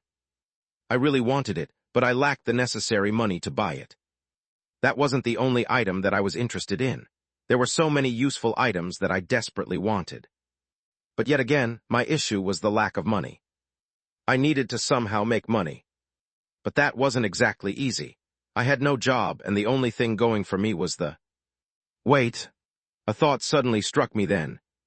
Hurriedly pulling my computer out and opening the app, my eyes fell on the game rating. 1 star. I covered my mouth. That's right, I wasn't just creating the game to fulfill the quest. I can also sell it and hope that it makes money. The only issue that I had was whether it would make money. Considering that the system had given it a rating of 1 star, surely it wasn't too bad. Let's say the game is good, I'm still considered an indie developer. The audience I can reach is not that big. I need to find a way to market the game and give it the proper kickstart to make it sell. I massaged my forehead while racking my brain over the situation. It was in the midst of those thoughts that a notification blinked to life. Ding! I looked up slowly to see something flash before me. New quest assigned. You've created a fitting game to scare the people of this world. It would be a pity if the world didn't know about your game. Find a way to market your game and reach at least 10,000 sales. Reward 3,000 SB. Failure shop closure. Time limit 1 week. My mouth opened and soon closed. Then, all right. I nodded before tossing myself onto the bed and covering my body with the bedsheets. Fuck this shit. Chapter 31, Quest completed 2. 8 p.m. I blinked several times, hoping I was just seeing things, but once reality settled in, a groan escaped my lips. I wasn't imagining it. I had really slept through the entire day. And I just managed to fix my sleeping schedule. Tossing right and left, I eventually kicked the sheets away and got out of bed. I couldn't exactly say that I was refreshed, but considering how sleep-deprived I had been, I was certainly feeling a lot better than before. Right, there's that too. My head drooped as I recalled the new quest I had just received. Sell the game. That was easier said than done. Games weren't easy to sell unless they belonged to a reputable gaming studio with a large enough fan base. Although I was more confident about the game, considering that the system had approved it, if I suddenly released it like this, I was sure it wasn't going to gain any traction. Perhaps in the future, but I didn't have the luxury of time. I needed to find a way to market the game and make it gain traction. But that was easier said than done. I scrolled through the system shop, hoping to find something useful, but when nothing caught my eye, all I could do was sigh in disappointment. I guess I'll try asking Kyle. He might have some connections. Although I wasn't exactly hopeful. After all, he knew nothing about games. Finding Kyle wasn't exactly hard. After changing and making my way into the office, I found him loitering around the kitchen area, making himself some powdered coffee. Surprisingly, the guild was still quite full in spite of it already being closing time. Thanks. That's mine. Very kind of you. I took a sip of the coffee. Tasted like shit. Why are you looking at me like that? I'm doing you a favor. It's already nighttime. If you drink coffee now, you won't get any sleep. I already can't get any sleep. Then this should help. I took another sip. No, seriously, this was really bad coffee. Kyle stopped saying anything then. He looked torn. He seemed to agree and also disagree at the same time. I didn't bother with his expression and got straight to the topic. I've finished my game. Hello? Kyle flinched slightly upon hearing that. All right, he hasn't tested the completed version yet. Don't worry, I'm not going to ask you to test the game again. I'm here for something else. Really? Kyle's eyes lit up. Why did he look so happy? Yeah. I tried my best to keep his expression out of my mind. I just wanted to know if you know someone who can help me market the game. I am planning on releasing it soon, but without any proper way to advertise it, I doubt it'll gain any steam. Marketing. Kyle's brows furrowed all of a sudden as he brought his hand to his face. He appeared to be in deep thought, but soon shook his head. Nothing really comes to me. As if something had suddenly hit him, Kyle smacked his fist against his open palm. However, his expression quickly turned strange. What? Why are you making a face like that? That's... Kyle scratched the side of his face while mumbling. It could definitely work, but I'm not sure if she would. Pausing, Kyle looked in my direction again. I might not be able to help you, but I know someone who might be. You do? Yeah, but... But what? Why are you dragging your sentences so much? Well, fine, don't say I didn't warn you, though. Kyle pulled out his phone and started typing something in a hurry. Within seconds, he brought up a page and turned the screen toward me. It was a profile page on some sort of social media app. Zoe Turlin. Post 73 followers, 21.3M following, too. If you want help, then she is the right person. I opened my mouth but almost as quickly closed it. 21.3M followers, that many. Although I knew she was popular, considering her character profile and looks, I didn't think it'd be to this extent. She was a full-blown celebrity. One that probably hates me. I nearly groaned out loud. I knew her well enough to realize that asking her would only make things worse. She'd drag things out endlessly just to get back at me for what happened before, and chances were she'd never promote it at all. Asking her was like asking for a headache. Forget about it. In the end, I could only look for an alternative. I was just about to head back to my office when I bumped into a figure. Sorry. Watch where? I came to an abrupt stop, bracing myself for the guy I just bumped into to blow up at me. He was just about to when he suddenly froze, his eyes shaking for some reason. Hey. Confused by his reaction, I reached out to him, but he instantly took a step back. Don't touch me. There was a subtle tremble as he spoke. But more importantly, stay away from me. Why did he look so scared of me? Terrence. Kyle stepped up shortly after, as he looked at Terrence with a confused look. Did you just come out of a gate? Why are you acting like this? No, Terrence stared at me, his eyes trembling once again. The longer he looked, the more fear seemed to creep into his expression. Then shifting his expression towards Kyle, his lips parted. You two, neither of you is normal. He left it at that, brushing past the two of us as he made his way back to the field agent area. I could only stare at his departing back for a brief moment before meeting Kyle's gaze as he looked to be in deep thought. What the hell was that? He's probably suffering from the side effects of a gate. PTSD is quite a common side effect of our job. He spoke so calmly and convincingly that I almost nodded along. That was until I realized what he had said. PTSD, normal. What? Kyle innocently tilted his head. Never mind. I stopped trying to understand, and just nodded before bidding him goodbye and heading back to my office. I don't think I'll ever get accustomed to this world's common sense. I really didn't think so. I came to a stop in front of my office, my eyes instantly landing on a small black stick lying by the door. My thoughts blanked for a moment before I hurriedly checked my back. Oh crap. That was my USB. I quickly snatched up the USB, giving the top a few hurried blows before unlocking my office door with the keys. The moment I stepped inside, I was greeted by the same chaotic mess as before. I was just about to boot up my laptop to check if the USB's contents were still intact when I suddenly froze. My thoughts stalled as my gaze shifted to the wall, the one where the blood markings had been. The VI was gone. In its place was a single blood-red V. But that wasn't all. Right beneath the markings was a black square, covered in a black cloth. I felt my chest squeeze. When did that get there? Chapter 32, Painting 1.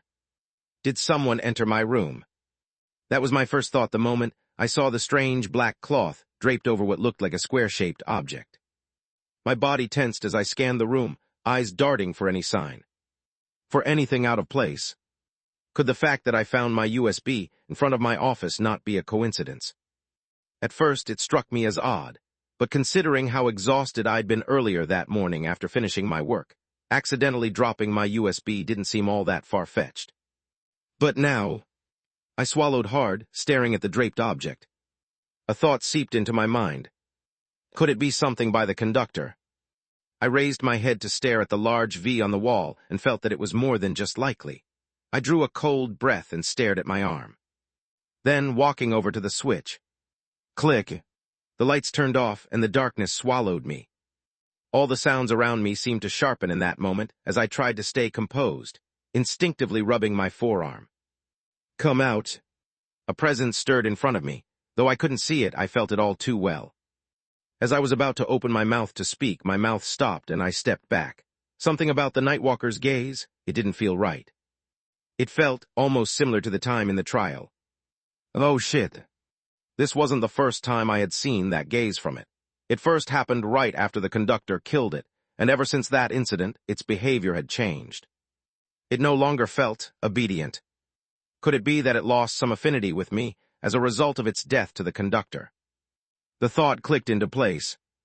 Indeed, something like this could explain the Nightwalker's sudden change in attitude. It was just a pity that I couldn't confirm my thoughts since there was no window for me to reference. Unfurl the black cloth. I still decided to have the Nightwalker unfurl the black cloth by the end of the room. As of now, although it was defiant, it still listened to me. On the off chance that it did die again, I could just not summon it again. The Nightwalker stared at me silently, its eyes pressed down on me. Then wordlessly, it turned towards the covered object. Step, step. Each step echoed through the room like a drumbeat, eventually coming to a stop before the object. The room felt silent. It felt dragging, and then, swoosh! It pulled the cloth away. Immediately, I recalled it into my arm and flicked the lights on, hand braced against the door, ready to run. Click. However, what stood in the middle of the room wasn't what I expected. I blinked once, twice, and my expression changed. A painting. Hidden behind the cloth was none other than a painting. I stepped closer to get a better look, still in disbelief. This doesn't seem like something the conductor would have. Then, who placed it here? I frowned, studying the painting. Its simplicity was deceiving, beautiful, yet unsettling in its minute detail. A woman in white, walking along a narrow path flanked by lush greenery, heading toward the edge of a vast forest. The sky was clear, a brilliant blue, with sunlight pouring down from above. Her face was concealed beneath the shade of a large white umbrella, making it hard to see her features. There doesn't seem to be anything strange with this. I turned the painting over, expecting the same, a simple wooden frame, and for a moment that's exactly what I saw. But then a small marking in the corner caught my eye. What's this? I leaned my head, took a closer look at the mark. It was there that I managed to spot several words. I carefully read them. No, 12 Ivory Hollow District, Velora Art Museum. An address. To a museum, none other. I was confused. How did something like this end up in my office? Just as I was about to pull out my phone to do some research, something flashed across my vision. Ding. Optional quest activated. Difficulty second order reward, 5,000 SB objective, investigate the painting's origins. Location, Velora Art Museum. Description, clues hide within the museum's halls. Travel to the Velora Art Museum and uncover the story behind the mysterious painting. Time limit, 2 days. Do you wish to accept the quest? Play button yes, no. An optional quest. Wait, what the hell? I stared at the window, still trying to process the sudden appearance of this new objective. Then, as the realization hit me, my confusion shifted into something else. Wait, could it be that the one who sent me the painting was the system? It all made sense now. If it were the system, it would explain the strange timing of the appearance. At least, it made me feel a little more at ease. But still, there was no guarantee that it was the system. I then looked around the room and eyed each corner of the room. Just in case, I should probably install some cameras so that I can see if anyone tries to enter my office. The only issue with this thought was that it cost quite a bit of money, and I was severely lacking in that aspect. Therefore, I quickly brushed those thoughts aside and focused my attention back onto the quest. Difficulty second order. I frowned as my eyes lingered on that part. Once again, I was staring at a familiar set of words. It wasn't the first time I had seen them, and now, more than ever, I felt an undeniable urge to find out what they meant. Right, I did say I was going to ask Kyle about it. I should do that now. I grabbed the cloth from the floor, about to cover the painting again. But before I could, another notification flashed across my screen. Do not cover the painting. The notification appeared suddenly, catching me off guard. By the time I registered it, the cloth had already been draped over the painting. Crap. I instantly grew alarmed, pulling at the cloth in an attempt to remove it from the painting. But the moment I tried to, the cloth moved, shifting unnaturally, twisting into the shape of a hand that latched onto my wrist. The hand gripped onto my wrist tightly, its grip extremely strong as my entire body stiffened. Immediately, I tried to pull my hand away, but the grip seemed stronger than me as I felt my hand slowly get pulled into the painting. No, no, no. My heart pressed tightly against my chest as I saw this, anxiety gnawing at me as I desperately looked around for anything, any way to escape. But it was no use. Everything was too far. The desk, the lights, they were all out of reach. I couldn't even call for the Nightwalker. Shit. In my restlessness, I reached for my pocket with my free hand, fumbling for my phone. I opened the recording app with trembling fingers, scrolling through the list of previous recordings. An idea had occurred to me as I scrolled down the numerous recordings I had. Where is it? Where is it? Come on, come on. There. The moment I found the right recording, I hit play. A tune flowed out almost immediately after. Ting Tilda. It began with the soft, comforting melody of a violin, soon joined by the rich resonance of a cello. The familiar tune began to play as I nervously looked at the hand, hoping for a reaction. It's reacting. And it did. The hand froze almost immediately, shivering, as if suddenly frightened by the tune echoing through the air. It still refused to release my wrist, but the hesitation was enough. Look! I yanked my hand back, tearing the cloth away with it. I fell back on the floor at the same time, breathing heavily as the cloth dropped next to me. Holy crap! At the same time, I turned off the recording while staring in the direction of the painting. It was the same as it was before. No. I narrowed my eyes. The woman in the painting. She was closer than before. Chapter 33, Painting 2. Chapter 33, Painting 2. I blinked my eyes slowly, moving closer to the painting. The background was the same winding path, the surrounding greenery, the endless blue sky. It was all the same. But one thing was different. The woman in white. Unlike before, she now felt closer, somehow nearer than ever. This is not my imagination, right? I leaned in, needing to be sure it wasn't just my eyes betraying me. But given everything that had happened lately, even if I couldn't be certain, it was probably safe to assume it was real. I really can't catch a break. I let out a breath and leaned back against the wall, covering my face with both hands. No, now that I thought about it, the only reason I didn't get a break was because I'd willingly entered the newbie trial. If I'd chosen not to, I probably would have been fine. If anything, I was the reason why I couldn't catch a break. But I don't regret my decision. I wouldn't have come in contact with the Nightwalker had I not entered it. At the same time, I would have also struggled with the game development. On a different note, I turned my attention towards my phone, or more specifically the recording.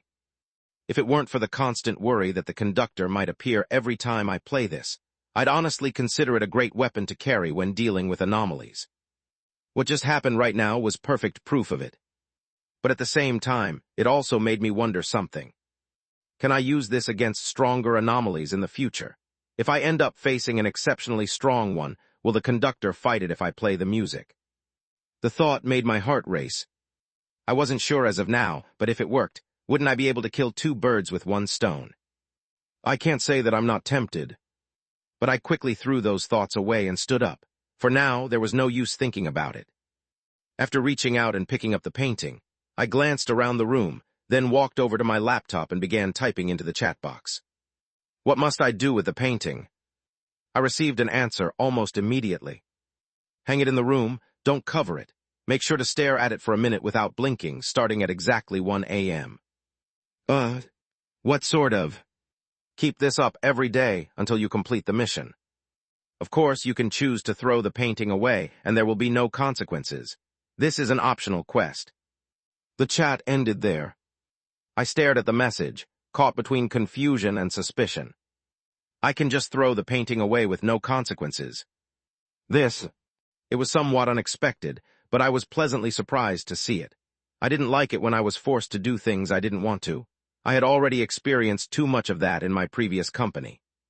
The fact that I had been given a choice felt a lot better in my mind. So, do I play along or walk away?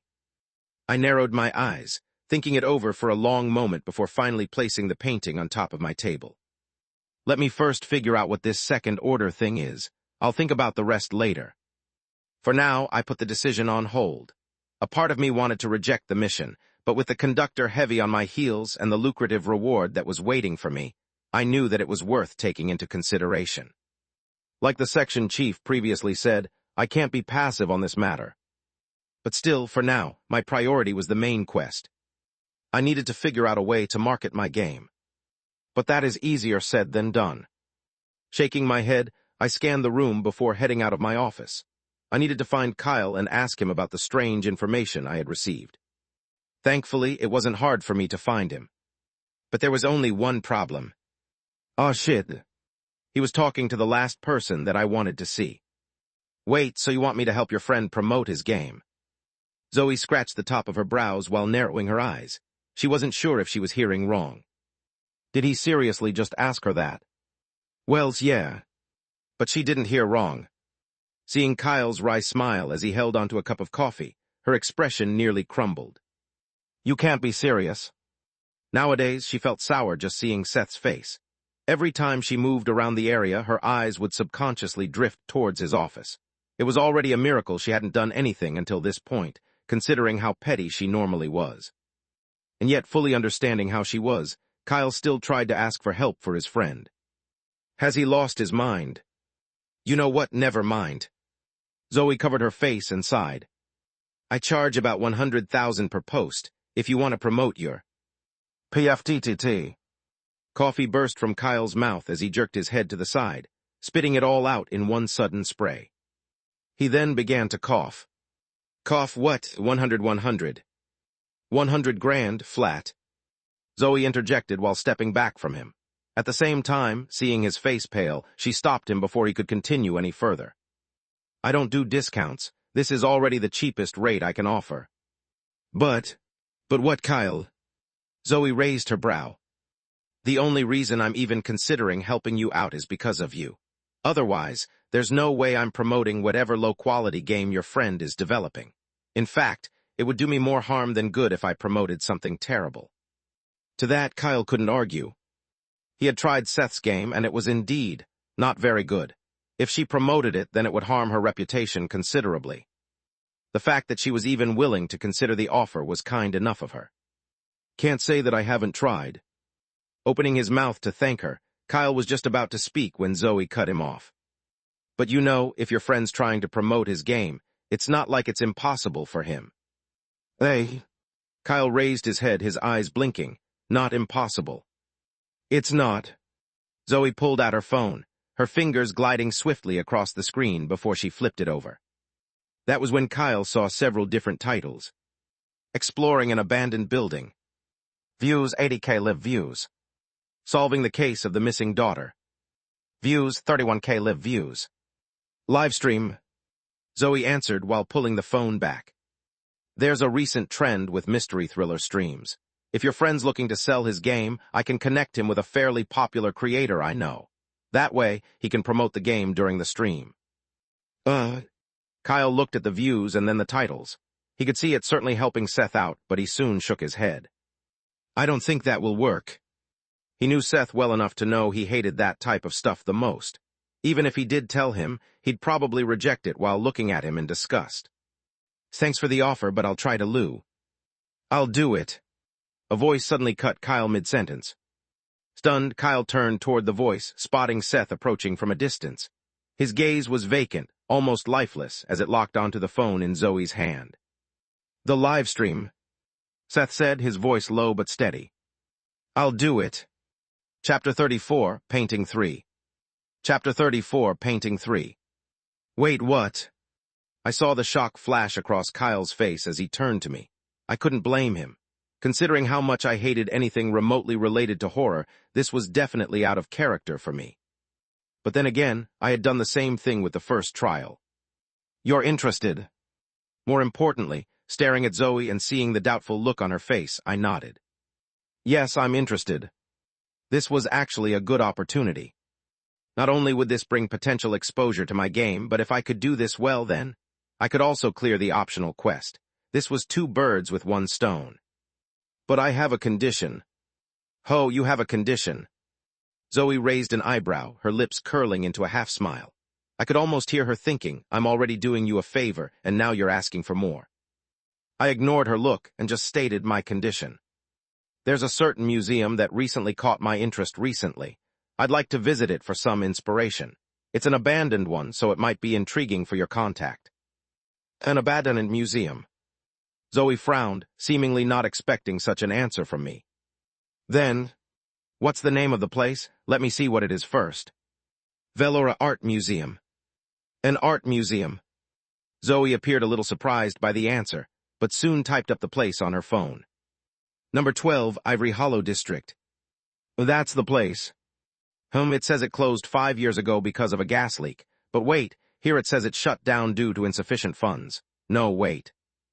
Rolling her finger across the screen, Zoe's eyes squinted. Here. Her finger eventually stopped. It says here the museum shut down 5 years ago after it was robbed of its most important painting, the Lady of the White Umbrella. After it disappeared, a string of unfortunate events followed. A gas leak, the sudden withdrawal of their main sponsor, and eventually the closure. Zoe's voice slowed down as she read. Eventually, tearing her eyes away from the phone, she looked at me. "This is the place that you want to visit." "Oh, yes." Though I said that I wasn't actually sure. I wanted to go, but would the system allow it? It did previously say that I couldn't do anything that would compromise or reveal it. Would something like this be allowed? And more importantly, that painting that got robbed, it was none other than the one that was in my office, wasn't it? Ahem. Zoe tapped her arm thoughtfully, deep in thought. And then, let me see what I can do. Really? Kyle's tone rose. It usually happened whenever he was excited. He looked pretty happy for me. However, I was anything but excited. I knew her well enough to know things were probably not going to be as easy as they seemed. I'll get in contact with him. I'll let you know if they agree soon. Thank you. Sure. Zoe nodded before glancing at Kyle and finally moving away. I stared at her back as she left. She might make things a little harder for me, but at least she won't go too far. Zoe was petty, but she knew when to draw the line. I could only get myself ready for whatever she had planned. In any case, I turned to look at Kyle. There were quite a few things that I needed to ask him. There's something that I wanted to ask you. Oh, me too. His eyes narrowed. Oh, right, he probably wants to ask me about why I accepted the offer to livestream.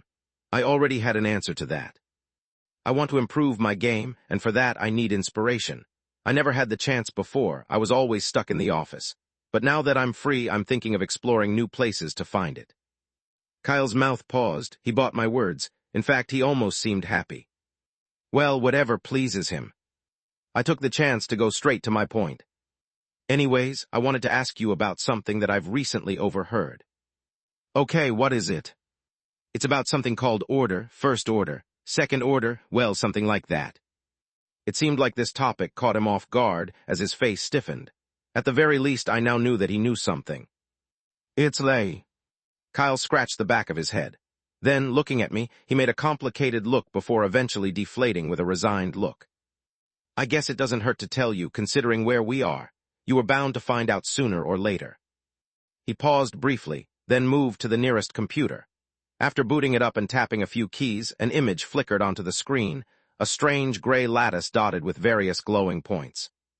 It was weird to look at, but looking at it closer, this looked like a neural network. No, that's exactly what it is. The only key difference was the strange dots connecting each neural path. This is a scan of my brain, or well, yeah, let's just go with that for now. Kyle's words were enough to confirm my thoughts. Do you see the dots on here? Kyle said as he pointed at the screen. Yeah. These here are nodes. My ears suddenly perked up. Node this. I was quite familiar with this term. Nodes are separated from basic, intermediate, advanced, and prime. See, look, this one right here is the intermediate one, while this one over here is the basic one. Kyle pointed towards two dots on the screen. They were rather easy to tell apart. The basic dot or node appeared to be half the size of the intermediate one. What about the prime one? Prime PFDT. Kyle laughed. I'll need to be at least in the 7th order before I can touch that thing. I'm already struggling to unlock an advanced one. Hello? I pretended to nod, but I didn't really understand. Kyle explained further. Essentially, nodes are pockets of synthetic energy we can channel into various skills. In order to be of the 1st order, you must have access to at least one basic node. Things started to become clearer to me from this point. Connecting the current information with the bits and pieces that I had already been exposed to, I finally started to understand my current situation. So the containment vessel I've got now is just a basic node, which means I'm considered this 1st order thing or whatever. I thought back to the application window and further verified my thoughts. I'm sure you're already starting to get an idea, but the reason why we enter the gates and clear them is so that we can collect what we call mist fragments. In short, an extremely dense energy source that we mainly use to keep the island afloat. Keep the island afloat, but... Kyle smiled but didn't elaborate. It's also the main source of our powers. By consuming the fragments which come in many different types and forms, we gradually gather enough energy to create new nodes, and eventually, once we've created the node, depending on the type, we rank up to a higher order. So that's the case. In that case, considering that I was in the 1st order, taking on a 2nd order mission was impossible. Oh, but don't get too deceived by the order stuff. Kyle suddenly interrupted my thoughts. While it's true that your power increases with each higher order, that doesn't mean someone of a lower order can't win. With the right preparations, items, or depending on the type of decree you follow, it's entirely possible to defeat someone ranked higher. That's good to hear. In that case, it wasn't completely impossible for me to defeat the conductor. Although I wasn't sure about its order, I knew it wasn't anything low. That being said, he did say something about a decree. What is that? I was just about to ask him when he cut me off. Oh, right. His face suddenly turned serious as he looked at me. I'm only telling you this because you asked, but for your sake, I hope you never get involved in something like this. Why? Because it's dangerous. As if he didn't make the point clear enough, Kyle looked around before shifting his attention back to the computer. His fingers pinched onto the trackpad, slowly moving out, and it was then that I saw it. The multitude of severed paths. There are consequences to using these powers. I'm one of the lucky few who hardly have any fractures, but if you're one of those unlucky ones with a cognitive shard. Kyle pursed his lips and shook his head. The meaning behind his words was clear. However, it was also in that moment that I felt my lips quiver. Are those shards dangerous? I asked, my mouth feeling strangely dry. Seizures. Kyle replied, his gaze locked onto the computer and away from me. Muscle stiffness, loss of cognitive function. Eventually your mind just starts to deteriorate. What else? Bradykinesia. He added, his voice lower than before. I could only silently swallow as I tried my best to keep my lips from trembling. That was because these symptoms, they were identical to the ones from my disease. Chapter 35, Painting 4. Chapter 35, Painting 4. Cognitive shards are accumulations of fragments that come from the overuse of nodes. Kyle continued to explain without noticing the change in my expression. Maybe it was because I was doing a very good job at hiding my face, or he was just distracted, but whatever the case was, I was happy he didn't notice a thing. Because right now, I was really struggling to keep my expression in check. That's why I don't want you to get in touch with this stuff. If you somehow have the misfortune of forming a cognitive shards, then there's really little that I can do to help you. You're essentially doomed to slowly see your entire neurological system fail you. Think of it like Parkinson's or Alzheimer's, but worse. Oh, I answered, my mouth just barely flat. I was struggling to understand the situation. Taking into account what the shop had recommended to me and the medicine I had taken, coupled with the symptoms listed by Kyle, I was almost certain I had whatever this shard thing was. But how does this make any sense? It had only been recently since I had been exposed to this world. How could something like this happen? No, it makes no sense. I forcibly recomposed myself while looking at Kyle and forcing a few words out of my mouth. So, you're saying that there's no way of curing something like that? Not really. Kyle paused and thought for a moment. Actually, it's more like only the top brass know how to do it. The resources required are extremely expensive, so the best you can have is mild suppressants to stop the shard from expanding. I thought about the small pill I had received from the shop. Could it be? However, that's merely a momentary solution. It's also rather expensive. Well, at least better than just having a mender help you out. Those bastards will just strip you of everything if you give them the chance. Mender? What was that? Don't worry too much. It's best if you don't know or get in contact with them. So are they that bad? Yes, they're also all lunatics. I paused and looked at him. Thinking about this place, they were all lunatics anyway. What difference did it make? You don't seem to believe me. Kyle shook his head, his expression worsening. You may think that the section chief and some others are bad, but trust me, compared to those guys, they're mild. Anyone who follows the Mender decree is not sane. They're the type of people to do all sorts of experiments on your body. Before you know it, they might even be trying to rip your hand off to experiment on some stuff. Yeah, so don't bother looking for them. Kyle made sure to emphasize this part. Seeing how serious he was, I could only nod, if he said so. But you said something about a decree. What's that? Oh, that. Kyle shifted his attention back onto the screen and pointed at the nodes. Look at the nodes, what do you see? Other nodes. As far as I saw, it was some sort of neuron link where each node connected through a path to other nodes. You're not wrong, but look carefully. Kyle pointed toward the connections between each node. Looking closer, I noticed his nodes followed a distinct pattern across the lattice, each one linked in a precise sequence, all stemming from the smallest node. A decree is essentially the path that you take while upgrading and joining your nodes. Each path leads to new powers, and you can only follow the path that has synergy with your nodes. In that sense, I follow the temporal decree. Kyle suddenly tossed a pen in the air, snapping his finger at the same time. Snap! All of a sudden, the pen froze midair. My eyes widened as I turned to Kyle, who looked at me with a face that seemed to say, "Cool, right?" He then snapped his fingers again, and just like that, time resumed. The pen dropped with a soft thud. My decree is rather straightforward. I specialize in time manipulation of time. My nodes are all interconnected to follow that path, and in order to do that, I need to collect certain types of fragments. I see. It was all starting to make sense to me. If we're talking about it in game terms, then this decree thing is more like a class. Nodes are the skills in the class, and order is the ranking system. If that was the case, what decree was I? I did recall being in the first order, alongside having a special skill that allowed me to contain anomalous entities. And how could I become a second order? You know, I'm rather surprised that you're showing interest in this topic. You're not the type of guy to care for this stuff usually. Kyle's words brought me out of my thoughts, and as I looked at him, I licked my lips.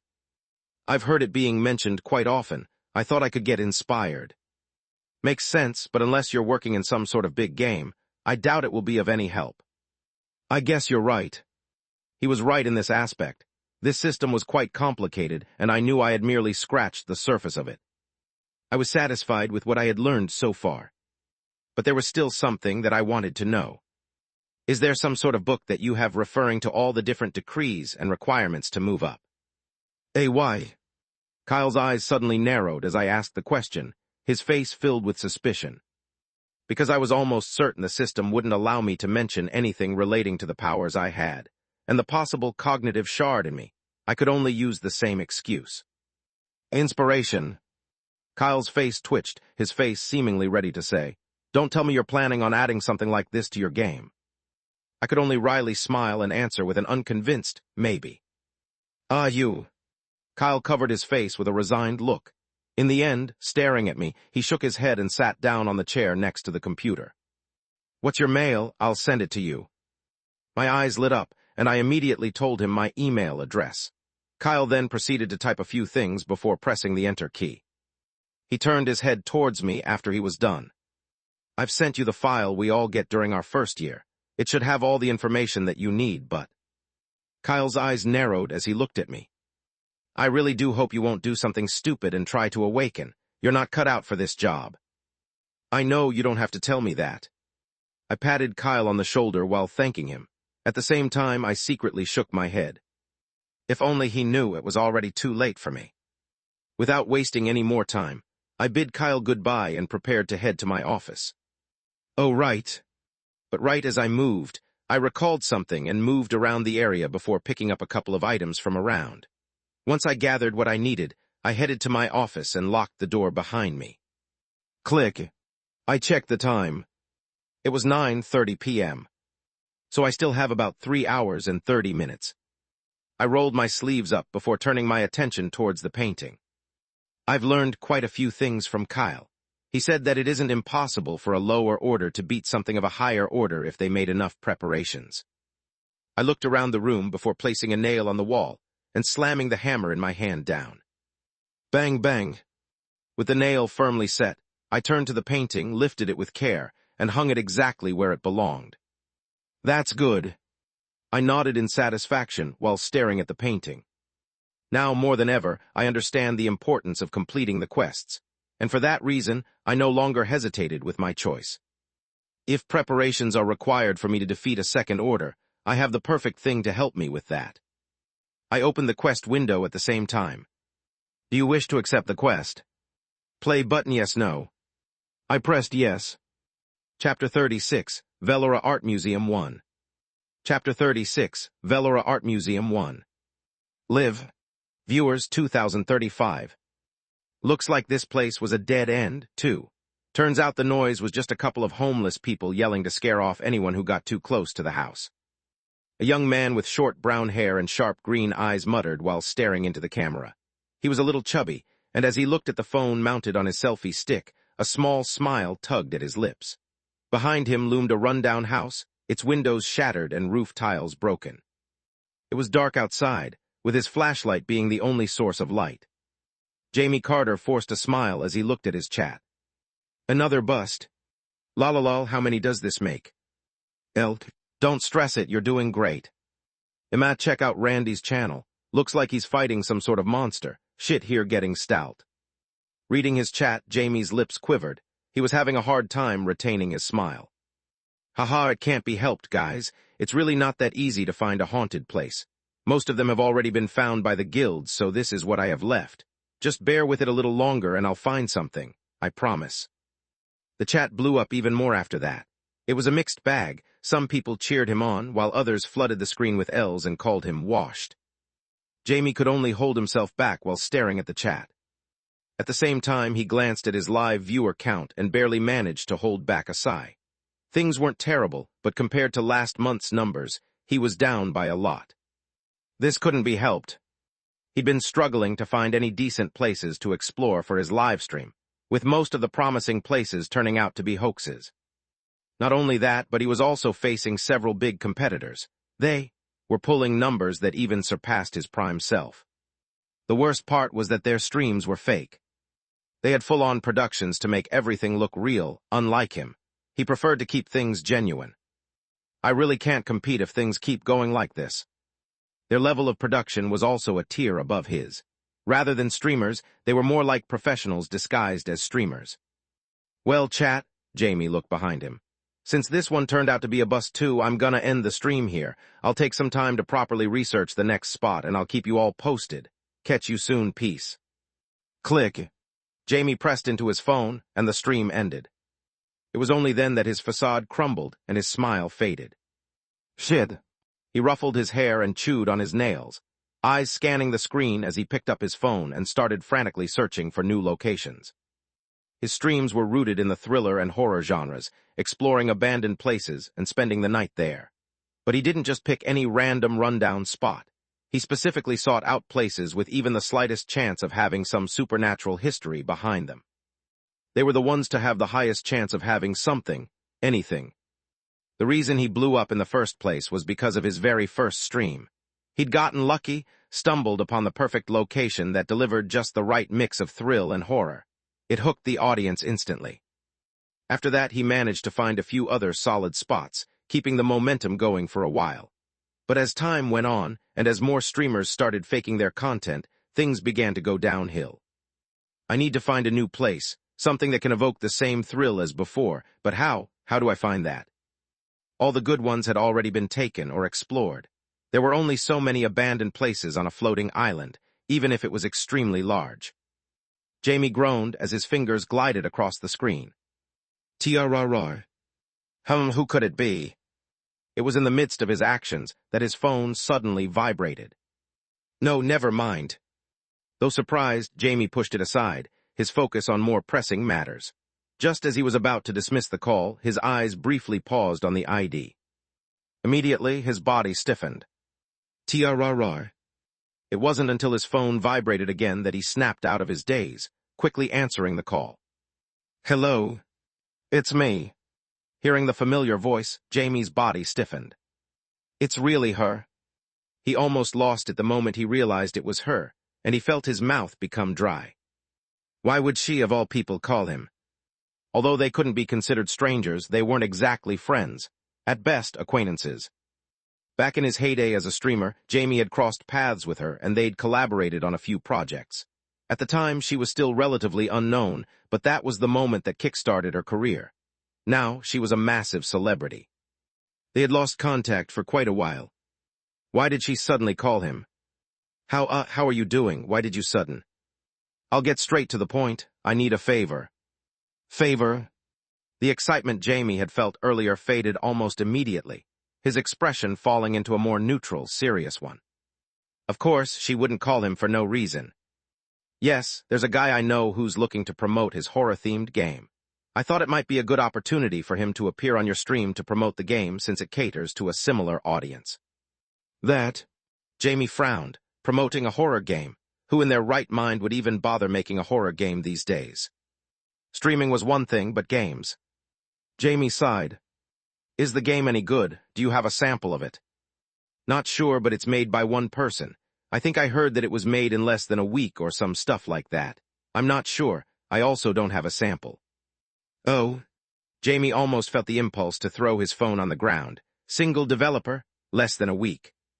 She's trying to ruin me. If he promoted such a game, he was without a doubt going to lose all his audience. Jamie made his decision then and there. I'm sorry, but I would. Hear me out before you reject me. Zoe cut him off before he could reject her. Jamie swallowed silently and pretended to listen. In his mind, he had already made up his mind. There was simply no way he could afford to do something like this. The guy that I want to recommend to you, he kind of pisses me off. Jamie's expression turned even stranger. Wait, don't tell me she's going to use me to get back at this guy. He almost felt like groaning on the spot. However, considering her reputation, he couldn't afford to do that. And you want me to teach him a lesson for you? Not really. I just want you to go to a certain abandoned place and scare him up a little. Don't do anything dangerous, but just enough to scare him in front of your viewers. I'm sure that can get you some views, right? Right. Jamie shrugged a little. Yes, this would indeed help him get more views, but it was very different compared to his usual stuff. There was a good risk that his loyal audience would be turned off by the stream. Yes, I can't take this. I need to. If you can do this well, I'll shout you out on my page. Jamie's eyes almost pooped out of his sockets the moment he heard her words. Really, you would. Zoe had a massive following. A simple shout-out from her was massive, incredibly massive. If it was that then, are you going to take the offer or not? Take it. Of course. Only an idiot wouldn't take such an offer. With this, he wouldn't have to worry about his channel dying. Good, I'll send you the details soon. I hope you make something entertaining. Of course, don't worry. Jamie nodded hurriedly. He didn't need to be told what to do. All sorts of ideas on how to scare the victim had already popped up in his mind. At the same time, he felt sorry for whoever the victim was. But he wasn't going to hold back. For the sake of his own future, he was going to scare the hell out of him. Meanwhile, as all of this was unfolding, the person in question stood in a small, cramped office, his gaze fixed on a large painting hanging on the wall. It was almost 1 a.m. Unaware of what was brewing for him, Seth got ready for the inevitable situation that was about to unfold. I just have to not blink for 1 minute, right? That sounded quite easy. In fact, he had already thought of different ways to bypass this rule. His first thoughts drifted towards the most basic strategy, blink with one eye at a time. However, thinking about it carefully, doing something like that carried a risk. What if closing one eye at a time still counted? That would be pretty unfortunate. Well, to be honest, I don't think it's necessary. It's just a minute. I should be able to last the entire minute. Seth took a deep breath and checked the time. There were only a few minutes left. With his phone in his left hand, ready to press pay at any second, he felt ready. His goal in this entire thing was simple. Figure out enough things and make enough preparations for the inevitable quest. Tick-tick. Time ticked. It soon became 12:59 a.m. Turning his attention towards the painting, Seth opened his eyes wide. All right, I'm ready. He took a deep breath and braced himself. Tick-tick. 1:00 a.m. The clock struck. Seth held his breath. With all the preparation he'd done, he was confident he could pass this trial. But 10 seconds into the trial, Seth's entire face paled. In that moment, staring at the hand reaching out directly from the painting and onto his face paled. 1 minute. Could he really last that long? Chapter 37, Velora Art Museum 2. Chapter 37, Velora Art Museum 2. There was nothing at first. For the first few seconds, the painting appeared completely normal. The silence around me deepened as I focused on the lady in white, standing at the center of the canvas, her umbrella obscuring her face. Without a doubt, she was the key to this scenario. She was the key to this. I just needed to resist a little longer, gather every shred of information I could, and prepare for whatever came next. I took a slow, steady breath. I can do this. I can do this. I can. Hibahiti.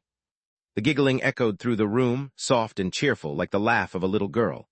The sound shattered the silence, making my heart race and my focus sharpen. I kept my eyes fixed on the painting. Nothing had changed, not yet.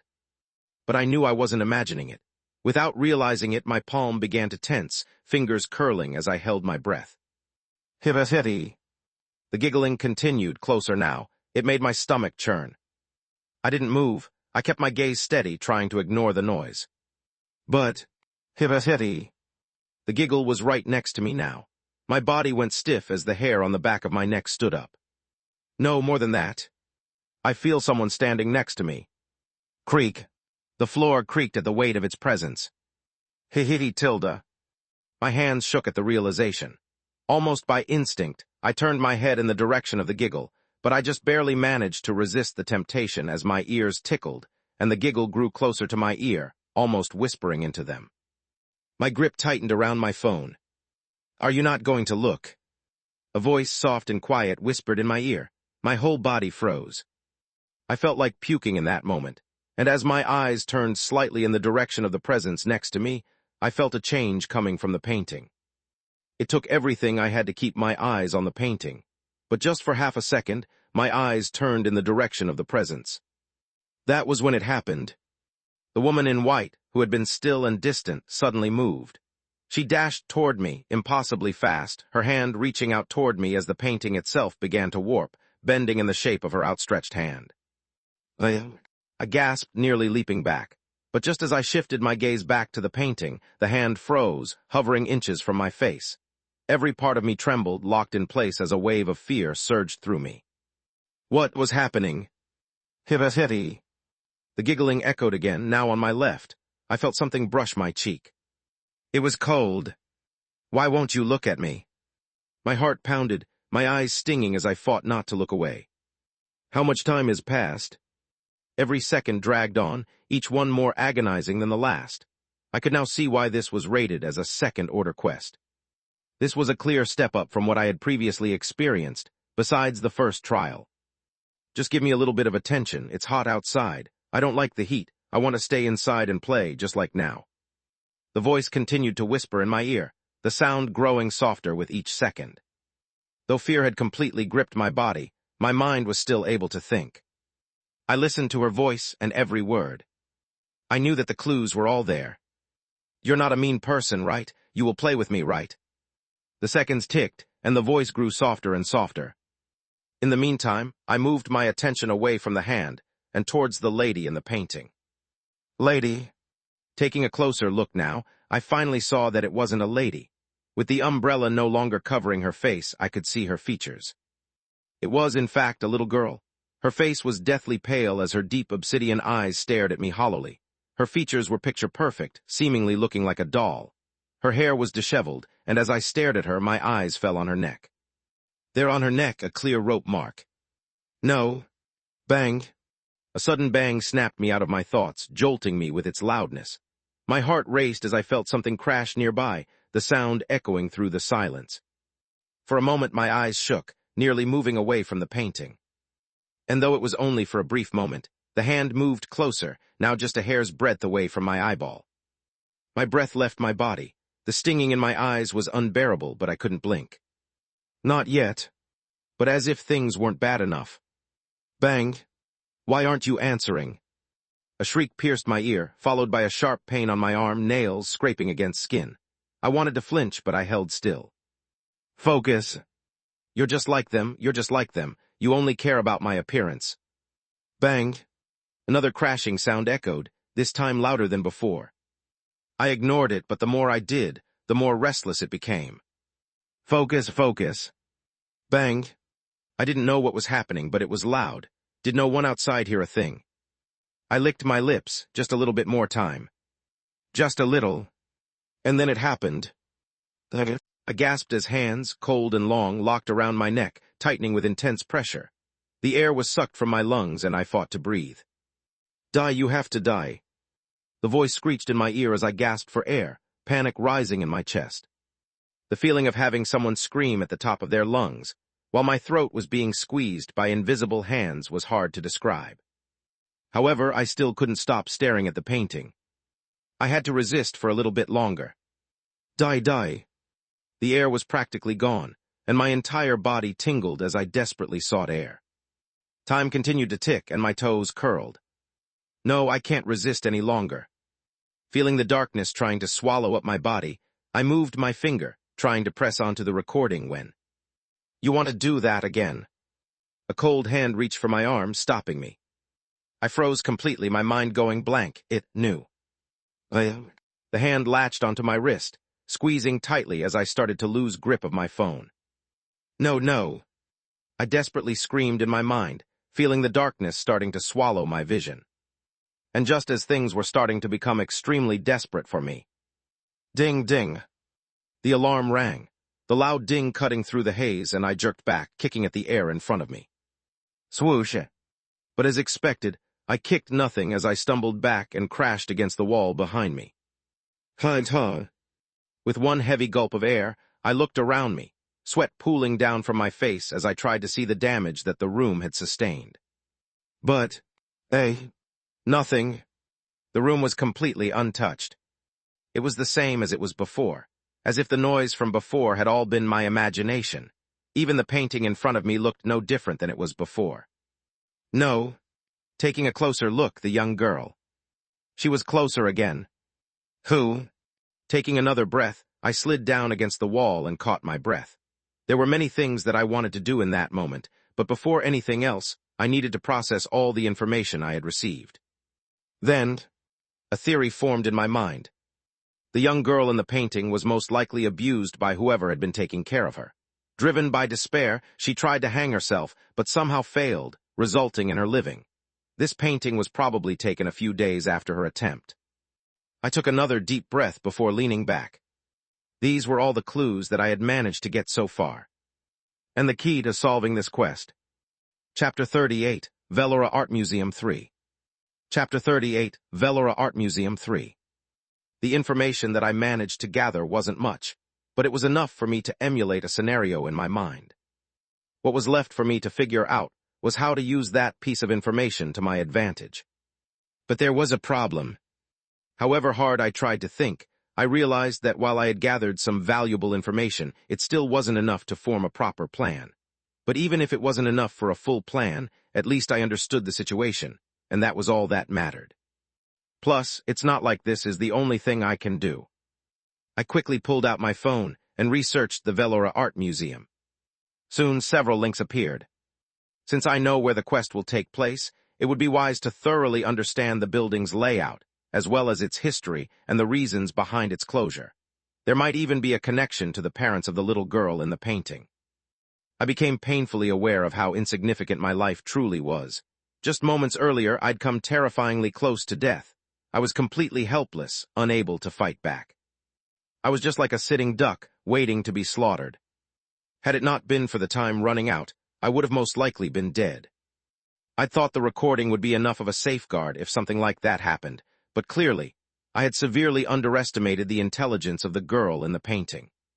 She had most likely remembered what had happened the previous day when I covered the painting and played the music to escape. As a result, she stopped me from repeating the same action. If I hadn't used it before, she probably wouldn't have been able to tell. This thought made my heart drop.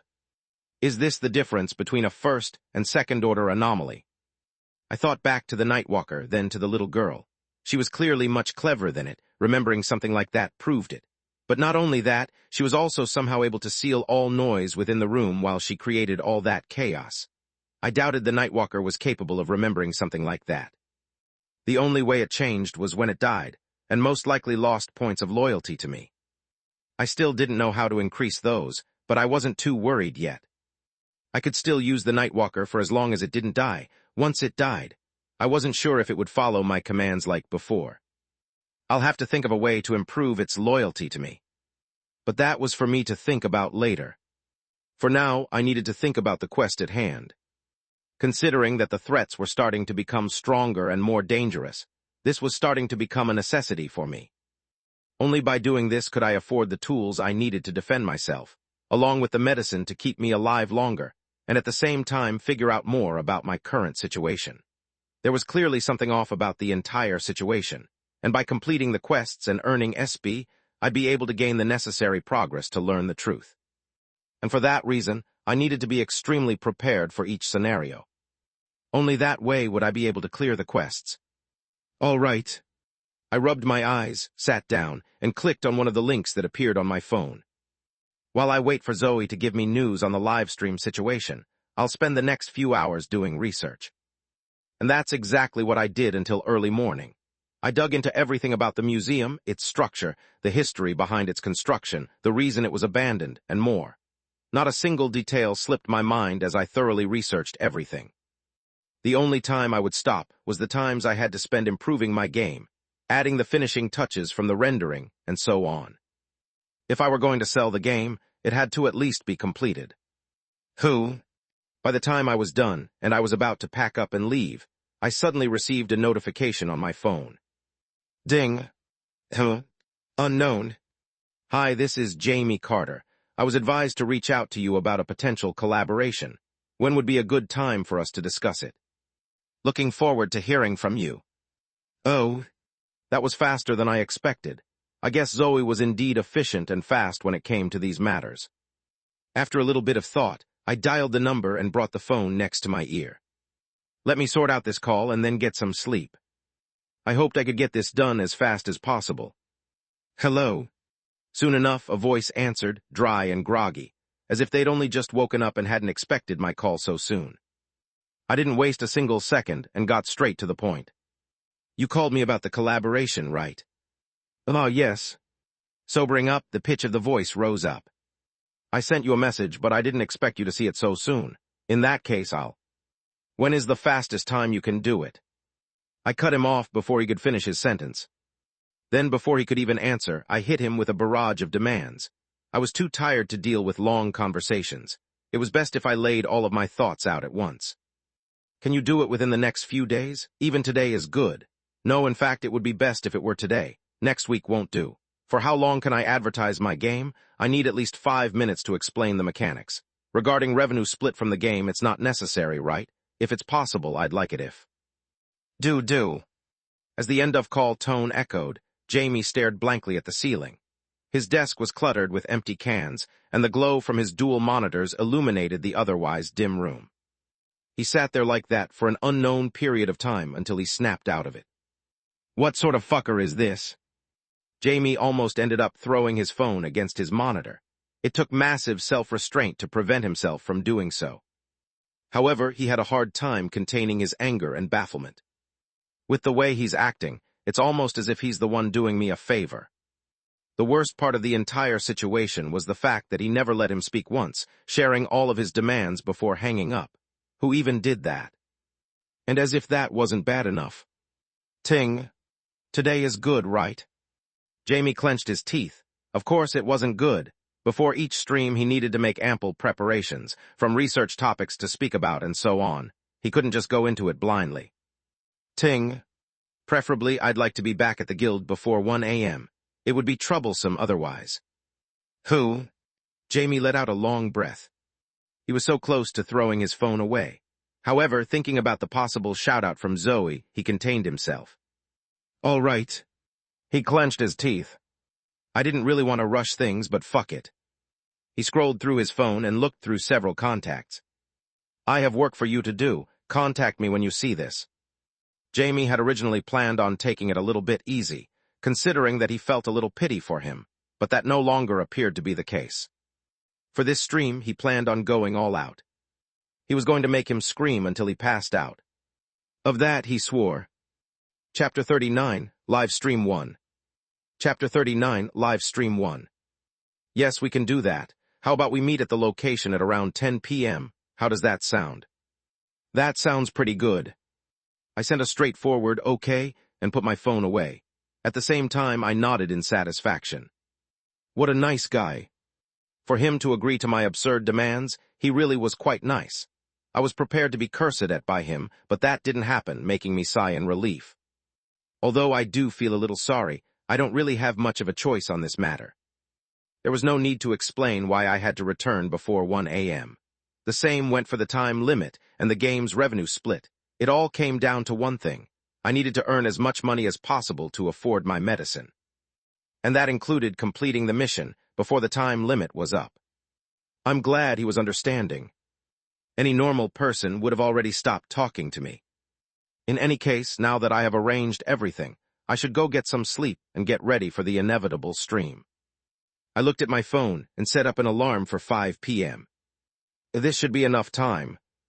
Before heading out, I needed to add a few finishing touches to the game before putting it up for sale. I couldn't just go over with an unfinished product. Hopefully, if all goes well, I'll get a few purchases. Sorted with that, I opened the system shop and looked through all of the items that were available for me to purchase. I then looked at my available balance. SB 750. After purchasing one medicine, I only had 750 left. That was still good, but looking at all of the items, I could hardly buy myself anything. The number of items that I could buy with this amount of SB was in the single digits. This wasn't good at all. And as my thoughts paused there, I looked at my phone and checked my balance. My heart pressed against my chest. Should I do it? I bit my lip. This was everything that I had left. If the game didn't end up selling, then I was completely done for. No, I might be done for if I don't do this. The prior event had made it clear to me that I had to invest in the shop. The events were simply too dangerous. I couldn't afford to hoard the money. As such, after pushing the demons in my mind away, I decided to convert $7,000 into SB. I did that by pressing the convert button on the window and inputting the amount that I wanted converted.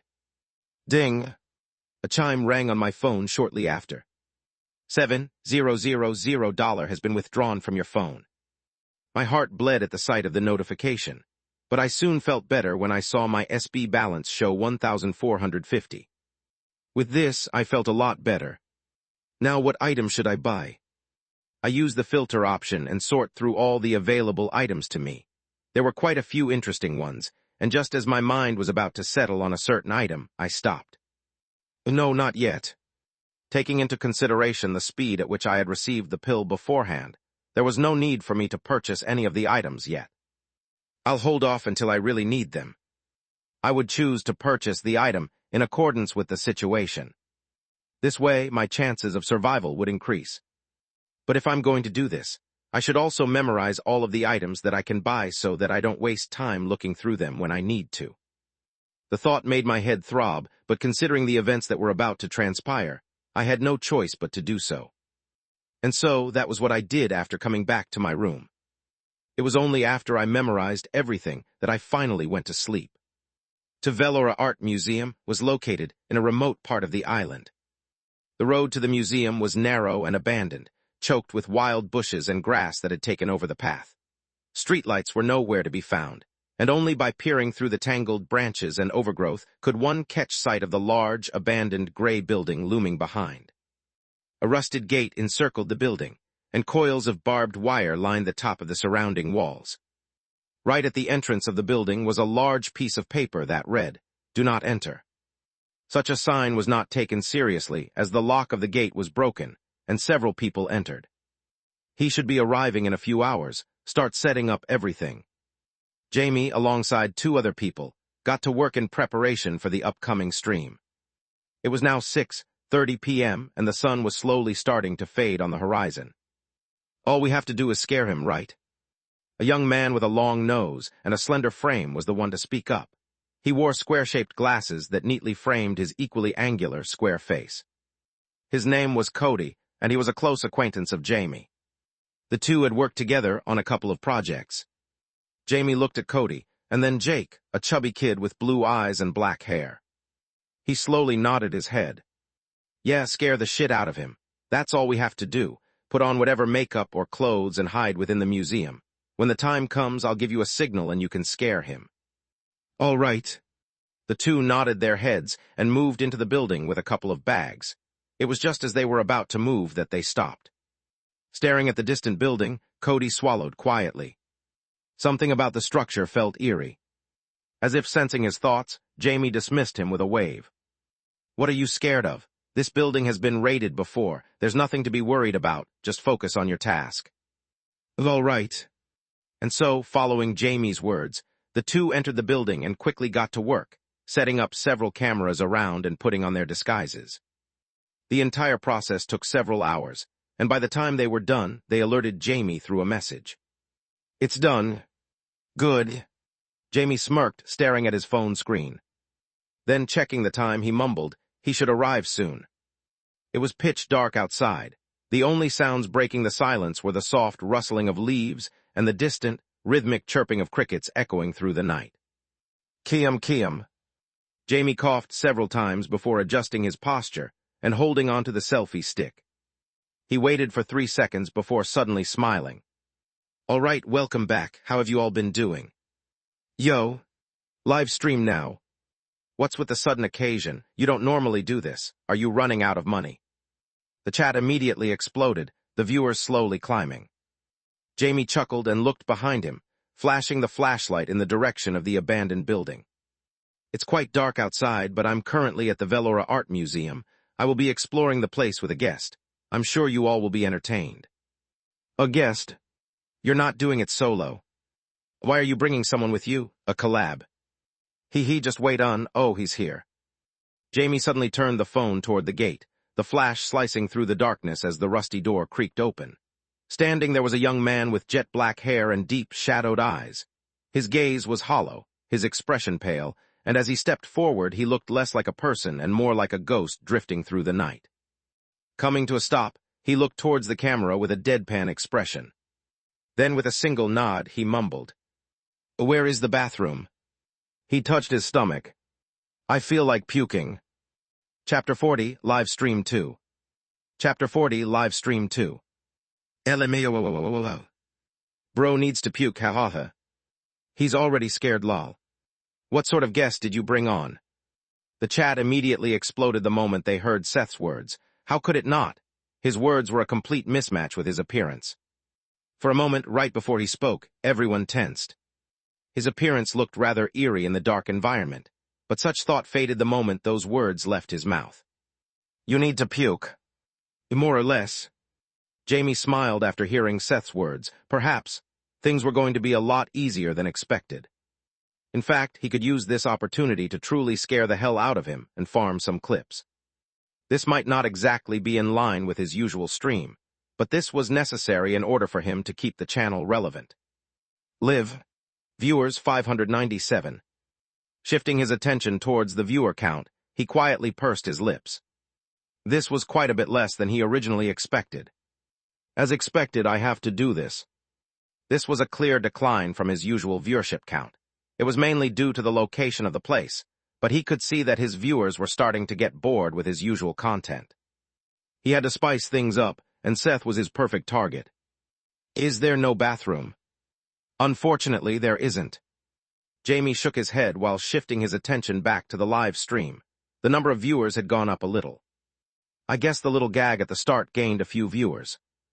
The viewer count was now at 633. Still not that good. I'm sure many of you are aware of the Velora Art Museum. This is a rather famous spot for some similar streams. No shit, lol. Since you know, why are you here? Lame type shit. Jamie ignored the chat and stepped forward, the beam of his flashlight slicing through the darkness as the soft crunch of grass echoed beneath his feet. He kept talking as he walked, occasionally glancing back at Seth to make sure he was still following.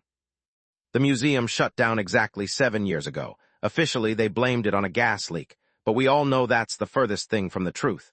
The real reason? It was because of the painting that was stolen from the museum. Jamie didn't really feel the need to explain the history behind the building, since many were already aware. However, there were still those who didn't know. As a result, he still decided to explain. This in itself would help add psychological tension to those watching. The painting is called The Lady of the White Umbrella. Rumors have it that the painting was created in commemoration of the museum's sponsor's daughter in order to commemorate her beauty. The reason why her face isn't revealed in the painting is to make the viewer imagine her beauty. That's wrong. A soft voice suddenly broke through Jamie's words as he frowned and panned the camera in Seth's direction. Still holding onto his stomach, Seth looked at the camera with his naturally dead eyes. He paused and looked at Jamie, who started speaking. Wrong? What do you mean wrong? This is universally acknowledged information, the RIA. The reason why the umbrella was used to cover her face wasn't an artistic choice. Seth cut Jamie once again. This time Jamie didn't answer back but quietly swallowed. For some reason, a strange tension was starting to build up. He wasn't the only one who felt it. The chat also felt it as it momentarily paused. That was until... Fucking creepy, this guy is creepy as shit. I almost believed it for a second, WTF. Now man's possessed skull. Indeed, Seth's quiet, low voice, paired with the lifeless emptiness in his eyes, cast an eerie tension over the stream. But of course, it was almost for a brief moment. The stream soon returned to how it was within moments. Fucking hell, that almost got me too. Jamie sighed in relief while staring at the chat. For a moment he had also gotten a little tense, and this, to him, was strange. Especially after all he'd been through, and all the far more terrifying things he'd seen. For him to get unsettled by a few words. Jamie's eyes narrowed as he glanced in Seth's direction. He really does give me the creeps. Still, he kept those thoughts to himself, and put on a smile for the camera. Haha, I guess we've got an expert on the matter. That's good. Wouldn't that make this entire event much smoother for all of us? I'm already starting to feel safer. He laughed it off with the chat as they neared the building. Once at the door, Jamie reached out and pushed it open. It creaked. Slowly. Very slowly. Creak. Too much for comfort, as a thick scent of dust and mold drifted out from the dark. Let's go. Inside, the museum was swallowed by shadows. Jamie raised his flashlight and swept it across the vast entrance hall.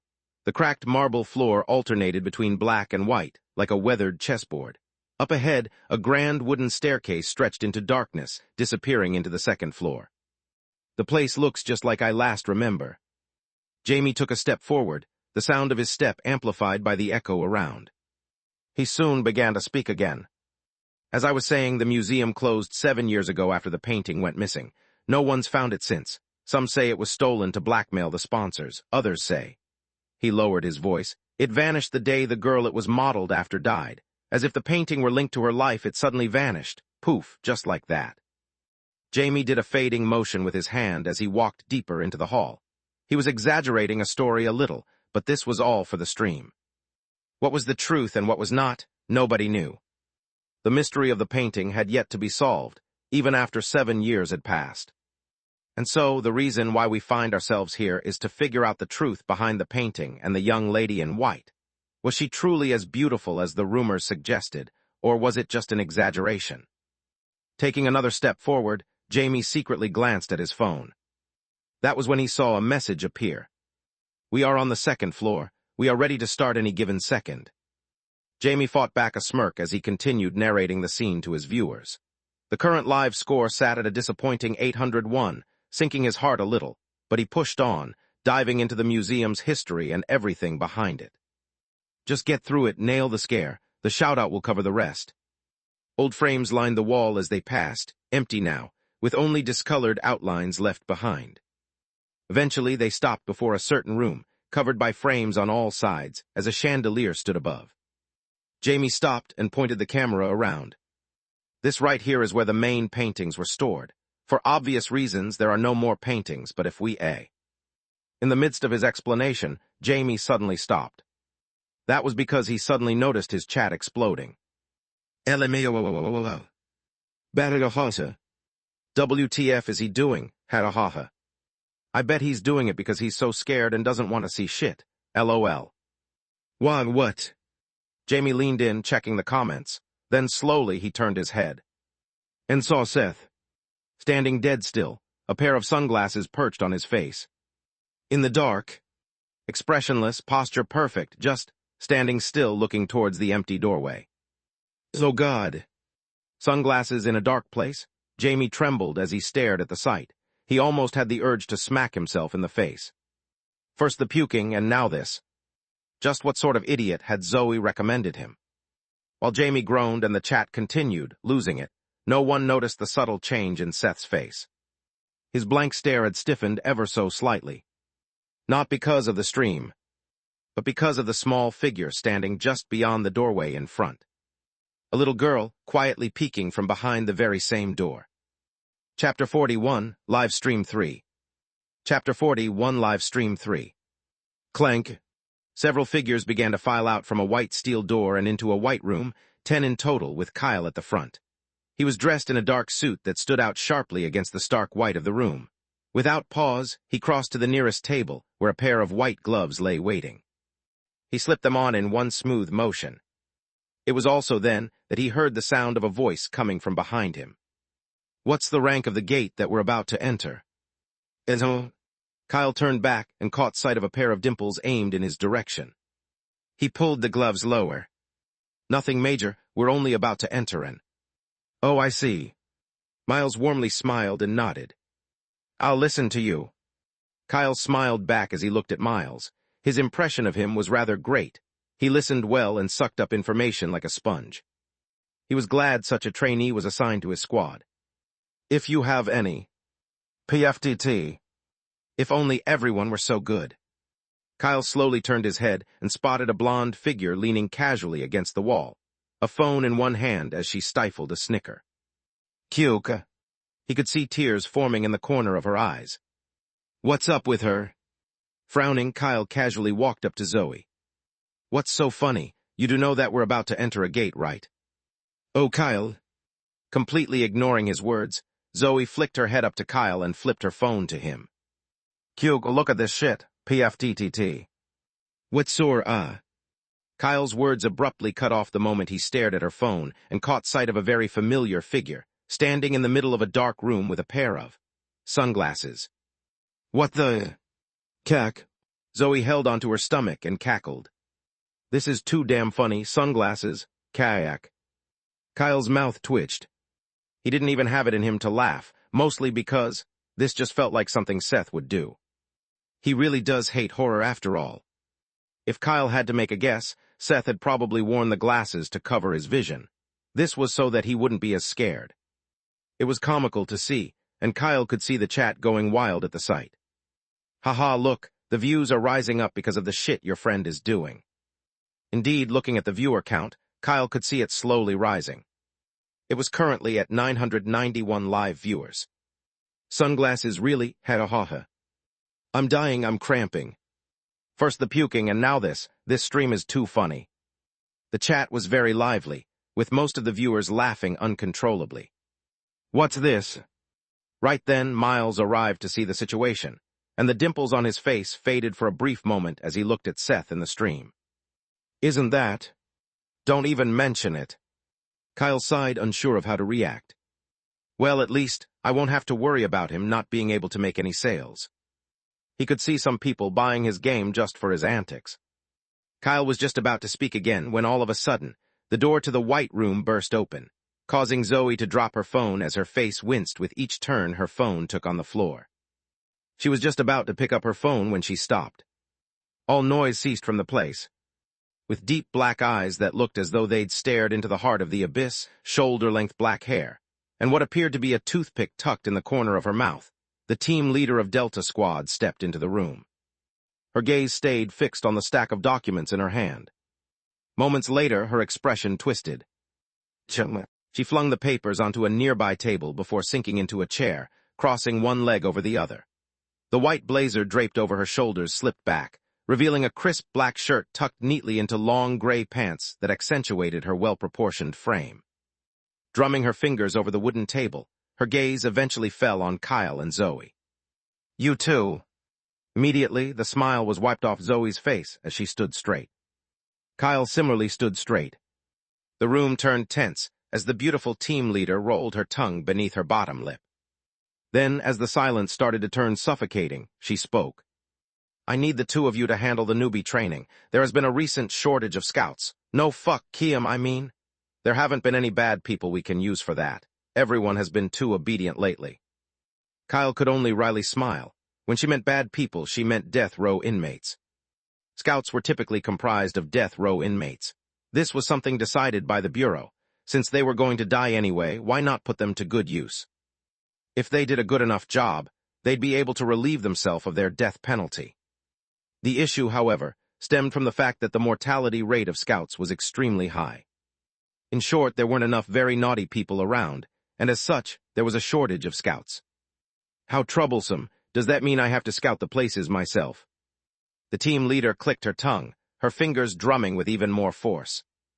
In the end, clicking her tongue again, she stood up and looked in Kyle's and Zoe's direction again. I guess I have no choice. You two take care of the situation over here while I go fix this stupid mess. Massaging the back of her head, the team leader draped her blazer over her shoulders and was just about to make her way out when her eyes paused on the phone on the floor. Her brow raised the moment she saw the stream and caught sight of the figure with sunglasses.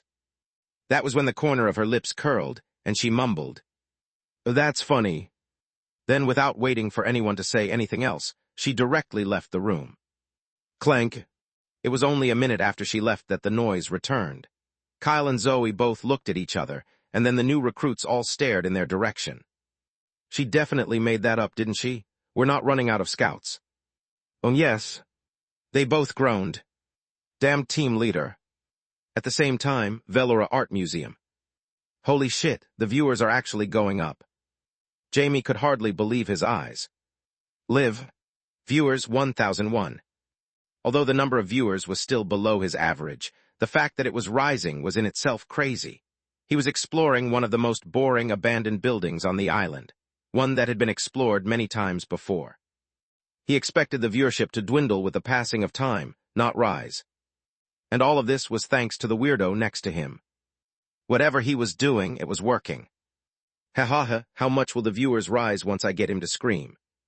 Jamie's eyes shone at the thought, and just as he was about to open his mouth to talk to Seth, his eyes suddenly shot up.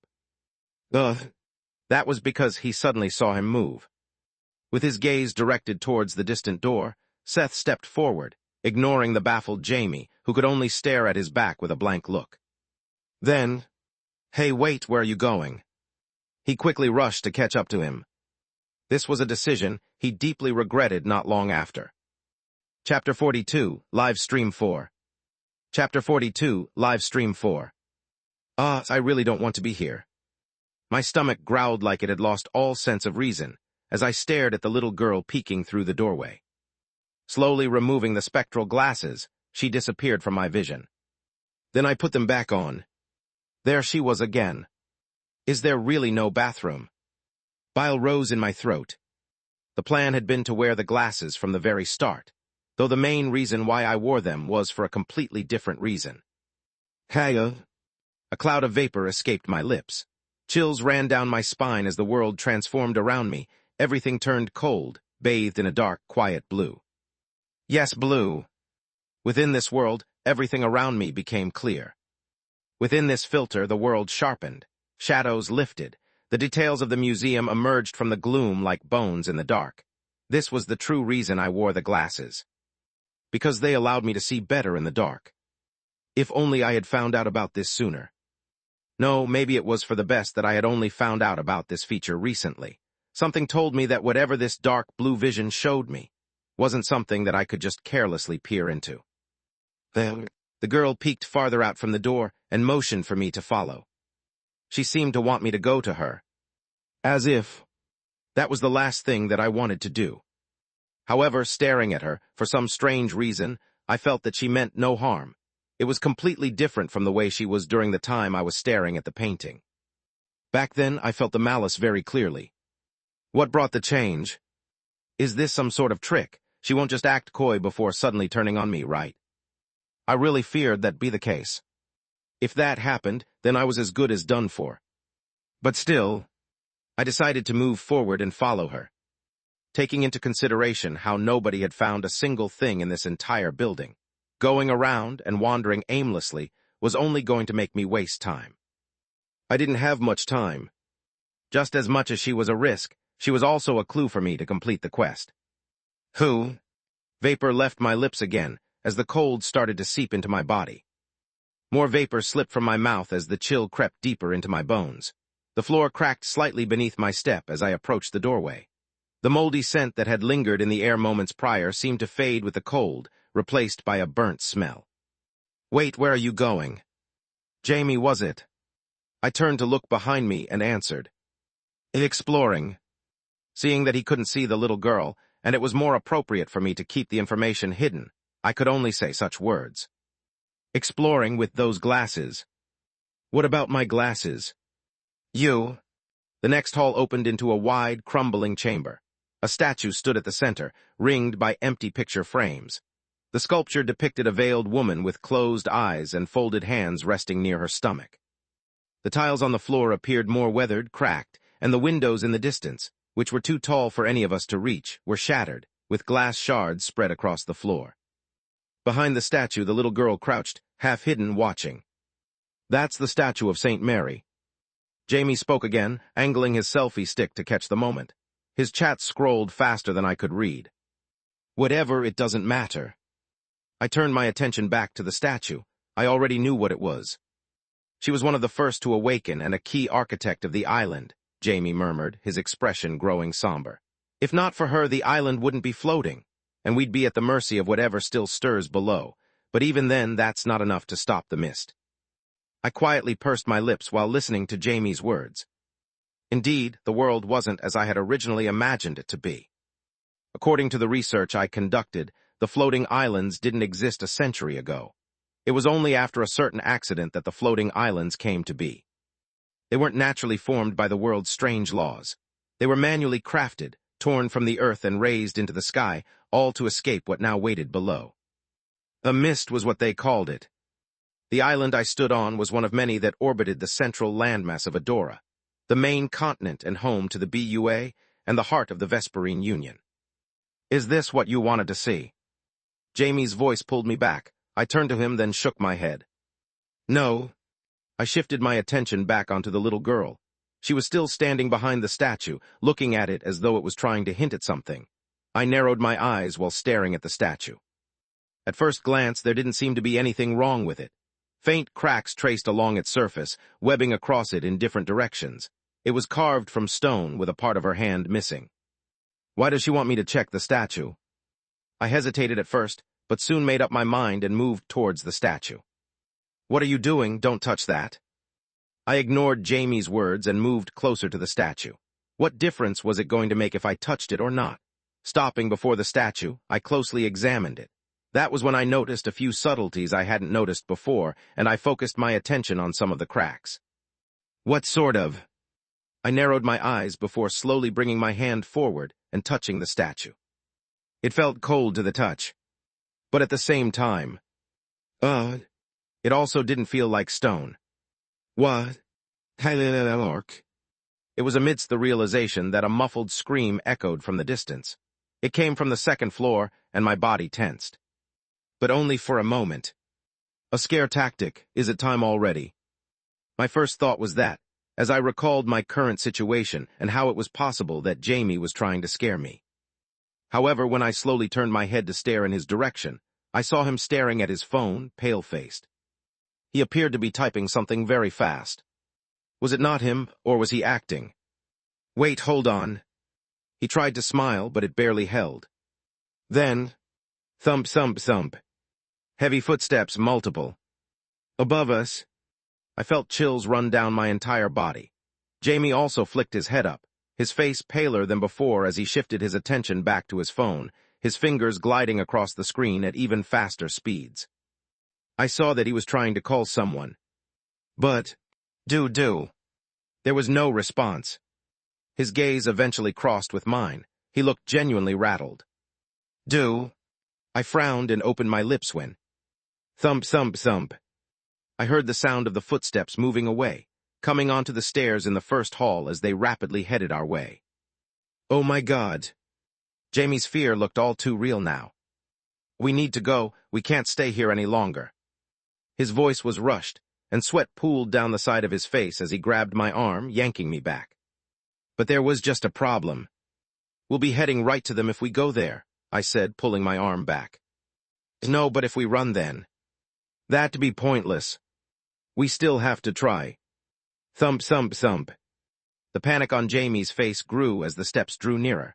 They were now on the first floor, moving towards us. I searched the room, desperate for an out, but there was nothing. Nothing. Except, wait, the statue. I didn't waste a single second and moved towards it. "Hey, what are you doing?"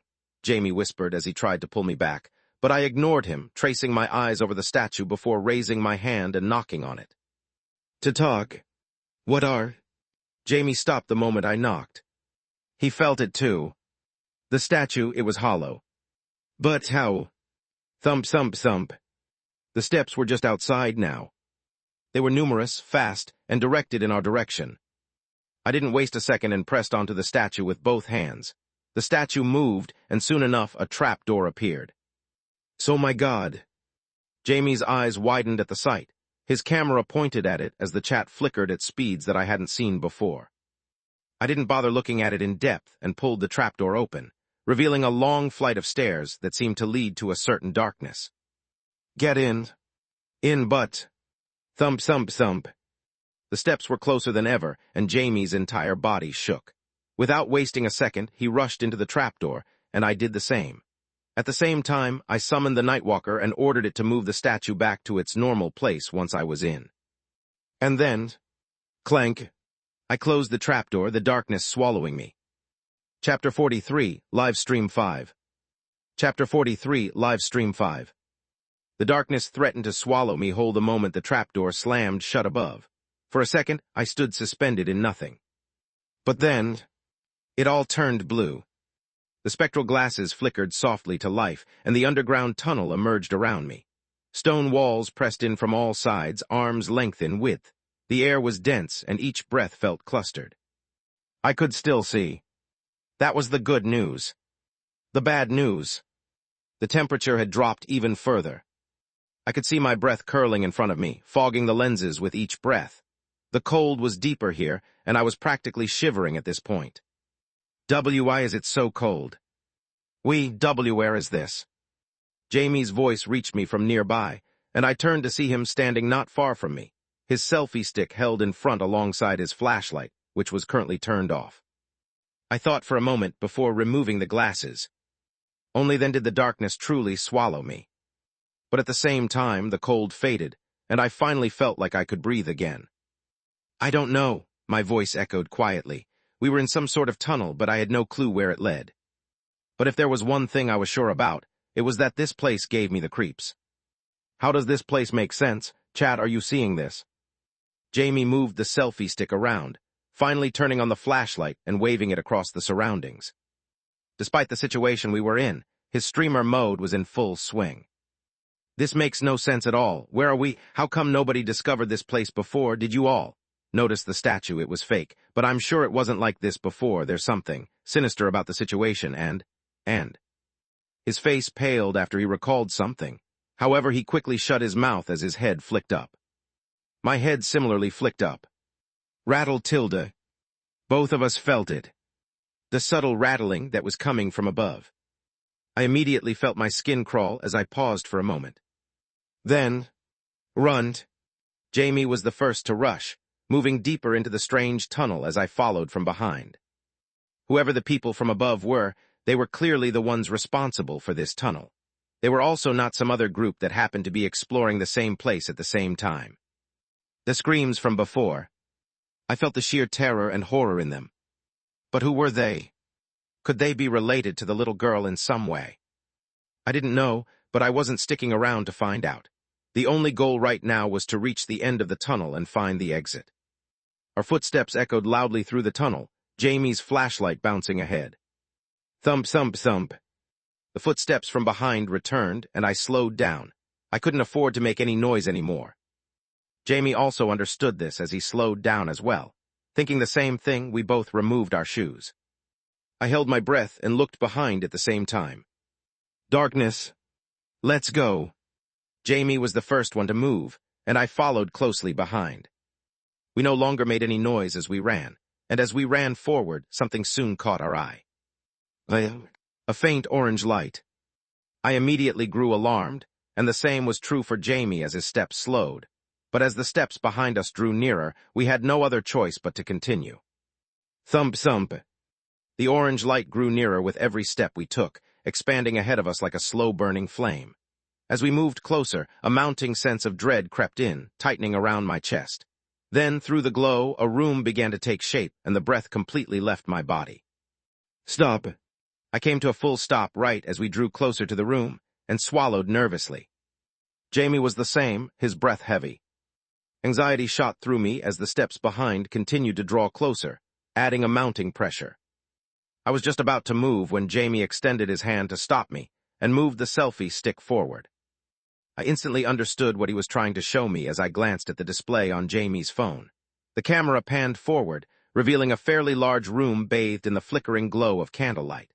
The dim flames cast long shadows across the space, the source of the warm orange hue. In the center of the room lay a casket, surrounded by a ring of chairs arranged in some sort of pattern. A red symbol, etched directly into the ground, circled the setup like some kind of ritual seal. There were more chairs scattered near the edges, along with a few tables and a cabinet pushed off to the side. I drew a cold breath at the sight, the stuffy air filling my lungs. "There's no one," Jamie whispered, pulling the selfie stick back while his voice grew grim. "There's also no exit in sight." Thump, thump, thump. His head flicked up the moment he heard the heavy sound of the steps behind, and his face paled. "Go." With no other choice, the two of us entered the room, hastily looking around before settling our gazes onto the large cabinet that seemed to be large enough to fit several people. We slipped inside, closing the door behind us. "Hi-ha." Our breathing echoed inside the cramped space. The only light came from the narrow crack between the doors. Through it, we watched a group in white robes enter. Jamie stiffened as bloodied bodies were dragged in behind them. I felt my stomach twist. "Have you found any other people?" A muffled voice echoed through the confines of the small room as the people in white gathered around the coffin, tossing the two people on the floor. I stared at them, feeling my mouth grow dry. Are they alive, or? I couldn't tell. I am unsure, but we should continue with the ceremony. We have 5 more days until it's completed. I've waited long enough for this day. I paused upon hearing the words. 5 more days. Wasn't this the exact time when the quest would end? That wasn't a coincidence, was it? Yes, let's begin. If any intruders arrive, we will quickly dispose of them. The people in white moved toward the coffin, each step slow and tense. They slowly lifted the lid, and as it creaked open, a sudden chill filled the air. Inside lay the body of a young girl. I clamped my mouth the moment I caught sight of the body within the coffin, the very hair on my body rising as I felt Jamie's breath grow more ragged, his entire body tensing as he hastily took out his phone, typing incredibly fast. He was probably calling for help. But I didn't think it mattered for now. The chat was seeing what we were seeing. Surely one of them thought of calling the police or whatever was supposed to come to help. I leaned closer into the crack, trying to peer into the distant body, and as I looked at it, my expression nearly crumbled. That's without a doubt the body of the young girl in the painting. I could even see the rope marks on her neck. Even though it was clear that she was dead, her body appeared extremely well preserved. I felt my lips tremble at the sight. Holding on to my breath, I leaned closer into the crack. I wanted to get a better look at the corpse. But just as I moved closer, an eye stared back at me. Chapter 44, Live Stream 6. Chapter 44, Live Stream 6. The moment the eye appeared, it was as if the world around me suddenly froze. I could discern all the little details of the eye. Brown, but darker than it should have been, almost too dark. The pupil was wide, unnaturally so, swallowing the light around it as faint lines rippled through the iris, like cracks beneath the surface of glass.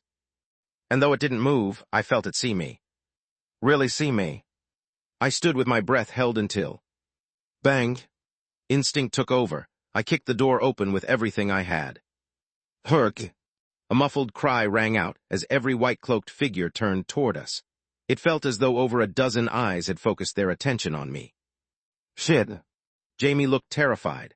Honestly, so was I. My stomach twisted itself into knots, but maybe all those hours playing horror games paid off. I managed to remain calm enough to just bolt for the exit. Run. Thankfully, I was fast enough to catch the men in white off guard, arriving before the exit of the room rather quickly. Jamie was right behind me. Intruders. Catch them quickly. They've seen everything. We can't allow them to escape. The men chased after us, but the small head start we'd snatched at the beginning gave us just enough space to stay ahead, at least for a while. That gap, however, was shrinking fast. What the fuck? Are they some Olympic athletes or what? I panicked when I saw the speed at which they were catching up. But soon I realized that wasn't the case. Staring ahead and seeing Jamie move past me with his selfie stick and flashlight, I quickly realized the problem. I was the problem. Fuck. I really should start exercising. Situations like these were only going to become more commonplace. I had no choice but to get better, otherwise I was done for. But more important than that, I can't let them catch me. They really will kill me if they catch me. If I wasn't sure of it before, I was sure of it now. The people who had been dragged by the strange white people before, they were dead. The trail of blood on the ground was clear proof of that. Why does it feel so long? I looked ahead and felt like the tunnel leading up to the strange room felt way longer than before. I knew it was merely my imagination, but my lungs were burning as the gap between me and the people in white was shrinking. Oh, fuck. A hand reached out and barely grazed my shoulder. I clenched my teeth and forced my legs to keep going. Over there. Finally, stairs the way up. Jamie slowed down near the stairs, eyes on the trapdoor above. Don't worry about it, just go. I was already prepared in advance for this scenario. With the Nightwalker still above, I quickly told it to remove the statue from the trapdoor if there was one. But we don't have a choice. Okay. Gritting his teeth, Jamie scrambled up the stairs and slammed his shoulder into the trapdoor. Clank! It burst open with a sharp creak and a sudden rush of cool air hit me. Jamie's eyes lit up, hope clear in his eyes as he looked back. It worked. Quick! I looked back to see the men in white just a few meters away from me, and my heart almost leaped out of my throat as I rushed up the stairs. However, 2 steps up, and I felt something grasp my left ankle. I looked back in horror. One of the men in white had a firm grip on my ankle, and in that instant the hood slipped just enough for me to see what was underneath. Got you. From beneath the hood I caught sight of a face. Sickly pale, with cheeks so hollow it barely looked human. A lump rose in my throat as more figures emerged behind him, each just as creepy. My body tensed for a split moment before I yanked my leg with all the strength I had left. Oh shit. As if realizing my predicament, Jamie turned, his selfie stick raised. Wham! The camera struck the man's hand. It flinched. Let go. Wham, wham. Again and again, Jamie slammed the stick down. And then, bang. With a final blow, the stick shattered. The camera flew back and the grip on my ankle loosened. Quick! I grabbed onto Jamie's outstretched hand, picking up the camera that landed not far from me, and we both rushed away, cold sweat trickling down the back of my neck.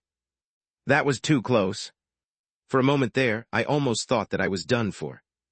If not for Jamie, then. I didn't want to think about it. Looking back and seeing the men in white still present, I knew things were still far from over as I rushed ahead. Jamie followed before me, his expression completely pale. First, hall exit there. He was also tired, speaking in ragged breaths. However, I understood his message and nodded, running past the exhibition room and towards the entrance of the museum. However, just as we moved past the exhibition room and onto the main hall, the sight that greeted us was a closed door. Since when? Shit. Bang, bang. Jamie slammed his shoulder into it. Nothing, it wouldn't budge. Panic crept in like cold water in my shoes. Especially when... Thump, thump. The men in white were right behind us. Jamie grasped the knob, shaking it several times and pulling as hard as he could, but it was futile. The door was sealed tight. Oh no, it's locked, I can't. I tried helping out too, but it was of no use. If only I had more time. No, damn it. I know a second-order mission is supposed to be hard, but not this hard. Was there even a way for me to clear it? The more this dragged on, the more it felt that it was impossible for me to clear this scenario. However, thinking about the possible backup that was coming soon, I knew that all I had to do was resist. And as such, looking around, I settled my gaze onto the distant stairs and rushed toward them. Jamie followed quickly behind me as the steps creaked under our feet. Over there. They're heading for the second floor. My heart squeezed as I felt the men in white rush from behind us. I didn't look back and continued moving up the stairs, entering the second floor as I was suddenly plunged into an endless darkness. I couldn't see where I was going, nor could I see Jamie's light. Wait, Jamie. I looked behind me only to see darkness. Hearing the distant steps that seemed to come from all around, I felt my entire body tense as I reached forward with my hand, grasping the nearby wall. What happened? I was sure he was right next to me. Where did he go? I wanted to curse, but feeling the steps draw nearer, I knew I couldn't afford to. Without hesitating, I brought the spectral glasses to my face, and the world turned dark blue. The temperature plummeted, and I felt chills run down every part of my body. A corridor stretched out before me, splitting into 3 paths lined with doors. Doors lined both sides of the corridor, stretching into the darkness. I glanced around, then darted down the first hallway, heart pounding as I plunged deeper and deeper, hoping to waste time until something made me stop cold. There she was. The little girl, standing in the distance, staring at a specific door. I held my breath the moment I saw her, but simultaneously, my body moved on its own. I had a feeling that she wanted the same thing as me. As such, I knew she was on my side. Or at least I hoped that was the case. I still took the gamble. Clank. The door creaked open, revealing a room. One that looked too ordinary to belong in this place. A small bedroom, the kind you'd expect to find in any house, except there was something unsettling about it. A bed sat in the center, flanked by a wardrobe, tables, and chairs, all perfectly arranged as if someone still lived here. Raising my head up, I saw the little girl sitting on the bed, her legs dangling as I closed the door behind me and held my breath. At the same time, feeling something, my gaze drifted down to my hand. That's when I saw it. The camera from before. It was pointed directly at my face, a red dot by the side. Oh, I was still live. Chapter 45, Live Stream 7. Chapter 45, Live Stream 7. I'm live, is it still recording? The red dot on the camera seemed to hint at the fact. However, I didn't have Jamie's phone, so I couldn't see the chat or any details. Whether it was recording or not, I really wasn't sure. I was also suddenly reminded of the main quest. Right, thinking about it, I haven't marketed the game yet. That's not good. At the rate things are going, I might never get the chance. I glanced around the room, then fixed my gaze back at the camera. This was probably not the right time, but... Hello, chat. Of course, I was whispering. Given my current circumstances, I can't talk too much. However, I wanted to get a certain message across. I stared intently at the camera. I made a horror game called A Regular Day in the Office. It's a very scary game. It was only just recently released, so I wanted to take the chance to let you all know about it. It's only $5 on Dock. Please support me. Dock was the service where they could purchase the games. I smacked my lips. This should be good enough, right? I scratched the side of my face. I really wasn't sure. However, this was the best I could do given my current circumstances, as I turned the camera away and summoned the Nightwalker, telling it to stand in the corner. The Nightwalker wasn't very strong, but it could be enough to deal with a couple of people. In case the people in white entered the room, I planned on fighting them alongside the Nightwalker. The goal right now should be to wait until backup comes. I looked around the room before settling my gaze on the window. A thought crossed my mind as I opened it, but I quickly gave up on any thoughts of jumping. I was too high up. I should have brought some sort of rope. I thought about the items in the shop, but sighed when I realized there was nothing that could help me in these circumstances. Eventually, I settled my gaze on the bed, wardrobe, and desk. After a little bit of thought, I moved towards them and pushed them towards the door.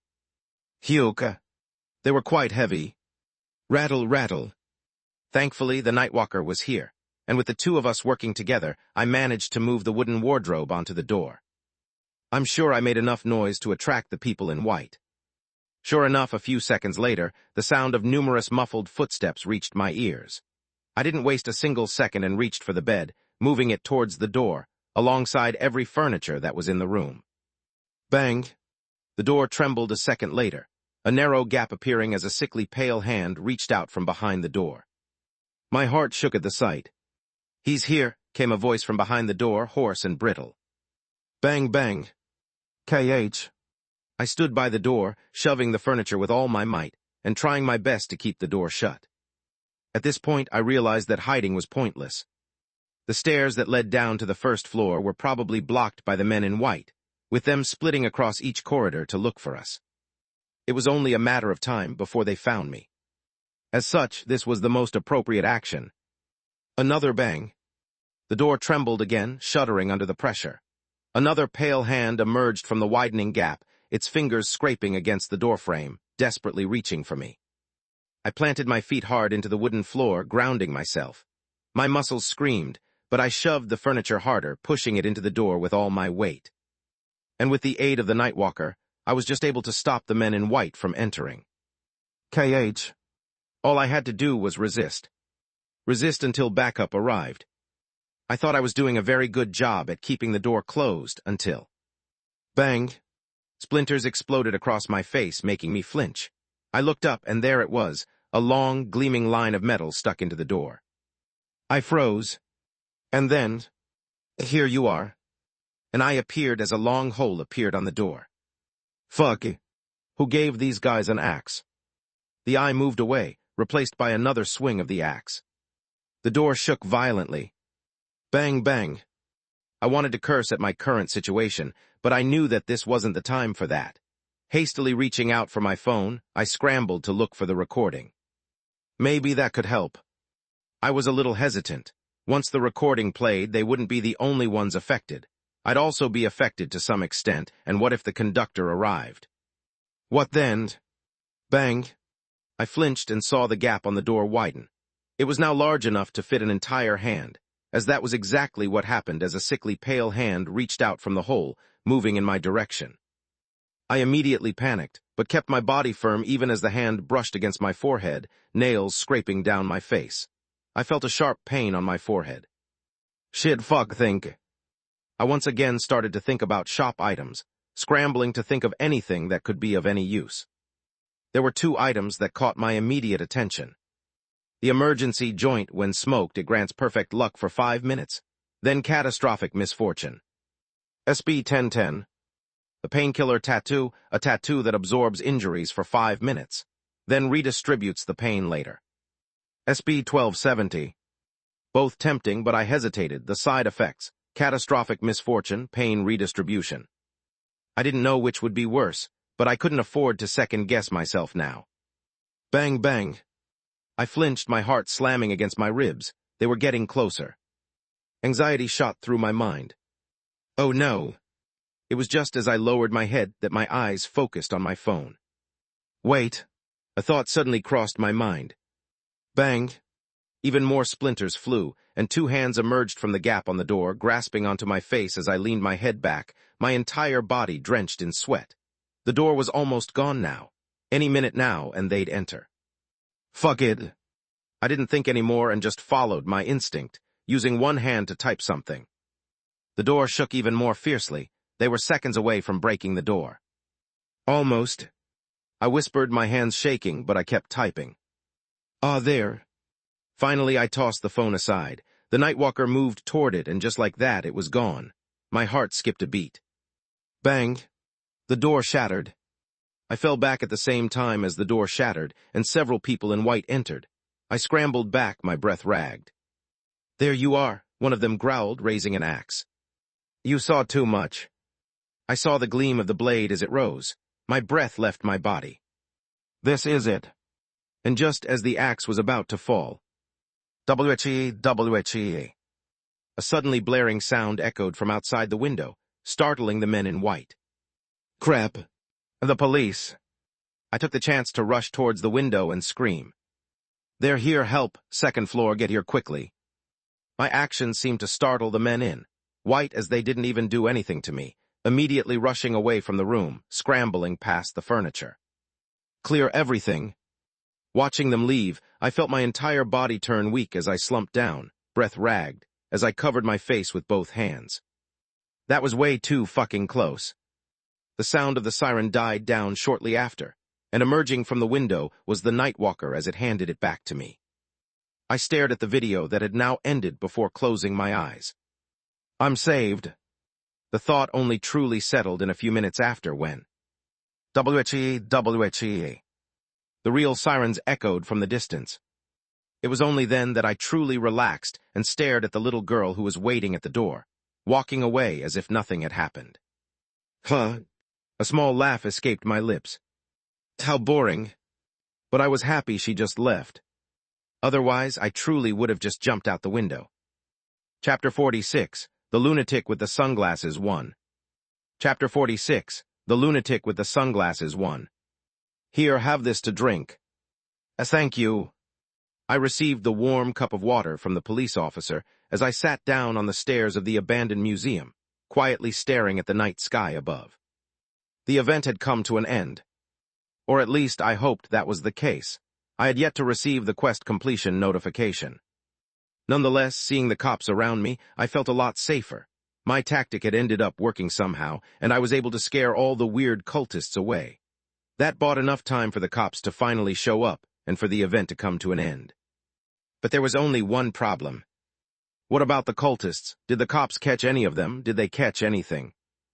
I was worried about this. They had seen my face. They knew how I looked, and this was what worried me the most. I looked behind me to see the beams of several flashlights slicing through the darkness behind. Nothing, it doesn't seem like they've found anything. My heart sank at the sight. It really did seem like I was in for a lot of trouble. Thankfully, I usually spent most of my time in the guild. I felt safe thinking about that. Surely they wouldn't be able to do anything to me if I were there, right? I'm telling you, this is not a setup. This is all legit. We have a stream to prove it. But then, how can you explain the things we found on the second floor? That was me. I had set it up in advance in order to scare my guest, but everything else is real. I'm telling you. A certain conversation brought me out of my thoughts. Turning my head, I saw Jamie talking with one of the police officers, a blanket draped over his body as his arms swung around wildly as he tried to explain the situation. Yes, this was originally a prank, but things turned out this way. Timing, I don't know. If possible, I wish I didn't have such timing. It seems like they found something on the second floor that makes them think this is all a setup. Well, it wasn't like I was unaware of the fact. Understanding Zoe's personality quite well, I saw this sort of scenario happening from miles away. I also understood that this cultist scenario wasn't a setup. It felt too real to be a setup, and sure enough, several officers emerged from within the abandoned building, carrying long white bags. Judging from their somber expression, I could tell what was within the bags. The bodies of the two accomplices that Jamie had brought. I drew a cold breath. They really had died. It wasn't my imagination. It was real. This just reminded me of how close I was to dying myself. It also made me question the system. If this were a second-order mission, just how hard were the higher-order missions? The thought alone made me want to puke. I couldn't wait to get back to the dorm and get some sleep. In fact, looking at the time and seeing that it was almost midnight, I stood up from my spot. It was time for me to leave. I had a certain painting to tend to. Wait. A thought crossed me as I stood up. Since I had more or less completed this mission, did I still need to stare at the painting? Logic said no, but at the same time I had yet to receive the quest completion notification. I wasn't sure why, but since that was the case, it was best to play it safe and return to the office. I was just about to do that when a certain voice echoed from behind me. "You're leaving already." I turned around to see a tall man with a neatly trimmed brown beard. His hazel eyes matched the warmth of his hair, which was tucked beneath a hat. Dressed in a dark blue blazer adorned with several gleaming medals, he carried an authoritative air around him. I looked towards the golden plate on his right chest. "Mitchell's." I was busy with the investigation, so I didn't have time to introduce myself. The officer held his hand towards me. "I'm Senior Officer Mitchell's." Senior Officer, my right brow rose. He was probably the one in charge of the current operation. I shook his hand back. "I'm Seth." "Nice to meet you, Seth." "Pleasure is mine." The senior officer looked around before moving to the side. I followed along. "All right, I called you aside because I wanted to talk to you about the current situation. I'm already mostly aware of the stream and have watched it, so I doubt asking you many questions will help with the situation. It'll just be a waste of time. All I can do is fill you in on what we found out." "I see." I was starting to like this senior officer, straight to the point. "Well, first things first, we weren't able to find the body of the little girl. By the time we arrived at the secret chamber, it was already gone." "Hello?" To be honest, I figured something like this would happen. The time frame for when the cultists ran away from the siren and when the real police came was approximately 5 minutes. That was more than enough time for them to get the body and run away. We've already started a search mission around, but so far we've yet to luck out. The senior officer paused while looking at me, his expression somewhat grim. "We also have reason to believe that the group's motives behind the girl's preservation are not as simple as some cultist tradition. Our initial investigation makes us believe she was being used as a possible ingredient. Ingredient for what? You don't need to understand this stuff, considering that you seem to just be a normal citizen. And taking into consideration your circumstances, I'm afraid that this might not be the last time you see them. For that reason, I'll have no choice but to escort you back to your residence. We might also have to place you under witness protection. I guess I was fine with that, not that it was necessary. Still, I was really curious about what he meant by ingredient. The curiosity was killing me, but I managed to hold myself back. I'll just ask Kyle later. He probably knew. But most importantly, I need to be back by 1, is that okay? 1. The officer looked at me weirdly, but after a while he flicked his wrist and checked the time. That can be done. Well, that's great. I was starting to like this officer more and more. Well, for now, I'll head back and take care of some matters. I'll come and find you in a couple of minutes. Is that all right? Yes. I readily nodded my head before watching the senior officer enter the museum again. I was just about to sit down and get a few minutes of rest when I felt a hand suddenly tug me on the shoulder. Dude. I turned to see Jamie's face near my shoulder, his eyes wide for some reason. What? I was just about to pull away when he suddenly shoved his phone to my face. Just look. Pulling my head back, I narrowed my eyes before settling my gaze on his phone. It was then that I saw it, and my heart almost leaped out of my chest. Live. Viewers 37,567. The stream. Jamie's voice came out hoarse. It's starting to go viral. Chapter 47, The Lunatic with the Sunglasses 2. Chapter 47, The Lunatic with the Sunglasses 2. Viral? I stared at Jamie's phone screen, my eyes focusing on the chat that rolled down rapidly. It was moving so fast that I could hardly see a thing, but that wasn't all. The number of viewers. Wasn't it way lower before? Yes, it was. It was almost 30 times more. This was hard for me to process. Why were there so many viewers? Surely the stream of me almost dying wasn't that entertaining, right? This is nuts. I've never seen so many viewers before. Overhearing Jamie's mumbles, I turned to look at him and then towards the distance, where I saw the police officers bring the bodies into a van. Weren't they his friends? Why did he look so unconcerned? Oh crap. Jamie suddenly looked around, hastily patting his pants and clothes. Where's the camera? Shit. We must have dropped it before. I need to talk to chat. If it's about the camera, the senior officer should have it. Cutting Jamie off, I explained the situation to him. About how I had grabbed the camera, and once all this was over, I handed it to the senior officer for review. Oh. Jamie's face deflated after learning about the situation. I felt my eyes narrow when looking at him. Stream aside. I turned towards the distant van. Your 2 friends died. Why do you seem so unconcerned? Jamie turned before his face fell. Right, yeah.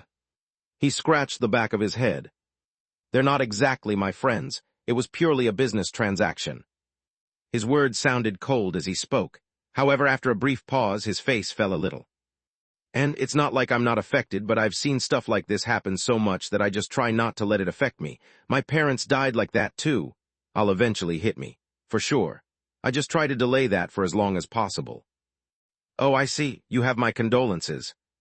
Thanks. Perhaps he was the type of person who didn't like to display weakness when there were people around. The type that liked to suffer in silence.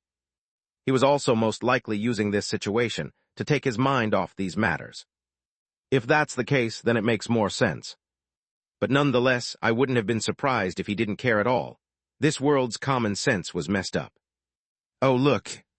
As Jamie tugged my shoulder, he shoved the phone right next to my face as he snickered. Look at the chat. Chat? I blinked, then looked towards the chat.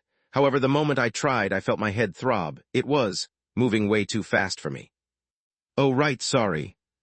As if noticing my struggle, Jamie apologized before he made a few adjustments. The chat slowed down, and it was only then that I was able to see the chat. This wasn't fake, right? That was intense. That shit was crazy. What kind of dog shit like did they have to encounter something like this? And talk about the guy with the sunglasses. I thought he was just there for the comedy, but he was a total lunatic. Yeah, who TF was he? Does anyone know the identity of the lunatic with the sunglasses? Does he have a streamer code? Reading the chat, I didn't know how to react. I just felt my face slowly growing more and more grim. Especially seeing everyone call me by the same name. Lunatic with the sunglasses. That's stupid. How am I a lunatic? I'm obviously a victim here. PFTTT. Jamie, on the other hand, seemed to be enjoying the situation, laughing as he looked at the chat. Cuke, lunatic with the sunglasses, cack. He cackled while nudging my shoulder. That's a cuke. He was really starting to piss me off. But then, just as he was about to laugh again, he stopped, and I watched as his face gradually started to fall. I only needed to look once to know why. This stream was obviously fake. Come on, why are you all believing this shit? Yeah, Elmao, you'd have to be stupid to believe this sort of shit. There's just no way they meet a cult the same fucking day they go explore the place. This shit is so obviously staged. They must have paid a shit ton of money for the production. They're all like this anyway. Most stuff is fake these days. My ass is fake. It was. The hell do you mean fake? You think that the deaths are fake and that I didn't just almost lose my life? He looked really pissed by the claims as he hurriedly started to type on the phone. He was writing all sorts of colorful words to fight back. I just shook my head and placed my hand over his shoulder. Just stop. Huh, what? Why would I stop? Are you seriously okay with them saying that our stuff was fake after everything that we've gone through? I don't know about you, but just look around you. I pointed towards the cop around us before looking back at him. Once they're done with their investigation, they'll release a police report. If anyone doubts that what happened is fake, tell them to just check the police report about the situation. Nobody will be able to say a single thing then. Enough. Jamie's hand paused then. He seemed to have suddenly been enlightened as he struggled to find any words to say. Then with a chuckle, he looked at his phone and shook his head. You're right, I got too heated. All right. Jamie then proceeded to write one single thing in the chat. To those who believe this is fake, a police report will soon come out. You can check it out yourself once it's out. The chat exploded shortly after his words, but Jamie ignored it and put his phone away, taking a deep breath while staring at the night sky. His shoulders started to relax, and as a subtle silence settled over us, he finally broke the silence. You know, this was supposed to be a setup, right? I was asked by someone to scare you and embarrass you on stream. I know. I just wanted to, Jamie's head snapped in my direction, and I shrugged. I overheard your conversation with the cops earlier. Oh? Jamie put up an embarrassed expression. Actually, yeah, I was supposed to scare you. I did it because my channel was dying and I wanted to revive it. I didn't think a situation like this would have happened, though. It's not like things turned out bad for you. I guess you're right. Jamie chuckled before moving his phone in my direction. I raised my brow. What did he want? Give me your contact. If you ever need my help, just call me. I'll try my best to help you. Oh, but... Are you going to give it or not? I raised both of my hands and obliged. There was no way I was going to reject such an offer. Depending on how well he took advantage of the current situation, I could see him doing exceptionally well in the future. When the time comes, I'll just have him advertise my new game. This wasn't a chance I was going to waste. All right, I'll be heading off now. Call me if you need anything from me in the future. I will do. Watching Jamie leave, I stood waiting for several minutes before the senior officer arrived, and I moved towards the back of his car. I'll bring you home now. I've already gotten your address. Oh, okay. This saved me some trouble. I'm really tired. This entire event had probably shaved 5 years off my life. As the car started and we started to move, my eyelids gradually started to grow heavier. I was just about to fall asleep when... Ding! My phone buzzed and a notification appeared. Looking down, I read the notification. Hello, we are currently reviewing your game A Regular Day in the Office due to a sudden spike in purchases, which has raised a potential concern about botting activity. We will follow up with you shortly once the review is complete. I quickly sobered up. Chapter 48, The Lunatic with the Sunglasses 3. Chapter 48, The Lunatic with the Sunglasses 3. Wait, what? If I was sleepy before, that was no longer the case now. Staring at the notification that flashed on my phone, I felt my expression change. I proceeded to read the message again, before hastily moving towards the Doc app and logging in. Errors. Your account has been suspended on suspicion of botting. We will reach out to you later. Please have some patience. Patience. Patience my fucking ass. I almost wanted to throw my phone out of the window of the car. My inner coward prevented me from doing so. The phone was expensive, and I was in the car of a police officer, so. No, that aside, this is really bad. I had a time limit for my mission. It was about 1 week. Failing resulted in the shop's closure. I couldn't afford to have that happen. The shop was extremely vital for my survival. It was the only place where I could buy the pills for my disease. If that closed, then I was as good as dead. Look. I ruffled my hair as I stared at the app in front of me. I quickly sent a message telling them that this wasn't some weird botting incident and that I was innocent. After I was done, I sent another one. And then another one. I just had to make sure they got my point across. I only stopped when I felt any more would piss them off. The only thing I could do after that was hope that they'd unban me before it was too late. Otherwise, I really was done for. Lost in my thoughts, I didn't even notice the scenery around me change, and before I knew it, the car came to a sudden stop. We're here. I looked up to see the senior officer looking at me from the front car seat. He had a worried expression on his face. Is everything all right? Yes, everything is all right. Drawing a deep breath, I forced a smile before taking my stuff and getting out of the car. I had done all I could. All I had to do now was wait for the result. Coming out of the car and feeling the cool breeze, I stared at the tall structure in the distance. It stood out quite a bit amidst the other tall buildings around. The senior officer was also looking the same way. I was originally worried about your safety, but knowing that you're with them, I don't have to worry too much. As the senior officer spoke, he rolled the window back up. I'll contact you if anything comes up in the investigation. Have some rest for now. You've earned it. Thank you. The senior officer drove off shortly after that. Standing dumbly in the middle of the sidewalk, I eventually closed my eyes and walked back towards the guild. This was a decision I came to regret shortly after. A few moments prior, Starlight Guild. Clank. A white door creaked open, and a group stepped out into the hallway. At the front were Kyle and Zoe, their faces slick with sweat, like they'd just wrapped up an intense workout. But they weren't the ones to worry about. Behind them, the others emerged, pale, trembling, their lips quivering as if the air itself was too much to bear. They looked shell-shocked. Only Miles seemed to be holding it together better than the rest, but even he had that distant, unfocused look in his eyes. Kyle and Zoe eventually stopped, looking back to see how the new recruits were doing. A look of pity flashed across Zoe's face when she saw the state they were in. Well, I can't say that you guys did badly. In fact, it was quite good. You only died about 5 times. That's above average, I would say. She looked at Kyle, who shrugged while mumbling, I didn't die when I did it so. Zoe bit her lip. Shit, me too. Kiem. She covered her mouth and coughed. Whatever the case is, you guys have a promising future. Yuk. Aku. Being reminded of the trauma that they had just experienced, several of the members moved towards the nearby wall and started to lurch as they held onto their stomachs. This was more or less the reaction Zoe expected to see. The gate they had just entered was an infamous. This was so that they could get used to the thought of dying. It was only when an agent could think clearly and assess situations while under extreme danger and fear that they were considered ready for higher-ranking gates. Unfortunately, this wasn't an easy skill to master, with only a rare few truly capable of it. Zoe and Kyle were prime examples. But even they weren't perfect. Have some rest, get everything out of your system. Once you're done, you can go back home and do whatever you want. You don't have to come to work tomorrow or the day after. Take a day off or two to relax your minds.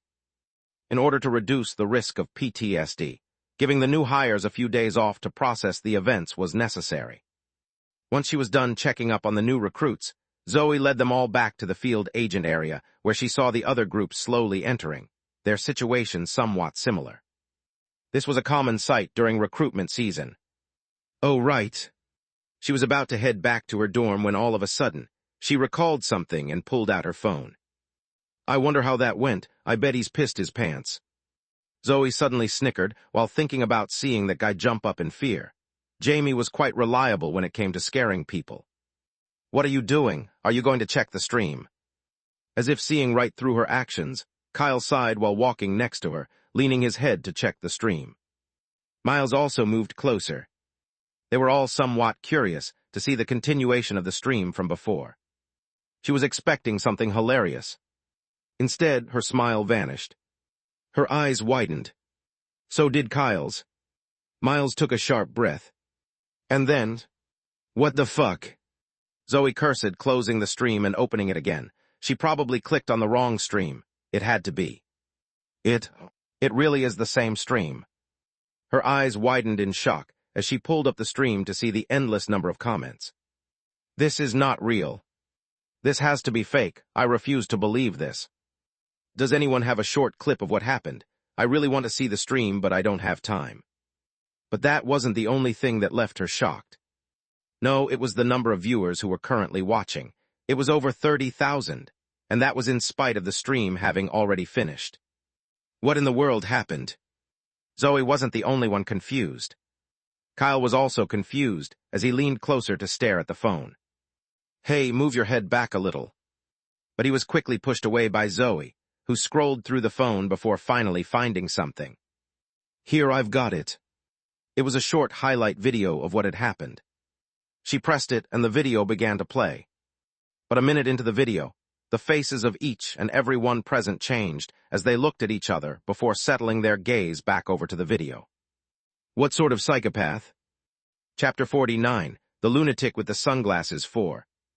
Chapter 49, The Lunatic with the Sunglasses 4. The video started like Kyle, Miles, and Zoe had seen. I feel like puking. The only one that wasn't familiar with the scene was Terrence, who cocked his head the moment he heard Seth's words. They could also see the chat as the video played. It was moving rather fast, all laughing and making fun of Seth. Zoe snickered a little as well. Only Kyle nodded in understanding while mumbling, "This is the Seth that I know." The video then continued to play, skipping to a different scene. This time, Seth was standing in the exhibition room while Jamie started talking to the chat that had now grown somewhat disinterested. Well, it did seem a little boring. However, that quickly changed as Seth slowly put on a pair of sunglasses. Immediately, the chat exploded, and Zoe snickered again while Kyle covered his face. Miles, on the other hand, just smiled, his signature dimples becoming more pronounced. Keck, I can't get used to this even after seeing it again. He really is going all out for the stream. Zoe was starting to get an idea of why the stream had gotten popular. Seth's antics. They were really funny. Haha, I guess that explains a lot. Maybe the reason why it's so viral is because Jamie did a really good job with the scare. The more she watched the stream, the more she thought this was the case. But then, as the next highlight appeared, her face stiffened. A muffled, blood-curdling scream suddenly reverberated from the speakers of the phones, as everyone's attention fell on the phone. They all saw the noticeable shift in Jamie's demeanor as he looked in the direction of the scream, his face clearly shocked. And then, thump, thump, thump. The steps. They all heard them. Jamie and Seth both looked up. By now, the chat had gone extremely quiet. It was only after a few seconds had passed that someone commented. What's going on? Did something happen? Nothing probably, just watch. It's most likely staged. Staged? Seriously? I watch Jamie because he doesn't fake his shit. If this is fake, then I'm out. Reading the comments, they could see that amidst the confusion, there were several that called out the situation as being fake. Zoe's eyes narrowed. Is this part of the scare? She thought this at first, but seeing the genuine look of horror on Jamie's face, she started to second-guess herself. There was no way, right? Thump, thump, thump. The steps moved from the upper floor to the first floor, and the panic on Jamie's face became all too clear. He was scrambling around, trying to rush out, but was promptly stopped by Seth, who guided him towards the second hall where the statue of Saint Marie was located. No, that's a dead end. Familiar with the place, Zoe facepalmed. Going into the second hall was a dumb decision. There was no way out from there, and they were, in essence, trapped like mice in a cage. She wasn't the only one who thought this way. What kind of idiotic script is this? That's so stupid. They should have left while they had the chance. This so ass. Everyone was cursing Seth, who seemed wholly unaware of the situation as he looked back before knocking into the statue. That was when they all heard it. The noise in the chat stopped, and Zoe, Kyle, and the others found themselves leaning closer to the screen. Before they knew it, they found themselves absorbed in the stream. Get in. Moving the statue and revealing the trapdoor, Zoe's face changed the most. This. She was beginning to realize that this might not be part of Jamie's scare scenario. This was real. This became especially apparent when they saw the trapdoor close and darkness swallow the camera, a couple of ragged breaths echoing through the speakers. What's going on? What happened? Even the chat was now absorbed in the scenario. Soon, Jamie turned on his flashlight, illuminating a dark tunnel and his face, as everyone could see his disheveled hair and sweaty face. This makes no sense at all. Where are we? How come nobody discovered this place before? Did you all? Notice the statue, it was fake, but I'm sure it wasn't like this before. There's something sinister about the situation and. Rattled tilde. The trapdoor above rattled, and Jamie's face changed drastically, his feet sprinting forward. Seth followed right after.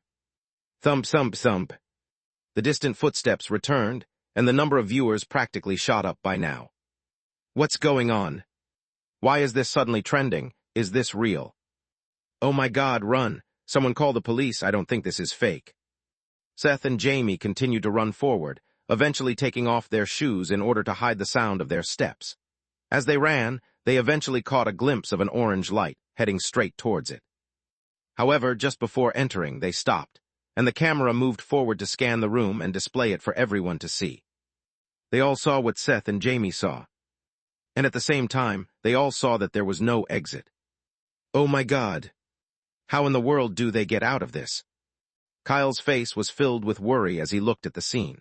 If not for the fact that he was aware they got out of this situation, he would have started panicking by now. Soon, they all saw Seth and Jamie enter the wardrobe at the end of the room. As darkness swallowed the camera once more, the sound of their breath echoed silently into the camera.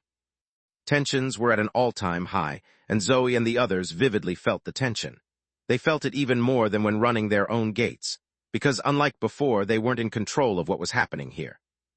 The unpredictability of the situation and their lack of control made everything incredibly tense. The same was true for the chat that had slowed down significantly. Clearly, many were holding their breaths. But the next sequence of scenes took their breath away.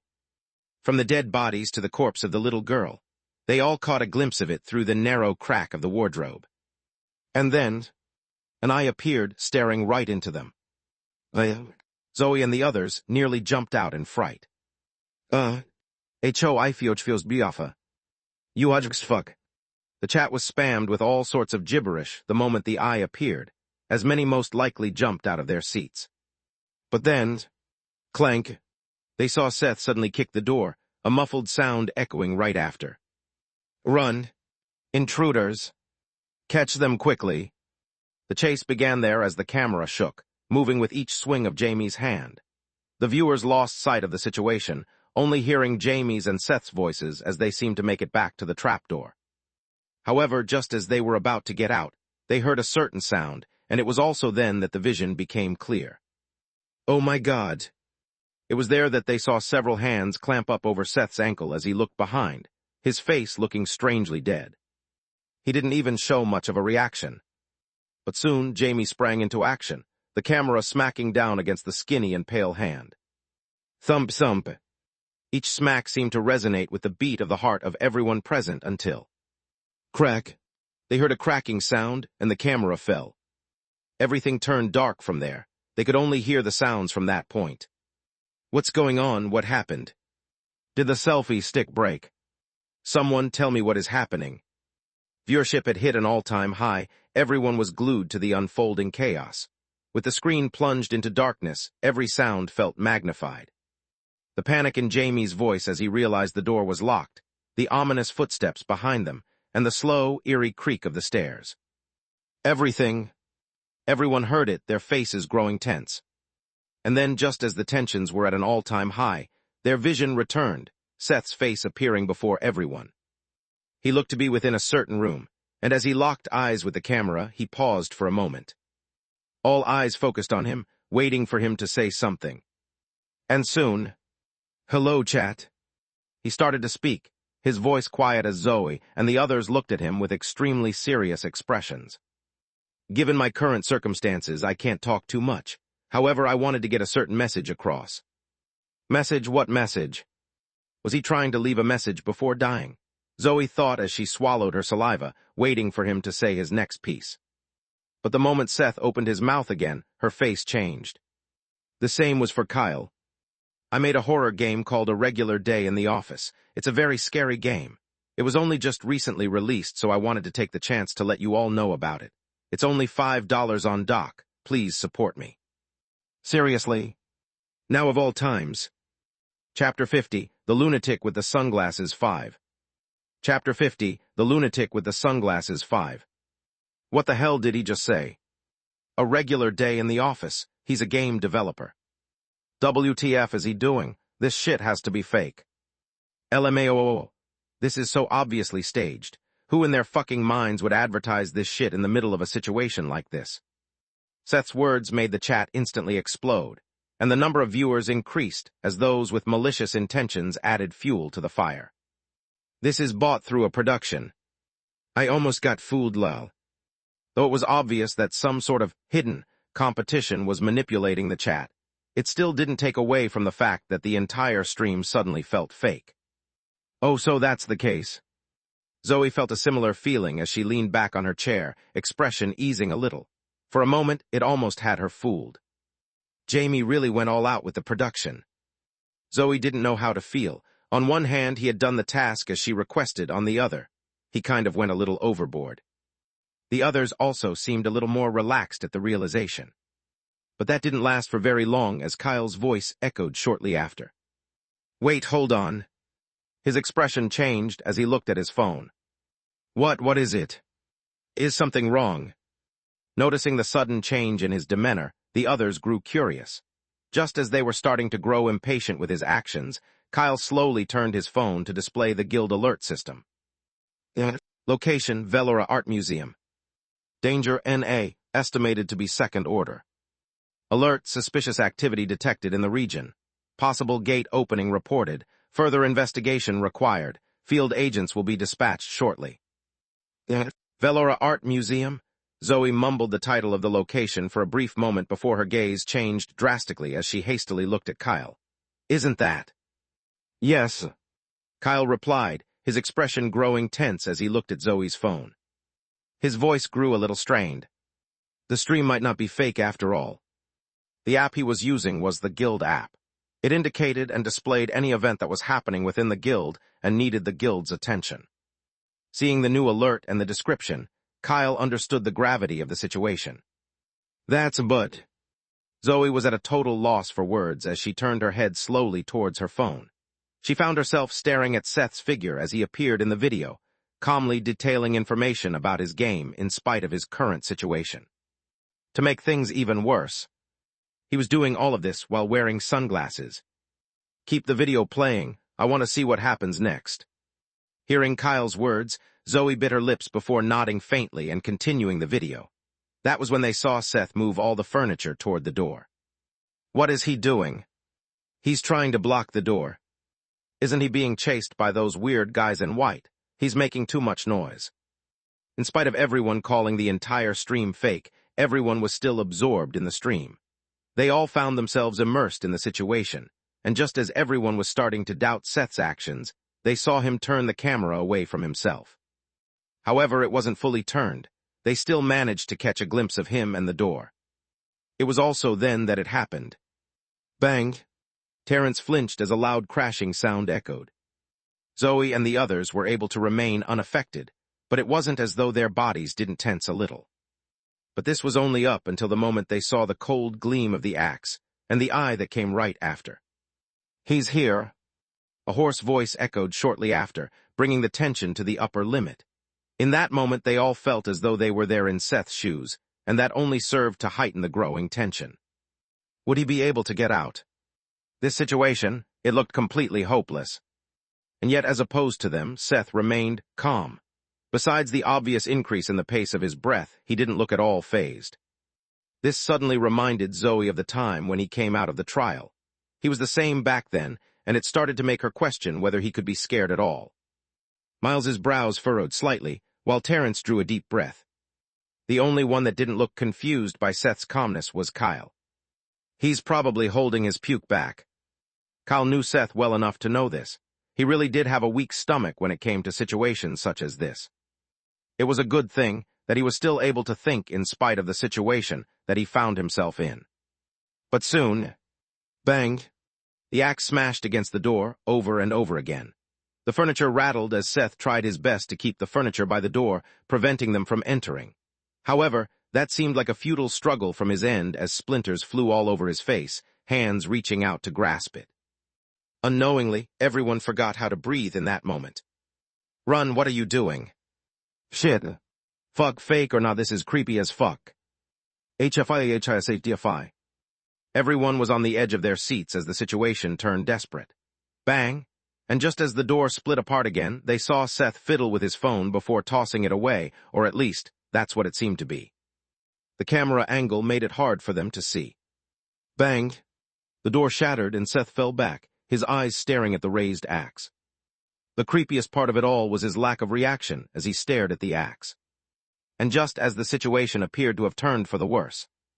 WHE. A sudden blaring sound echoed, and the men in white stopped. Crap. The police. Seth quickly came out of view shortly after, as he started screaming. "They're here, help, second floor, get here quickly." His shouts were loud, and the people in white grew startled. "Over here, second floor. If you get here quickly, you can stop them on the first floor." With clear and visible bloodlust, the people in white stared in the direction of where Seth was before turning around and scrambling back. The sound of the sirens continued for a little while until Seth moved into frame again, his phone in hand. So that's the case. It was then that everyone realized what he had done. Wait, so the police never came. It was all a recording. Holy shit. The number of viewers had now spiraled towards the 30,000 that Zoe had previously seen before opening the stream. It was also not long after that the sound of the real cops echoed in the distance. Zoe was just about to end the video when all of a sudden, Seth's voice echoed once again. Huh? Was that a chuckle? His next words made everyone freeze. It was boring. The chat went deathly quiet too. That was also when the video ended. The surroundings turned silent as everyone stared at the phone in Zoe's hands. But the silence only lasted until they felt a certain presence coming in the distance. Slowly raising their heads, they saw the man in question enter the area, his shoulders slumped and eyes baggy. As if sensing their gazes, he raised his head and their gazes met. He was just about to speak when... "Oh shit." Terrence suddenly took a step back, his expression pale. "I fucking knew it, I knew it." His lips trembled as he took another step back. That guy, he's just like Kyle, lunatic freak, total freak.